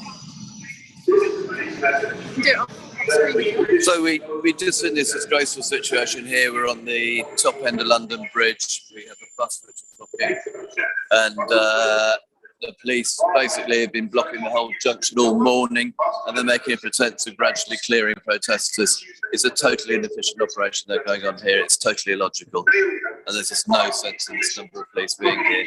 They've just arrested gold medal winner Etienne Stock. And it's just hard to understand really what they think they're achieving and which side they think they're on and quite whose orders they are under to do this. It's just such an illogical thing to do to a totally peaceful operation. What do you think of the people that are on the bus? The people on the bus are so dignified and so brave. They've been surrounded by those police for some reason for around about 2 hours now. The police seem totally incapable of even bringing in some nail varnish remover to unglue people. There seem to be like different teams of police who do different things, and it's almost like totally disconnected and I don't know, hopelessly organised organisation. It's just beyond belief, really. And at the end of the day, of course, what they will say is, Priti Patel will say, and President will say, well, we've cost the public, this ridiculous amount of money. I mean, there's far more police and protesters here, probably for most of the day. The blockage of the traffic was done by police vans, probably about 30 or 40 police vans. And at the same time, they should be out sorting out ordinary crime. It's just a complete travesty of logic and everything else. Junction, Duke Street, Hill, past finish for 16 hours. Tuesday, 31st of August, 2024.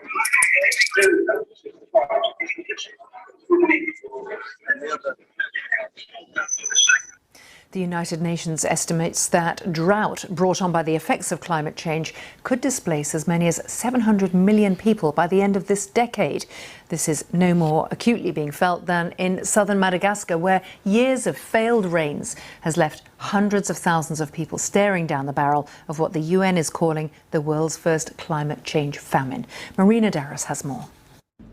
Isolated farming communities like this, in the village of Voitelo in Madagascar's southern Anosi region, are some of the last people to contribute to climate change. But they are among the first to suffer its devastating consequences. The world's first climate change famine, according to the UN. In the Mahali commune, villagers have no crops, humanitarian workers have infrequent access, and bandits plunder what's left. After 3 years without rain, when the first load of food aid finally got through in March last year, it was too late. 150 villagers had already died. Sinasi and her 8 children make do with what they have. A daughter uses an old rice sack as a dress. It doubles up as a bed to her brother. The World Food Programme says that in an area where people depend on their own agriculture to survive, the land is 7 times more barren than it was even a year ago. We eat wild roots, but we are not able to cook them. We put them in the pot, we cover them with water, but it stays raw. I would like a blanket, clothes and sandals, but most of all, I would like to eat. Although Madagascar experiences frequent droughts and is often affected by the change in weather patterns caused by El Niño, UN experts point to the latest IPCC reports on to draw a direct link between climate change and Madagascar's current aridity crisis.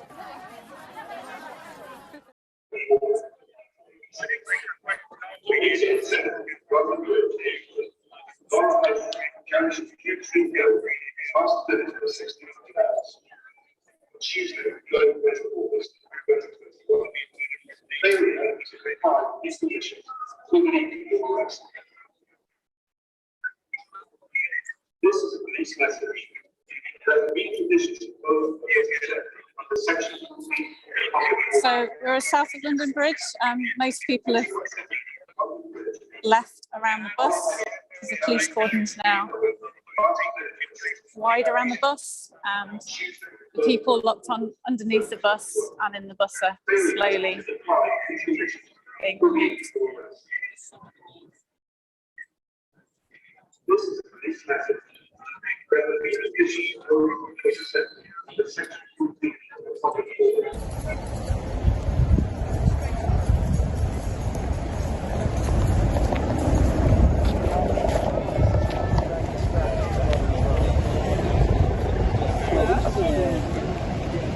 Hiya, can anyone tell me what's happening? Is anyone comfortable speaking on camera? Yes. Yeah, amazing. Hi, could you tell me what's happening? I'm part of XR's live streaming team. We're going to play this out a bit later. So would you mind introducing yourself? Hello, yes, my name's Izzy. We are XR Worcestershire, so from various towns around Worcestershire. And we've got the planet Earth on a stretcher because obviously the Earth is in a critical condition. So we are trying to get people to understand that message. Okay, and what are you hoping to achieve with this? You said you want to get the message across. What is that message? Well, the message is that the Earth is in a critical condition. This one, for example, says media silence is killing the Earth. We need to stop the harm. We need the government to take action to do something about this. Okay, and this is a family-friendly sort of activity. We've just had a huge group of families with children engaging with this, that it's a simple message that they can understand. And how does that make you feel, really? I know the climate crisis is terrifying at the best of times, but being around families with young people invested in a future that is getting less and less likely to be anything that you want to really spend time in, frankly, how does that make you feel? It's absolutely distressing. I read one of the quotes from one of the people on the IPCC saying that basically our young people face a future of complete uncertainty because of the breakdown of the climate, because of the ecological emergency and the possible effects of that. We cannot predict exactly what they're going to have to deal with in the future. I've got young adult children. It absolutely breaks my heart when you see even little ones like that. We don't know what they're going to have to face and what they're going to have to adapt to and what will be in place to help them adapt to that. And it just makes you want to cry. It's just appalling. So we have to do something. We have to do what we can to stop that. Now, one thing that I think comes through a lot with what you're saying is hope. which is so nice, because a lot of people, they see, I watched this awful podcast the other day that talks about how Extinction Rebellion is just trying to scare people. There is the most gorgeous little baby coming behind you, which just is a bit heartbreaking. Anyway, they're just trying to scare people, and there's no solutions, and it's just dramatization. What would you say to people that have that opinion? Well, the only solution there is if we all come together. I've got my a group of people that I'm working with today. That I feel that having a sort of family of people around, that is the hope that there is. That baby that just passed is my friend's baby. We may not be able to stop everything, but we can make it less bad. We can make it survivable if we all come together and we're all looking after each other. And I think that's what the message of Extinction Rebellion is. That's what I found in Extinction Rebellion, is that coming together with hope. Not that we can stop all the destruction, but that we can do what we can to make the harm less. Absolutely. And you are from the UK, I imagine, from the sound of your voice. It sounds like you're here from here. I wonder, how do you feel about the hypocrisy we're seeing, where politicians who claim to care about our climate emergency are flying on planes to climate conferences? And how does that make you feel to know that, I mean, it's one example of one individual, but that's an example of a big, a highly respected individual that's in charge of making rules. How does that make you feel, and what do you think we should be doing with that sort of information? We need our elected leaders to set the example for what we want from society. If they're setting the example of selfishness and greed, and even like my own comfort comes first, that is the example that they're setting for the rest of society. And what are we supposed to do other than model that? So we need people who are going to model a different way of being, a way of being where actually you get more satisfaction out of a caring act than out of a selfish act, which is true, which we all know. So if we have people that are modelling that, then the whole of society changes. And that's what we need. Thank you so much. Do you have anything else you wanted to add? I can't think of anything now. It's a difficult question, isn't it? But where could people go maybe to learn more about this particular part of the climate crisis, about bringing families together to make a difference? Well, I think if you have a look on the Excel website, we have a group called Excel Families, which is people with children and so on coming together.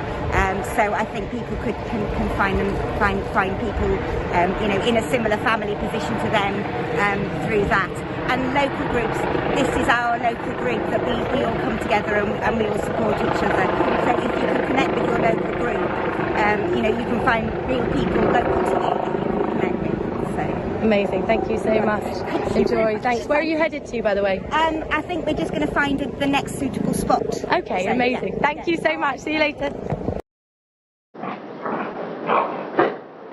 Okay, everyone, welcome. You are right now joining me from the front of a long, long march down through Southwark Street now, on the junction where Southwark Street meets Southwark Bridge Road. So if you are around, come and join.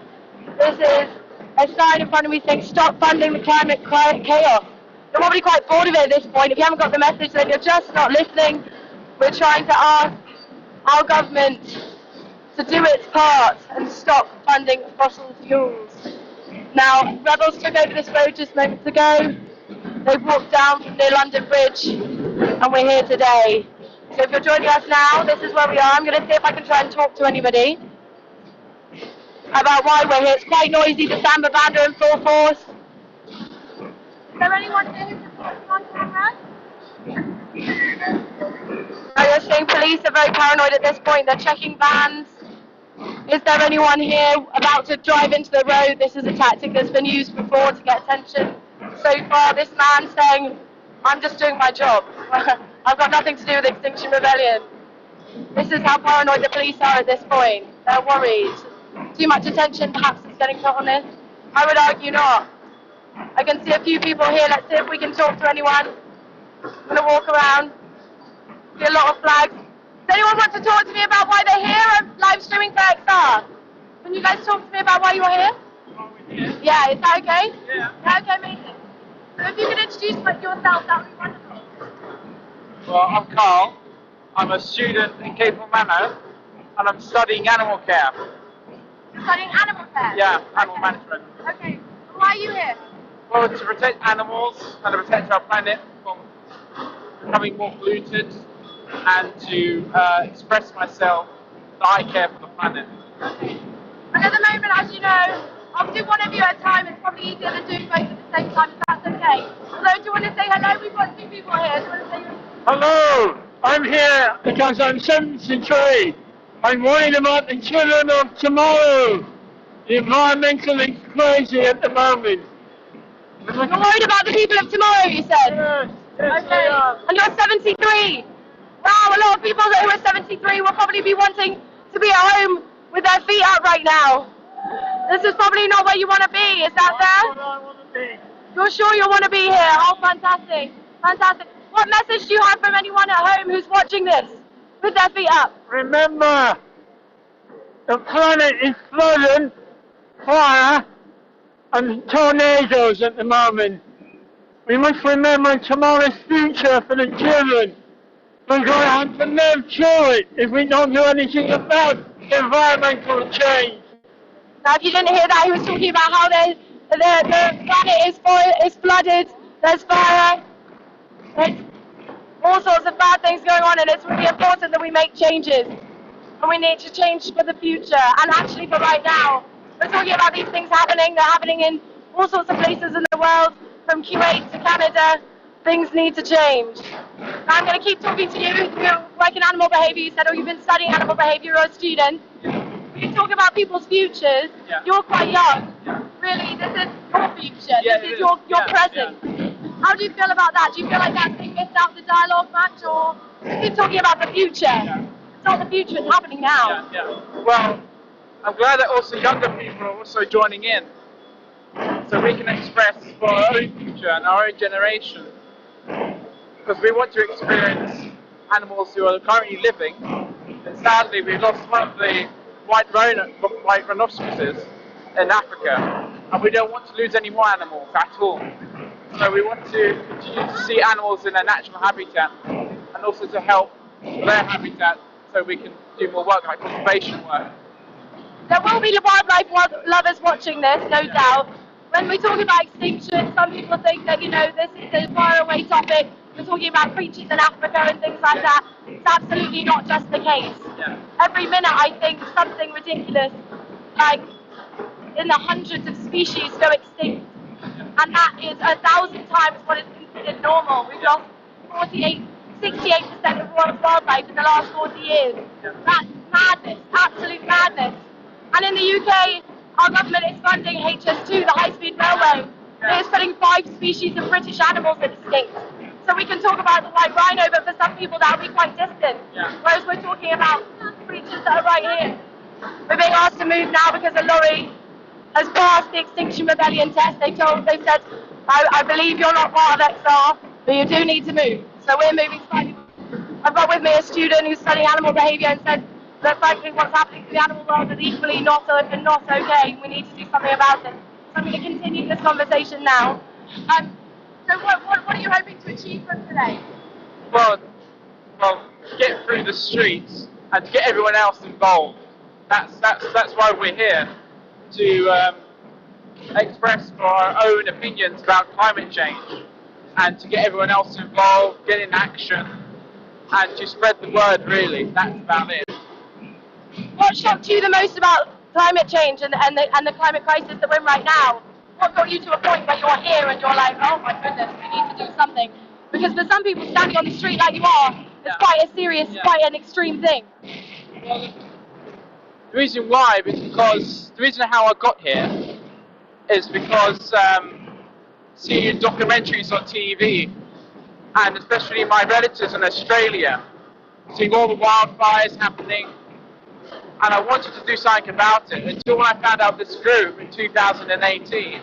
I decided to join and to tell my friends and my family to get involved like my mother, she signed so many petitions, over 1,720 a day.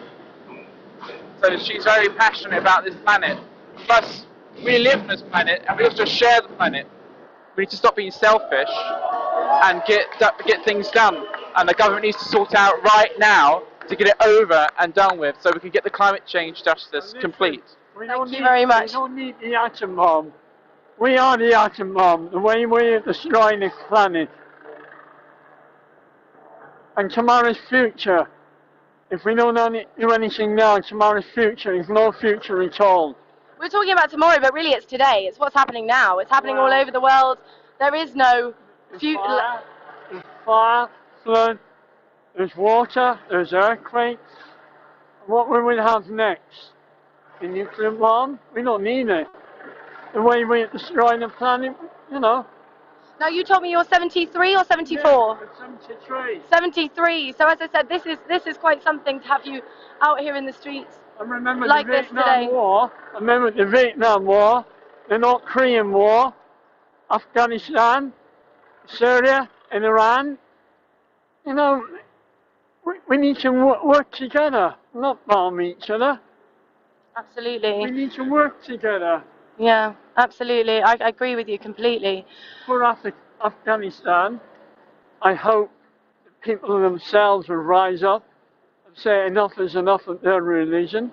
You know, it's absolutely horrific. 473 men in this country. Think of the men who lost their limbs. How do they feel? 2,000 of the Americans. Well, can I just talk for a moment? You're about how you've seen all of these things, you've experienced all these different experiences. I was speaking to my mother the other day, and she was saying that so many people hate England. If you don't, this is not how we want our country to be remembered. This is not okay. I would argue the opposite. I would say people here love the place that they're in. That's why we love it enough that we're willing to stand where we are and try and make a difference and try and make change happen. Well, Joe Biden did the right thing. Get out of Afghanistan. But it's up to the people of Afghanistan to stand up and do something about their own religion. Well, we're not talking about religion here. Instead, we're talking about the climate crisis. Thank you very much. I'm going to keep walking. I'm going to see if I can speak to anybody else. Thank you very much. Yeah, we'll do. Now it's a bit quieter. It should be easy to hear. Now, I believe I'm not really sure why we're silent here. I'm going to find out if we can find out why we're being silent. Wonder if we're supposed to be silent too. Why are we being silent? I was just talking to someone on camera. And we're not sure. A moment of solidarity to think about what's happening. There's no dancing, there's no music on a dead planet. Sometimes the silence after the noise is quite dramatic, quite effective, isn't it? Yeah, absolutely. Do you mind saying that on camera? Is that okay? Okay. So I've got a lady here who's holding a flag in front of me. We're live on Extinction Rebellion's live stream at the moment. Thank you. You've got flyers that you're holding out today, trying to tell passers-by about what's going on. Why did you say that you think that we might be being silent right now? Obviously, you and I aren't, but why are we observing a silence, do you think, at the moment? So some people find Extinction Rebellion, some people find noisy protest annoying, and they want to legislate to stop it. And sometimes, yeah, I'm wherever the samba band are, and it's loud and it's noisy and it's joyful, but our planet is dying, and we're taking a moment here to reflect. There's no joy on a dead planet, there's no music, there's no life. You know, we do this, we rebel for our children, for the future of the planet. Yeah. And for the current state of the planet, and this really, for me, I can see a few people looking really very upset. It's sort of a mourning moment for not only what is likely to come if we continue in the way that we are, but also what has happened as well in the past. So we can see signs going behind you saying stop funding the climate crisis. We know that this government that we are led by is funding the fossil fuels that are exacerbating the climate crisis. As a citizen of the UK, how does that make you feel? Yeah, well, so we in Extinction Rebellion, we say leave it in the ground. Yeah, we're at 1.2 degrees of global warming, and already this summer we've seen like floods in London, horrific floods in Germany, a modern Western democracy. We've seen fires in Turkey and in Greece, and then we've seen Canada, a modern Western democracy, at 39 degrees. They couldn't cope. people were dying. And my son, the reason I rebel is that my son is terrified by the climate crisis. I live in Brighton, and if the sea levels rise, if the sea heats up beyond 1.2 degrees, the sea levels rise, and my city's gone. My son, he sleeps in a bunk bed because he thinks, you know, that will give him a few more hours, a few more minutes when the sea levels do rise. Gosh, that sounds extreme, doesn't it? That sounds like a bit over the top, but really, when you look at flash floods and how that's impacted people in London, for example, I know that might sound silly talking about London, but we are in London, so let's do it. I know a girl called Sonia who's been living at my old house for a few months because she lives on the ground floor of an apartment where the flash flooding sort of happened, and all of her house went up in a flood in minutes. So it really, it's not necessarily an exaggeration what you're speaking about. We in London are well defended, but my city in York, yeah, by the Thames Barrier, but in York, for example, which is a big important city in Yorkshire, the River Ouse there doesn't have the infrastructure, it doesn't have the Thames Barrier, and every year it's so boring. The businesses flood, and then they can't get insurance, you know. And we're building, because of our housing crisis, we're building on floodplains. It's just terrifying, yeah. If anyone watching from home, is there anything that you would tell them watching this that they can do, places that they can go to get hope, inspiration, action points? Yeah, so come and join us in Extinction Rebellion, and you can find from our leaflets, our social media, a QR code, and do what you can. Join your local group. Maybe they'll have an outreach, they'll have a Facebook group. We're also live on Instagram. Come and join us in a rebellion. We're in the City of London. We're occupying the City of London until Friday. Come and join us. We welcome everyone to the club. Thank you very much. Thank you. Now I'm going to put my headphone in here so that you'll be able to hear me. It's getting loud in here.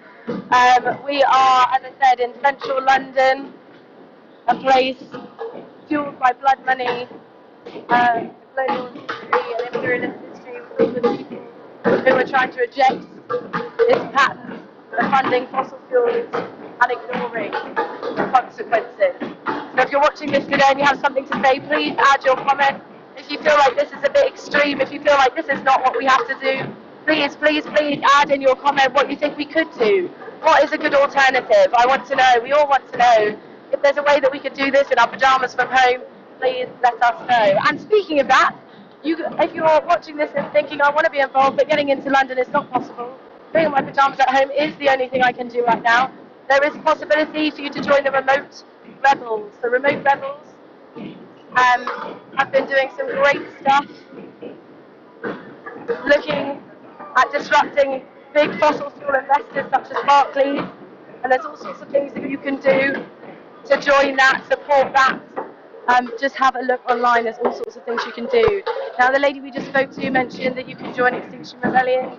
Absolutely, this movement is not going to be for everyone. Some people, just by the name, will not want to be involved in this, and that's okay, but there is a lot of people fighting for change that really are asking to be heard as well. So if you'd like to do that, that's fine too. We're not worried about who it is that you do it, we're just simply worried about trying to get as many voices to support that. Stop funding climate chaos is what we're asking. Now where we are right now, if you're wondering, you'll be able to see the Shard just on the left here of me. We are in central London. We are where Southwark Street meets Southwark Bridge Road. In the middle of the road, in the middle of 4 junctions here, cars have come to a standstill. Again, why is this necessary? Because we want to put a spotlight on the climate crisis, more so get action on it happening. So if you're wondering where we are, just to repeat that, we're where Southwark Bridge Road meets Southwark Street in central London, with the Shard in the distance. Now I can see a lady here with I'm Terrified Crisis Act Now in front of me. I can see lots of people with signs, make ecocide law. Ecocide is the ambulances coming through. So everyone, as you can see, is parting ways. This is something that has been propaganda of Extinction Rebellion has said that we don't move out the way. Look how quickly that happened. That happened in what, by my watch, probably about 30 seconds. Everyone's out the way. Please pay attention to that. It's important. Now let's see if we can speak to somebody about why they're here. Would anyone be able to speak to me about why they're here today? Would anyone be up for speaking to me about why they're here today?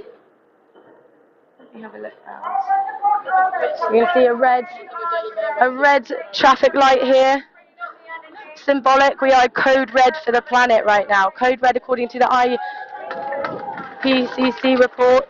That's a report by over 200 scientists, UN scientists, saying that that the climate crisis is indisputable, and that if we want to do something to change the outcome, some of that we cannot change any longer, but it is possible to reduce the impacts, or the worst impacts of the climate crisis. Now, as I said, I'm walking around trying to see if I can speak to somebody. Hey, would you mind speaking to me on camera about why you're here? Yeah, that's okay, fantastic. So if you look at me, that would be great, or look at the camera, either one is fine. If you could introduce yourself, that would be fantastic. You don't need to hold on to this, I've got it. Hello, my name's Marion. I'm up from Cornwall. Wow, you're up from Cornwall, fantastic. And why are you here today? Because I think it's absolutely essential that virtually everyone should be here. We've got to do something. It's just impossible to say how important this is. I think at this time it really has been quite clear how serious the whole thing is, and that we've got to take action, whatever happens. You know, I think I'm now really willing to do anything. I'm certainly happy to get arrested again. Yeah, it's so serious. Yeah. It seems quite a silly thing when you consider the global perspective of floods, fires, landslides, things like that, that just getting arrested seems like such a big deal. But it is for so many people. Getting arrested is a huge deal. For me, it certainly would be considered a big deal, given my profession and things like that. To have considered yourself eligible for arrest, you must have really found yourself shocked by the outcome of the climate crisis so far. How do you feel about the fact that we are 30, 40, potentially even 50, 60 years on from knowing about the climate crisis and not significant, and we're still in a position of code red? This is what is so terrible. I mean, I've known about it. I'm in my 70s now, so I've known what's happening, and I've seen what's happening, and I've tried to write letters and do all the other things you could do. I've even done small protests. But it wasn't really until Extinction Rebellion came along and gave us all a way of absolutely saying and standing up and being counted that I felt really empowered. That's amazing to hear, honestly, because I think for a lot of people it feels a bit hopeless. And you're from Cornwall, a coastal town, one of the places that will be a lot worse affected before those a bit less close to the seaside are. So perhaps this is a bit more personal than it is for a lot of people that might be able to escape it for a little bit longer. But even those that are off of coastlines are seeing impacts very, very greatly. Communities in Doncaster have been completely destroyed. Coastal communities, yes, huge impacts in places like Wales. But we're also able to see the news. We're so privileged that we can see the news of places like Pakistan that are going into drought. We can see news of Syria experiencing the same thing. We can read and hear about our own farmers and our own harvests being depleted. To what extent does it worry you, those sorts of stories appearing on your newsfeed? Do you feel like you're able to push that away from your personal consciousness, or do you feel in some part responsible as somebody living in one of the richest countries that is benefiting from a lot of the climate breakdown? I just feel so responsible. I mean, I don't know what I can do to sort of show how responsible I feel. I feel we have caused this to such a large extent, but the global south are the people who are suffering. And I was just reading the statistics this morning, and it was saying that, I mean, our contribution in the British Isles is enormous to what's gone wrong. And yet we are sitting here, our government is not acting at all. It's doing a lot of greenwash and saying it's going to act.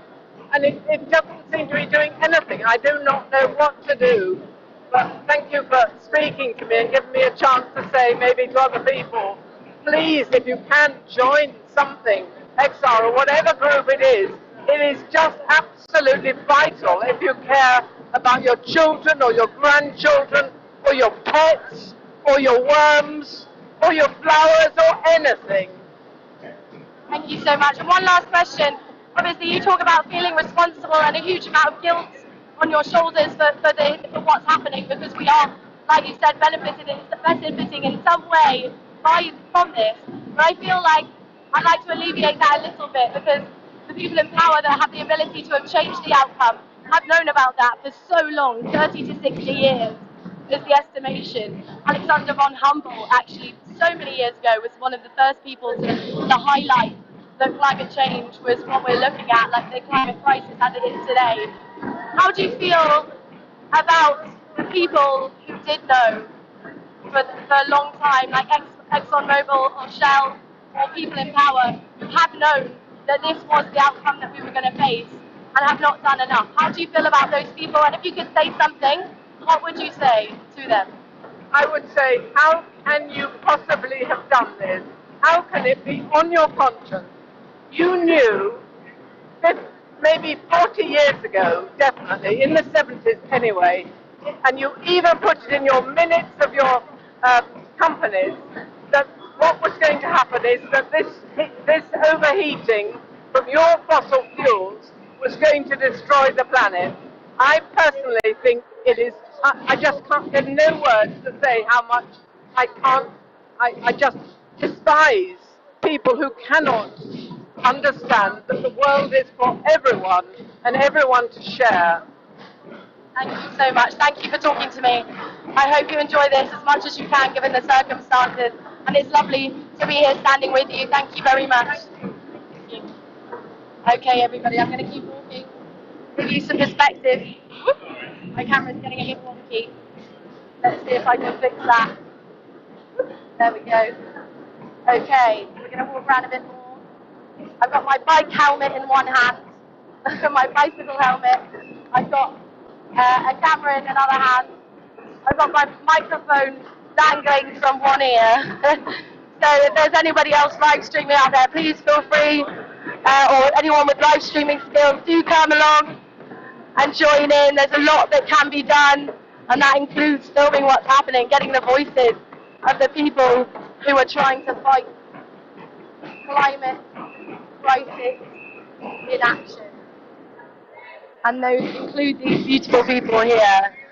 Around us, we've got mothers, fathers, sisters, brothers, doctors, teachers, economists, people from every profession, people from every background. Everyone's got something to say.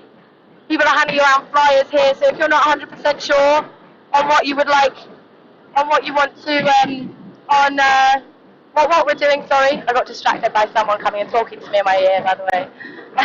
Then please come on down. There are so many friendly people really happy to talk to you. One second, I'm just going to, somebody's trying to talk to me, everyone, so I'm going to leave you with this music for a second.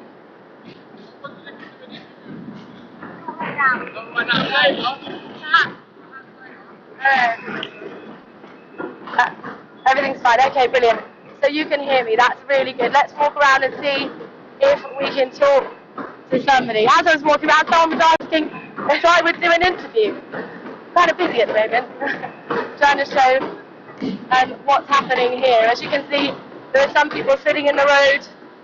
Most people are standing. The police are standing as well. I think they might be dancing a little bit as well. Maybe not. Maybe I misinterpreted that slight sway. Let's get in there. It's going to get a bit loud, everyone. Let's see.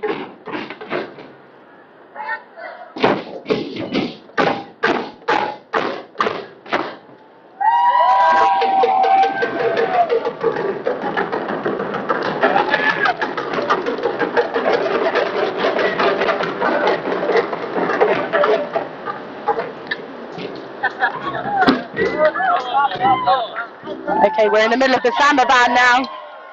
There's cheers going on all around.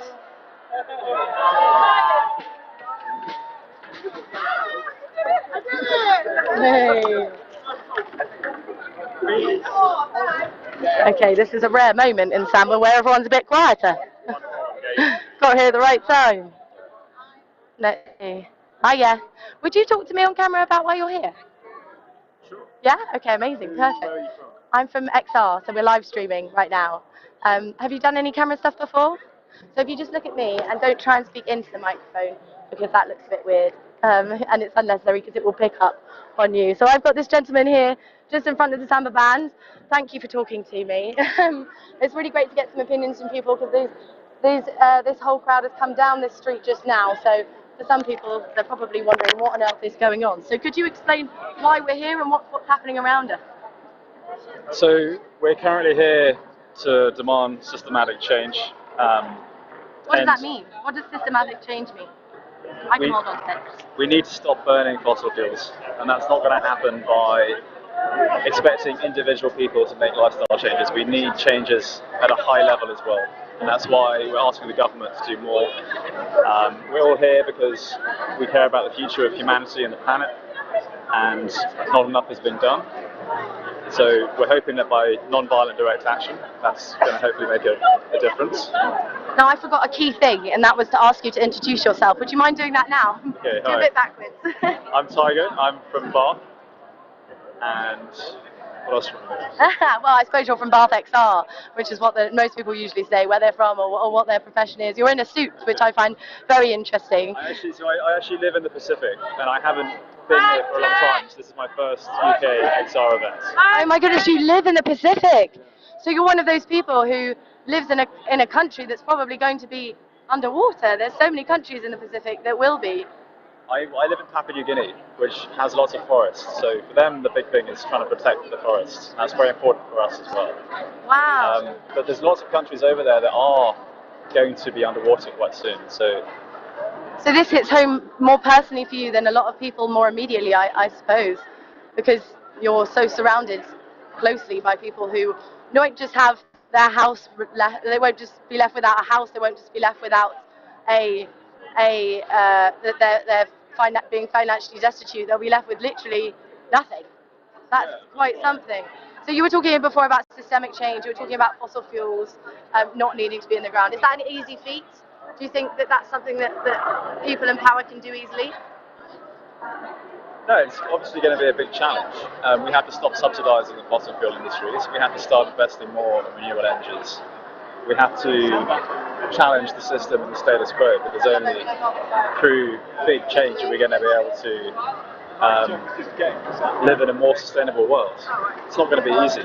No, but we need to make those big decisions. And I was just speaking to a lady before who was saying that she felt a lot of responsibility. Are we moving on to the pavement? Does this count as the pavement in the middle? Should go over here? Okay, well let's see what happens. I'm assuming, well, I'm actually just going to get your opinion on this. So obviously people who have known about the climate crisis and known the devastating impact of taking fossil fuels out of the ground have known about this for 30, 40 years, maybe even longer, frankly, probably longer. How do you feel about knowing that this situation that we're in right now could be a lot easier averted at that point? So for me, that's one of the main reasons why I think XR is so important, because ExxonMobil knew in 1980 that they predicted we were going to have 1 degree warming this decade. Their predictions have been very accurate, and we've been listening to their excuses for so long. We haven't seen enough change. So that's why I think we need non-violent direct action to change the status quo, because we've known for so long, and the fossil fuel industries have known for so long what would happen, and they haven't made enough changes to avoid the devastating impacts that we're seeing around the world already. And that's only at 1 degree. It's 1.5 to 2.5, the impacts are going to be even more devastating. So that's why I'm here. That's the main reason. And you said you're normally in Papua New Guinea. I've never met anyone from Papua New Guinea. I'm not from Papua New Guinea myself. I am from England. Yeah, well, I suspected that because of your accent. But what's the sentiment like in places like Papua New Guinea? Is the climate crisis something that is a key concern? I think it's very easy when we're talking here, you're in a suit, we're standing partially in the middle of the road. it's easy to see it as just a London thing and all these privileged people standing in the street in London talking about something that doesn't have much relevance to anything beyond that.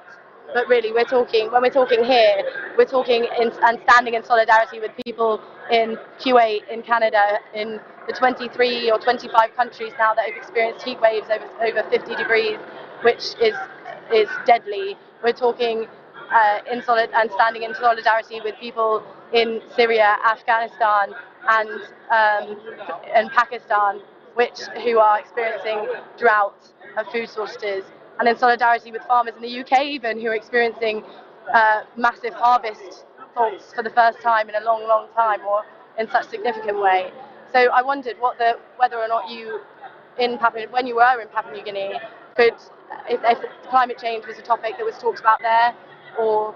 Yeah, I can't speak on behalf of them, but... Yeah, you can't speak on behalf of all the people of Papua New Guinea, I appreciate that. But your experience of being there, is there an idea? Climate change are definitely being felt. I mean, particularly speaking to local villages this year, the season has changed so much that when they previously expected crops to come out, they're no longer seeing these crops come out.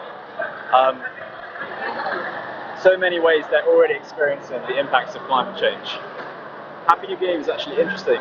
They had what some people call the first green revolution in an island called Bougainville, where people sort of like this came together to resist the mines that were damaging their land. So in many ways they know much more than we do about sustainable practice and about mobilization, making change happen. Really. So I'm learning from them, and I'm learning from them that I think this is the most impactful way we can make a difference in our country. Yeah, absolutely. And what would you say to the people in power who have the ability to change the outcome of the climate crisis at this stage? We've heard from the IPCC report, yes, we are in code red, but there is a lot that we can be doing that can make action happen. Yeah. Well, my opinion is that what we're doing is not enough. So we can't keep on doing business as normal. And that seems to be the plan, and the plan isn't working. So we need to change business as normal. I'm going to find out what else is happening along here. Thank you for talking to me. Is there anything else you wanted to say? That's all right. Thank you very much. I'm going to try and avoid getting hit by a car as I move around the road. Thank you very much. So it seems that everybody has moved off of the road now. We're on the edges, on the outskirts of places here. Still, hi. Extinction Rebellion channel, right? I am on there, yes. Just being spoken to right now by somebody on the side of the street. Maybe we move off the street for a sec so that everyone can see what's going on. I was wondering what Exar's opinion or position is on health passports. Unfortunately, right now I can't speak to you. I'm literally live streaming as I speak, so it's not appropriate for me to talk to you right now. So I'm going to literally, if you speak to me when I'm not holding a microphone trying to get interviews from other people, I'm happy to talk to you. Interview me? Can I interview you? Yeah, about the freedom protests. And, I'm trying to speak to people who are talking about the climate crisis right now. Okay, so as you can see, there's a lot of people here, all with different interests in mind. Right now, we are. It seems a bit like there's a bit of a stalemate going on. We're in between Southwark Bridge Road, and also where are we?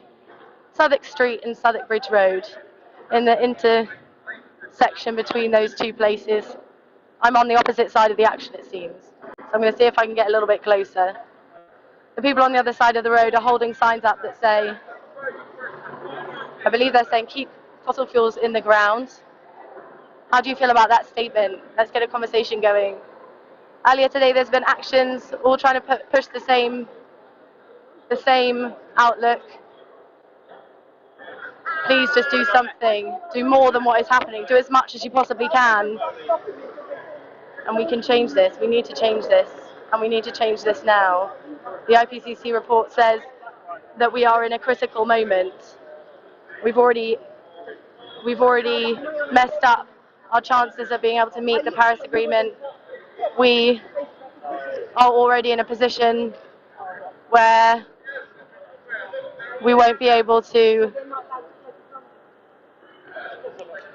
get free of some of the worst or some of the consequences of the climate crisis that will already be catastrophic and are currently catastrophic for so many people's communities, families, friends, countries, entire countries, but there might be something that we can do to lessen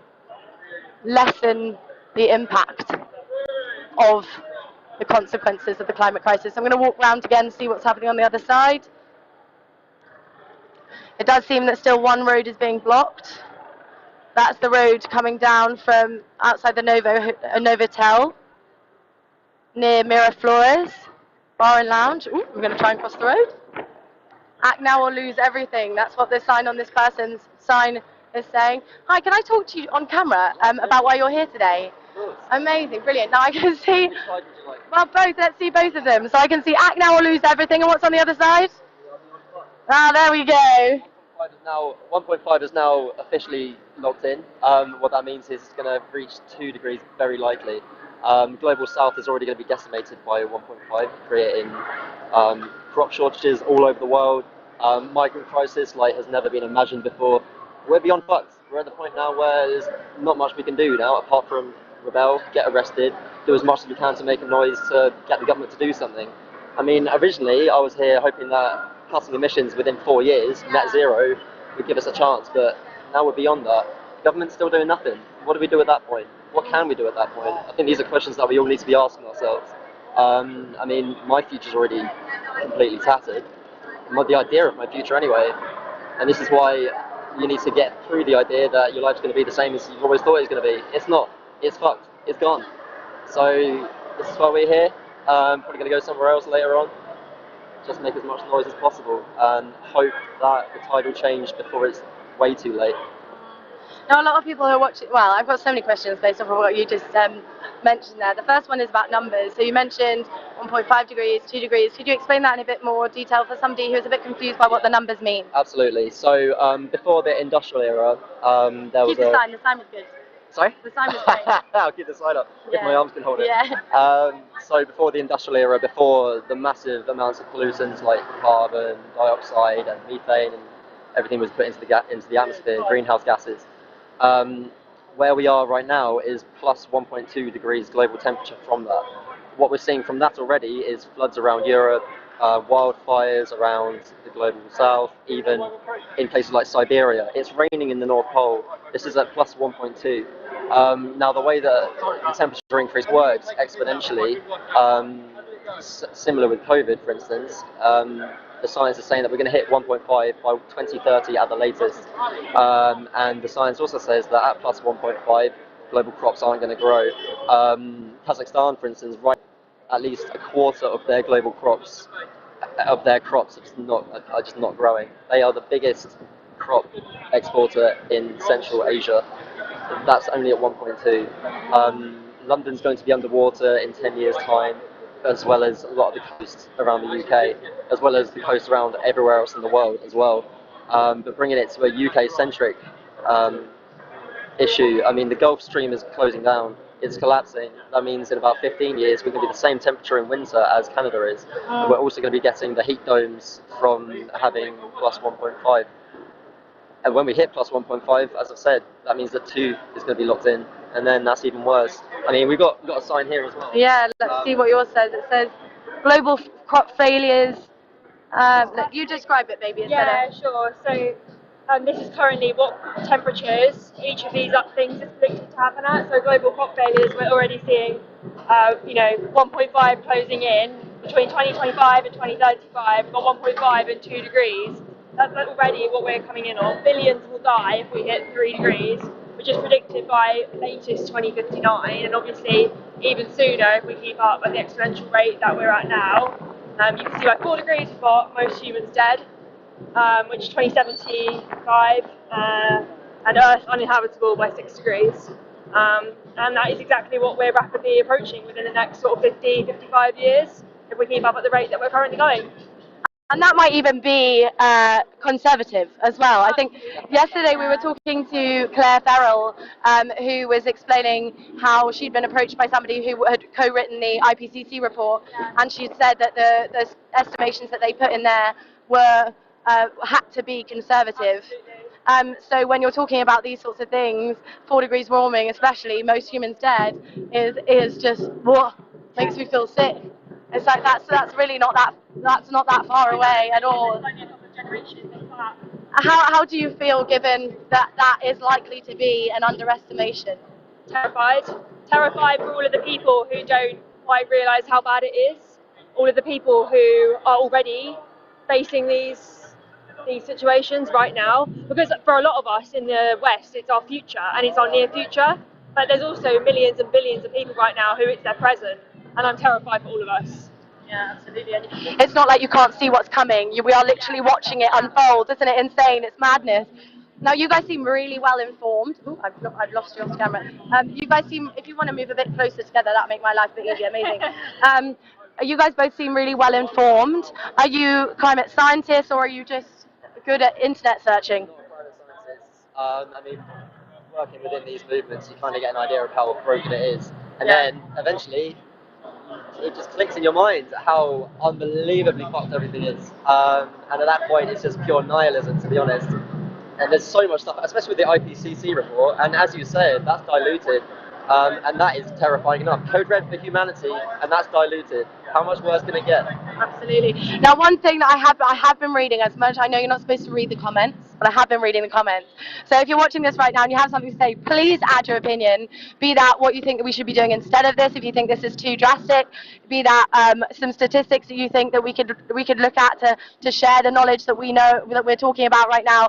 Let's get the conversation going, and more importantly, let's get action happening and get the right people saying this. So if you have those people who are climate deniers, or those people that work in powerful jobs, or that have a lot of influence, that think what's happening here is ridiculous, please, why don't you just share this video with 5 people, and including those people, and let's see what they have to say. Add your comments. We want to know what you want to talk to us about, how you feel about this. Let's get that conversation going. But one of those comments had been about this nihilistic side of XR, that it's all doom and gloom, and it makes people, eco-anxiety is a hot topic right now. It worsens that for people, and it's not providing a grounds for any sort of sustainable development from where we are beyond fucked, you know. So as a person holding that sign, and as a person holding one that perhaps is even more scary than that, what would you say to that outlook? Maybe I'll give you both a chance to say. So in my opinion, the best cure of depression is action. I mean, we're here making a noise as much as we can for ourselves as much as anything. That's definitely what I'm doing. If I can feel like I'm doing a difference, that makes me feel better. And also, it's the acceptance of knowing that it is such a scary future ahead of us. It's kind of freeing in a way. If you can accept it, you can understand all the consequences, and you can understand how you can be before all that. If we don't act now, we'll regret it forever. So it's either come out on the streets, get arrested, do high impact actions to cause as much material loss to the government as possible so that they are forced to come to the table, or dig a hole and bury yourself now. It's one of the two. Thanks very much. Let's move on to you now. I'm not too worried about frightening people. I kind of think that's what needs to happen, because we are in a drastic situation and it is an emergency and there is no two ways about it. For me, it took reading things like this to push me into doing action, and if that's what it might take for other people to be pushed into taking action and coming to the streets and joining together and uprising against the system that we're in that's killing us, then so be it. And I do think that there is a lot within XR and within similar movements that is really trying to fight for a future of providing alternatives against what is currently happening. For example, with citizens' assemblies and trying to bring community-based living together, and that is all happening. Maybe it's not as reported on as much as, you know, a street blockade, but it is all happening, and the alternatives are there. It's just looking for them, and that's what we're trying to get out there. And you're reporting the facts based off of so much information that we know right now from the IPCC report and loads of other statistics and information that is available widely online. So you do, like you said, you're neither of you a climate scientist, but you don't need to be. Exactly. It's all out there. Exactly. It's partly why it's madness. Exactly. That's to change the outcome. But when we move on off the topic of doom and gloom, there's so many. Should I stay on my camera? Podcasts and videos and every form of media explaining the steps that we can take to make a difference. So I think more frustration comes from people who have access to that media to say, you know, not only do we know that these solutions exist, but we know how long they've existed for, and we know that the consequence, we know that it's due to inaction. These things are not happening. It's not like the solutions aren't there. We just want to shake the people in power and say, come on, And I think that's key when speaking about the IPCC report, that scientists listening over here were saying, we can do something. There is hope. We just have to do exactly that. We have to do all of those things. It's not a little bit. We don't need to just accept that we've got the COP26, one of the key dates coming up, but we also need we need to action what we commit to in those spaces. Absolutely. Do you have any faith that that will happen? 26. Do you have any faith that the proportionate action will happen to combat the climate crisis? I think so. I think so very much. I mean, this is just the beginning of this year's actions. We've got several months more of it coming up from a whole bunch of different angles. I think it's definitely, you know what's really exciting is what I've experienced in this rebellion that I haven't in other protests, especially Extinction Rebellion ones. The public are much more on board with it. They're very receptive. Even being outside the picket line, like turning up to the protest a little bit late, that's when you see the public at their best, as it were. And that's everyone that we spoke to, bar a couple of people, were really receptive to the idea. I think a lot of people are waking up now. The more actions that happen like this, the more people are going to realise that they can take this method as well, instead of just being worried, as you say. It's not all doom and gloom. We need everyone on the street. Exactly. Yeah, we do. And you guys are both really powerful speakers, so I just want to rebut a comment from one of my family earlier, which was, I'm moving to another country. People in this country hate this country. You can see that through the Extinction Rebellion protests. They hate it so much that they're going against police and people that are such a staple in this country as positive influences that we should be respecting, etc. Would you say that, or would you say that this is a lot of love for the ground that we live on and the people that we live on this planet with? Yeah, absolutely. I'm here because I care. I care about everyone on this planet. I care about everyone that lives in this country. I care about everyone that lives in other countries. I care about everyone who's a victim under all these systems, and I'm here fighting for all of us. I think that when you become part of these movements and you learn more about what the police actually stand for and the values they're upholding and who they're actually protecting and serving, that does start to fade away a bit with the upholding the police. Especially when you're actually out here and you're seeing how they're treating people and how they're abusing people that are just peaceful protesters. So I think that the disdain towards the police is very well justified when you look into it. Other than that, it's all love for everyone, including the police and their futures. It's who we're fighting for, it's everyone. Thank you very much. I'm going to leave you guys now. Thank you. That was amazing. Really, really great. Well articulated. Thanks, guys. Maybe I'll catch up with you another time. Thank you, you too.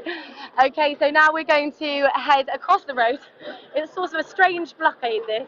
The police, if anything, are the ones blocking the road at this stage. And there's lots of people with banners and music and all sorts going on here. So let's keep going around, see if we can talk to people on the perimeters. As we mentioned in many of these live streams, you do not have to get arrested to be part of Extinction Rebellion. You can see today that clearly a lot of the people that are here are in a position where they probably aren't okay with being arrested, hence why there are a lot of people off of the road, and that's okay. It's important more that we get our voices heard and get people talking. There's people all around the periphery, people who aren't part of Extinction Rebellion walking past, a few with flyers in their hands, like I can see here. They're being invited to the table. This is all about having these crisis talks, getting everybody aware. There are 3 aims of Extinction Rebellion, and that first one is tell the truth. You can't possibly act on the truth unless you know about it. We've been talking about this for a few days now, so I apologise if I'm repeating myself, but really it's not that complicated. The first point is tell the truth, because, for example, if you knew that the COVID pandemic was coming, would you do everything that you could to stop it? Yes.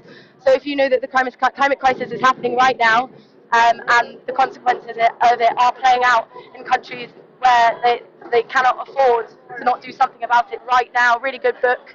It's been written by Guy Vince, worth looking up, that talks about climate change and its impacts around the world and how people are coping right now. In the UK, we're very privileged in that for a lot of people, the consequences, yes, air pollution is huge, but these are sort of silent killers, things that we don't see. We don't see a lot of these things in the headlines linked directly to the climate crisis, when we really, really should. We absolutely should. And we can't act on the fact that that is the consequence, that we are experiencing the consequences right now without knowing that that is the case. So we need to tell the truth. The second aim of Extinction Rebellion. The second goal is to act as though that truth is real. We really need to. Oh, we're going to go this way. We're in the loud bit now. Maybe we just keep walking around. I think maybe that's a good idea. Yeah, to keep walking around. Let's see. See if I can get my bits up. It tells a bit more about why we're here as well. Okay, I can't open that. Just been handed a note, so I'm just gonna read that. Okay. So what we can see right now, we've got food here. This food's given out for free to anybody who is going by. Why are you rebelling against extinction? Oh, here we go. Why this man behind me is called Nigel. Nigel is a nihilist. Think about it.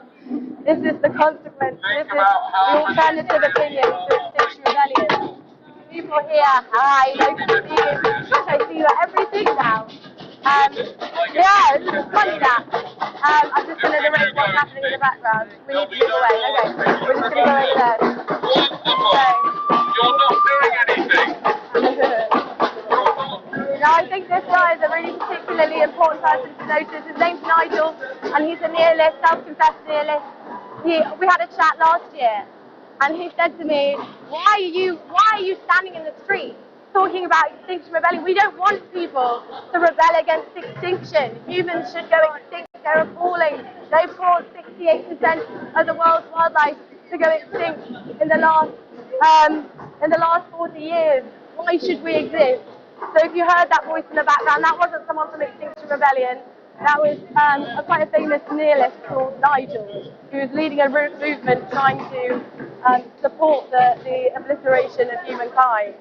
I think that's important to note that here, because this is not the outlook of Extinction Rebellion. Extinction Rebellion has the opposite outlook. It's trying to support human life in cohesion with other life around the planet. It's really, really important. I'm just going to put in another microphone, move my camera to the side. I think I've got a little bit of faulty equipment going on here. You can see next to us you've got Nigel and the nihilists, but you've also got Samba Band drowning him out. Now the Samba Band, I'm just going to move that out, the Samba Band is doing wonderful things there. They're saying, no, it's more important that we focus on hope. We need to be hopeful. We don't want to despair. Like, if learning about this stuff causes you to despair, there's so much that can be done to promote the alternative of that. There's so many action points we can make. Great books I talk about a lot is Project Drawdown is the one I'm talking about, the most comprehensive guide to solving the climate crisis. Really worth reading, loads of solutions in there. There's loads of scientists that have come out and said these are some of the things we can do. We just need to listen to them.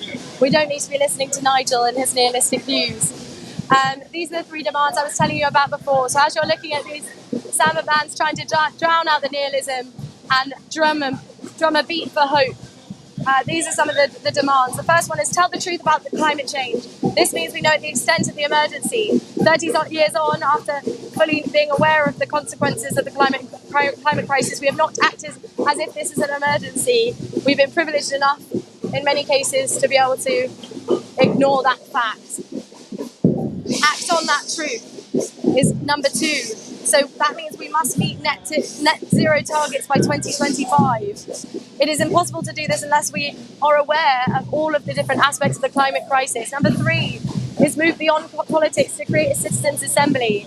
It's clear based off of the history of politics in this country and abroad that although we've known about this for so long, we haven't done enough consequential action that's proportionate, and therefore we're in code red for humanity right now. So getting a citizens' assembly together would mean we'd be having a diverse and proportionate representation of democracy as it should be. There's a lot more better explanations of what exactly the Citizens' Assembly are online, so do research that. You can look that up, or you can follow the Extinction Rebellion hashtags and websites to find out more as well. But there's lots of other places you can go to. You don't have to only get your sources from XR. These are duplicitous. Then, context of why we're here now. The richest countries have spent 40 billion more on fossil fuels than clean energy since the pandemic. The opposite of building back better. We are in one of the richest countries right now. We are reaping the benefits of what is essentially blood money. That's what we were talking about a few days ago in one of the many protests that we've been doing since the start of the rebellion. And there's a lot of key dates in mind right now. I've said them before, I'll say them again. That is a global summit, which is called the COP26. And this and the COP15 as well are coming this autumn. So we have a window of opportunity to show our politicians, hey, listen, please. It would be really great if we could make something change, because we're not comfortable with knowing that there are droughts in Syria, Pakistan, and other countries. We're not comfortable learning about the landslides in Sri Lanka and other countries as well. We're not comfortable hearing about Chinese flooding that's causing death on a huge scale. We're not comfortable with knowing that that is linked to our inaction, and it really, really is. So if you feel the same way, please join the rebellion, add information, talk about what you feel in the comments, and get that conversation going. You can see more signs coming this way.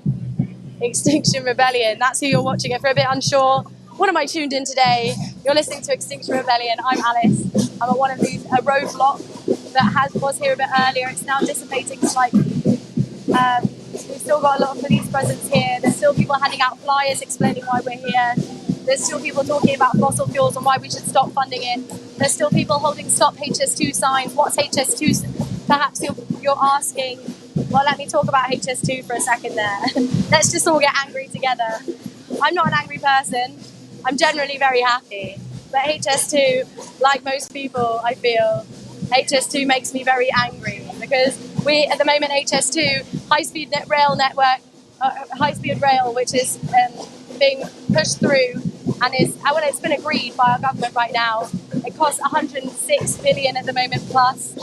It's costing each taxpayer over £7,000 in the UK. So when you're looking around here and you're talking about police existence and the cost to the public purse, please just remember that you are currently funding, if you're a taxpayer like me, you're paying 7,000 plus in taxes per year annually towards HS2. And this is a project that is destroying our surroundings, our beautiful and much prized green spaces that we need, all from the rare ones in London to those that were more abundant in places across the UK, including Roald Dahl Woods has just been obliterated. It's not the only woodland though. There's 108 ancient woodlands in total, 33 legally protected sites of special scientific interest, 693 classified local wildlife sites, 5 wildlife refuges of international importance, 18 wildlife trust nature reserves, 26 large-scale landscape-scale conservation efforts, and damage to other wildlife-rich habitats, including wetlands, veteran trees, wildflower meadows, and historic wood pasture, urban green spaces, and the existence and safety of much UK wildlife, and the total extinction of various animals such as the dingy skipper butterfly, specific barn owls, bats, badgers, white-clawed crayfish, otters, and so many more. This is devastating. So that's one of the people that are here. Well, one of the groups that are here is the anti-HS2 group. This is something we should all be caring about. This is part of the reason why we need to be thinking about all these different demands. They're not even all these different ones, very simple 3 demands, and why we really can, in just explaining that, explain the legitimacy for the need of a citizens' assembly, because our people in power feel that's appropriate. Do you feel that's appropriate? I wonder. Please put your comments in and let us know. Even from a HS2 person, they said, all leading wildlife organisations agree that climate change is the biggest future threat to wildlife and habitats in the UK. By providing a cleaner, greener way to travel, HS2 will cut the number of cars and lorries on our roads, cut the demand for domestic flights, and help countries fight against climate change. However, a February 2020 report from HS2 itself said that the project wouldn't reduce CO2 overall for more than 100 years. If we listen to the science, which is what we should be doing, we don't have that time to wait for these sorts of projects to become efficient in any way. It's just not okay. So if you have something to say, please come and join us. I'm going to be keeping on walking around looking to see if we can interview someone, because I'm a bit bored of hearing my own voice talking.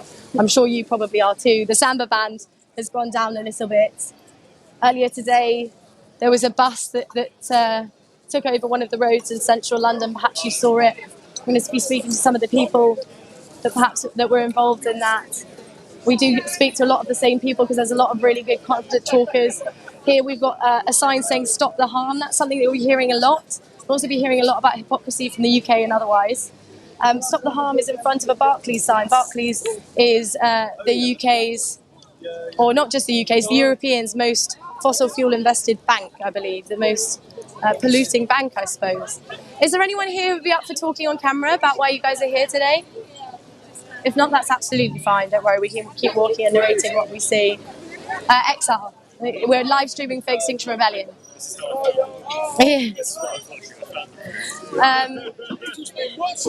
You have. Oh, that is. Oh, fantastic. Well done.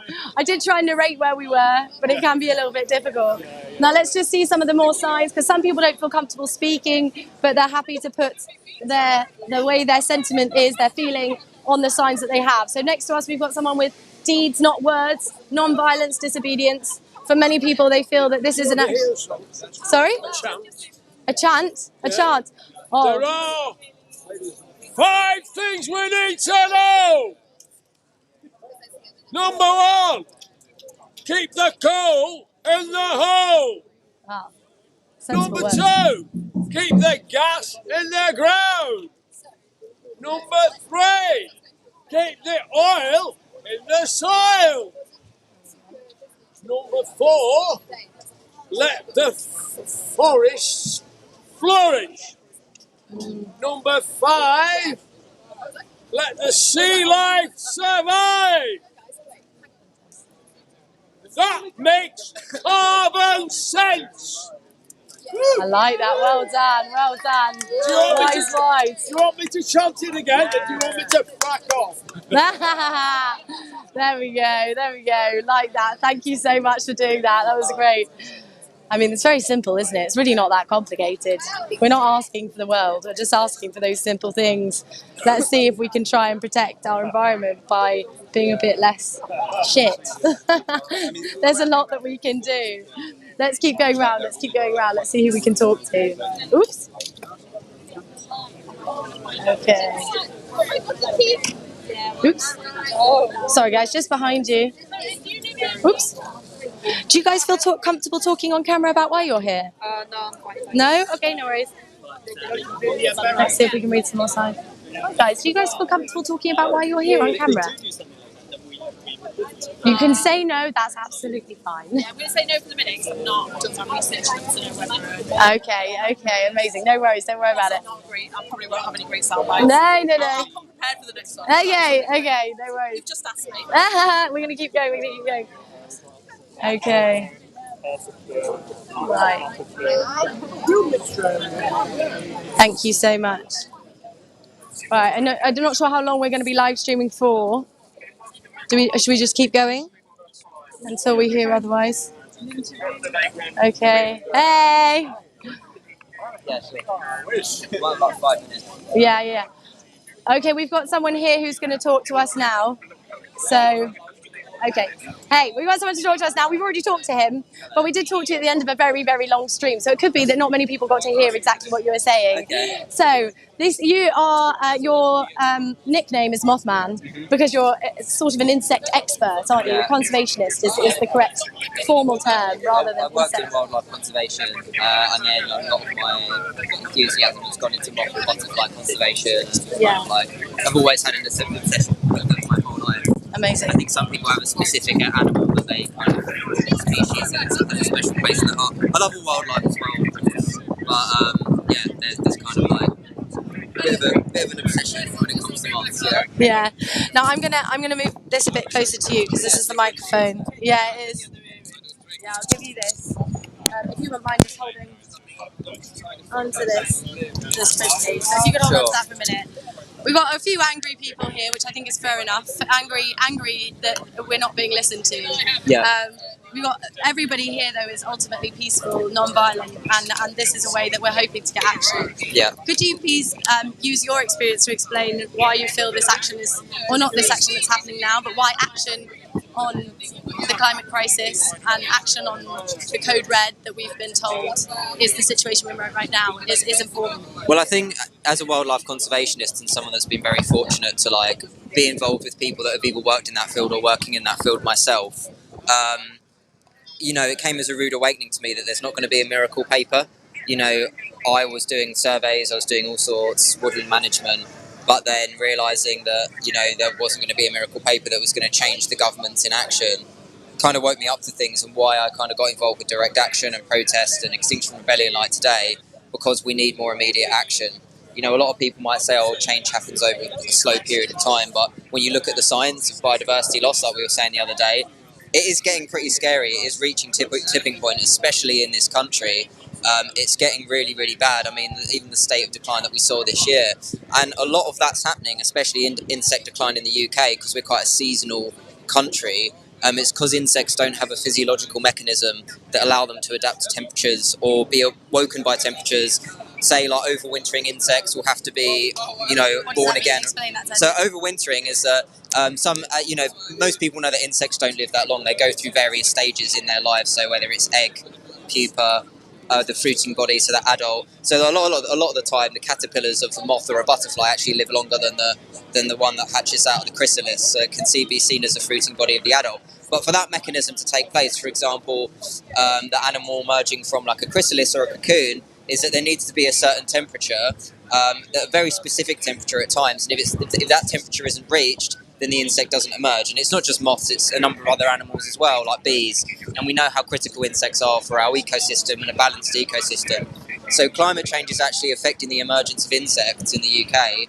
And without them, there's going to be a cascade down the food chain. So for example, this year, what really hit me this year was the lack of blue tits. So blue tits are one of the most common songbirds we have in the UK. And this year there weren't any of them because they're one of the earliest birds to nest, and they were expecting to have healthy insect populations. We didn't see as many of them, and that's because we had quite a wet winter.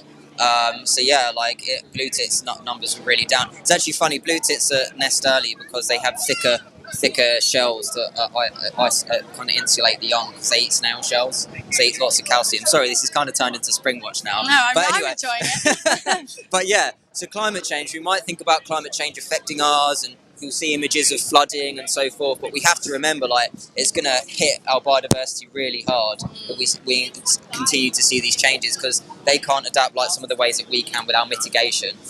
So that's one of the reasons why I'm kind of here. There'll be some people who are listening to this that are like that will really not make the link between insects and blue tits and the reality of the situation we're in. Yeah. Because for some people, frankly, they don't like insects. Yeah. They'll squash any spider in sight. They'll probably be quite grateful for not having a few bugs on their window. That's true, but I didn't enjoy going to the dentist, but if I didn't have my fillings or my dental checkup, then I might have gingivitis or something like that. It's like, there's a lot of things we might not necessarily be like understanding of, but we have to understand the, like, I don't know if that was a good analogy, but like, you know, it's But what would you say to somebody that really doesn't understand why insects are important and why those sorts of markers, like you said, the decline? Well, if they like eating, you know, because insects are very integral for like pollination, soil, and it's not just insects. It's, you know, there's even more things down the bottom of the food chain, like some of the, you know, microcosms underground that we need for growing food and so forth. But they're kind of this big pillar species, and in terms of species that we're seeing dramatically disappearing, say compared to mammals or other you know, others so forth, they're the ones that are just kind of like going like this. The trajectories really. So that's where we're going to start seeing the knock-on effects of losing those animals. But we're seeing widespread biodiversity loss everywhere, you know, between all number of species. Like in the UK, but I think we're expected to lose, you know, there's not as much diversity of mammals as there are insects in the UK, but we're expected to lose 40% of the mammals in the UK. 40%, that's a huge number. We don't have many mammals. I mean, hedgehogs are probably going to go extinct over the next, well, I don't know how soon, but like there's very soon. It's like trying to think of some good news. Yeah.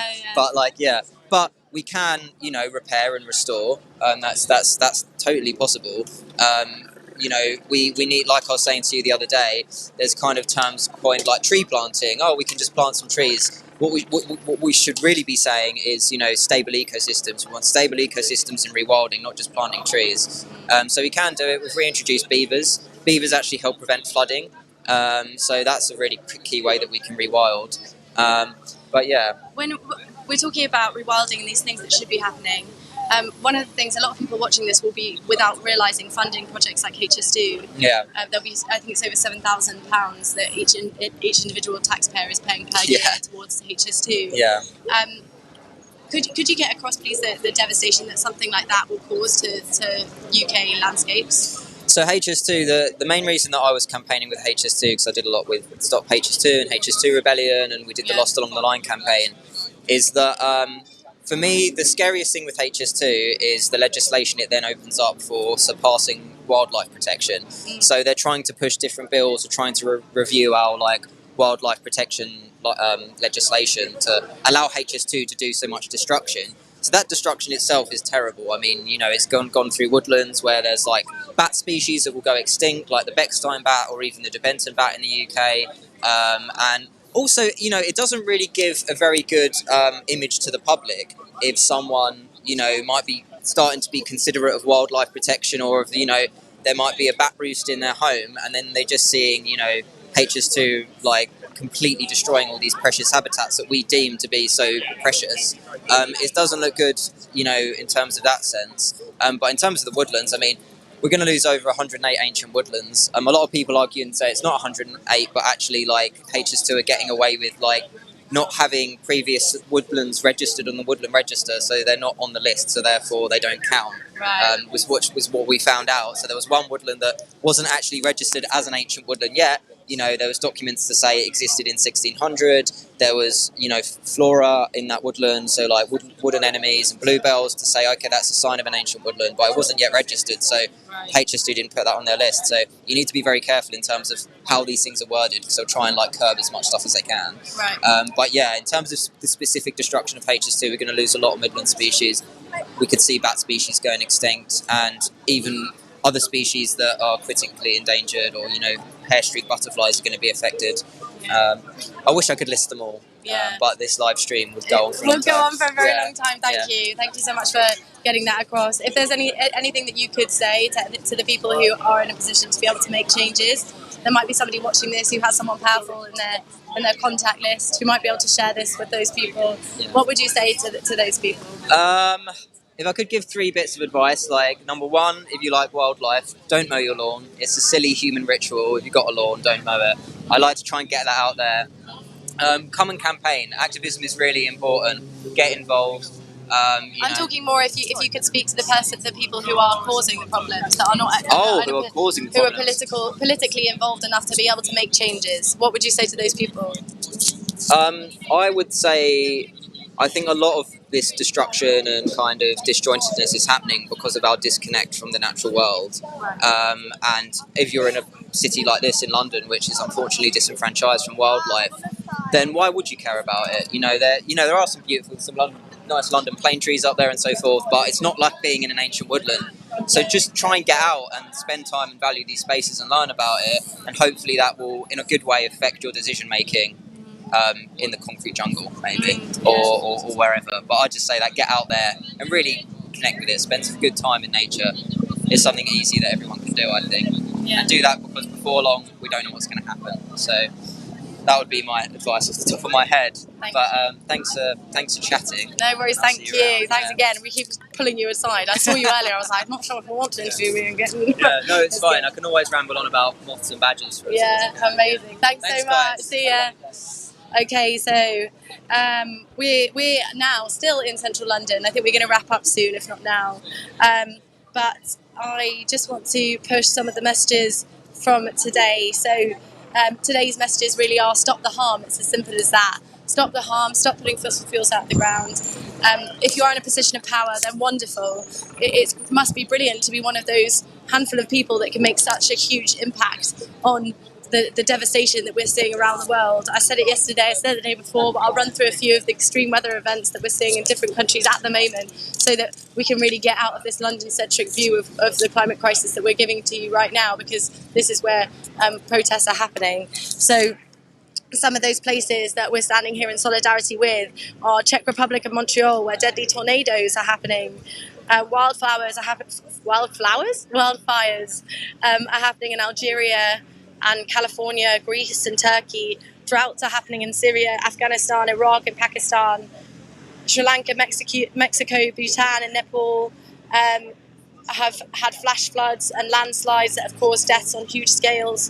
Kuwait, Canada and parts of America are seeing enormous spikes in temperatures that are deadly, frankly, and every year we're seeing more than 5 million people die because of excessively hot or cold conditions. That's huge, 5 million people. I think it's hard to understand that these are actually all individual human beings, just like you and I, that are having the consequences of this brought on them, when often they're not the ones who are primarily responsible for the catastrophic climate and ecological crisis that we are seeing unfold in front of us right now. As I said before and today, it's great to be critical of these sorts of events, these protests, all these spaces. We're not asking you to believe everything we say. We want you to do your own research and figure it out. And once you figure it out, do more than dwell on it. Despair doesn't help anyone. Let's get action together. Today, just on this street here, we've spoken to an ecologist, a conservationist who has worked with insect populations that we know as they plummet, we do essentially. We've spoken to 2 young people who have pretty dire hopes for their future and are willing to do whatever they can. We've spoken to older people who have been alive for longer than we've known about the climate crisis and feel incredible guilt for not having made action happen sooner. And certainly watching this, I'm sure none of us want to carry that guilt with us as we lose hope. We don't want to lose hope. Currently we have some. The IPCC report gave us a code red for humanity warning and told everybody that they could, on a public scale, and that there is a lot that can be done, so let's do it. And let's leave that with that positive, hopeful message. Let's do it. We're still going to be out on the streets until Friday. Hopefully see you there.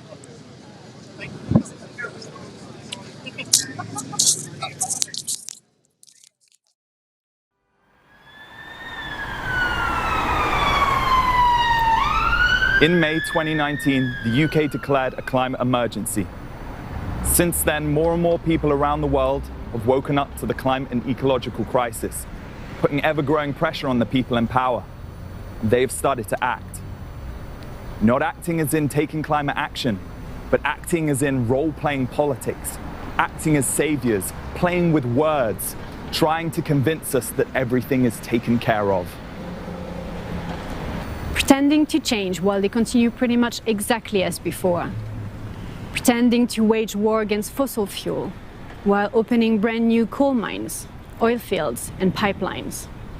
Pretending to have the most ambitious climate policies, bragging about these so-called ambitious climate targets, which are vastly insufficient, by the way, and then get caught for not even trying to reach these targets. Pretending to care about science while holding climate summits without inviting a single climate scientist. Pretending to care about nature and biodiversity while the world cuts down a forest area the size of a football field every second. Pretending to build back better even as astronomical sums of money are already locked in to dirty projects. Billions more is being spent on fossil fuels than on clean energy. Those in power compensate with beautiful words and promises that someone in the future will somehow undo their actions and make them net zero. With more and more extreme weather raging all around us, the gap between actions and words is becoming impossible to ignore. 2021 is forecasted to be the second highest rise in emissions to date. The people of this planet are no longer going to fall for the lies of those in power. The climate crisis is something that is not in the distant future. It is here, now, and every delay will make it worse. We have tried asking nicely. We have tried writing to our MPs, signing petitions, and everything else. None of it has worked. So together, we must take to the streets. Come and join us as we demand they stop the harm and halt all new investment in the fossil fuel industry. We can win this. We must win this.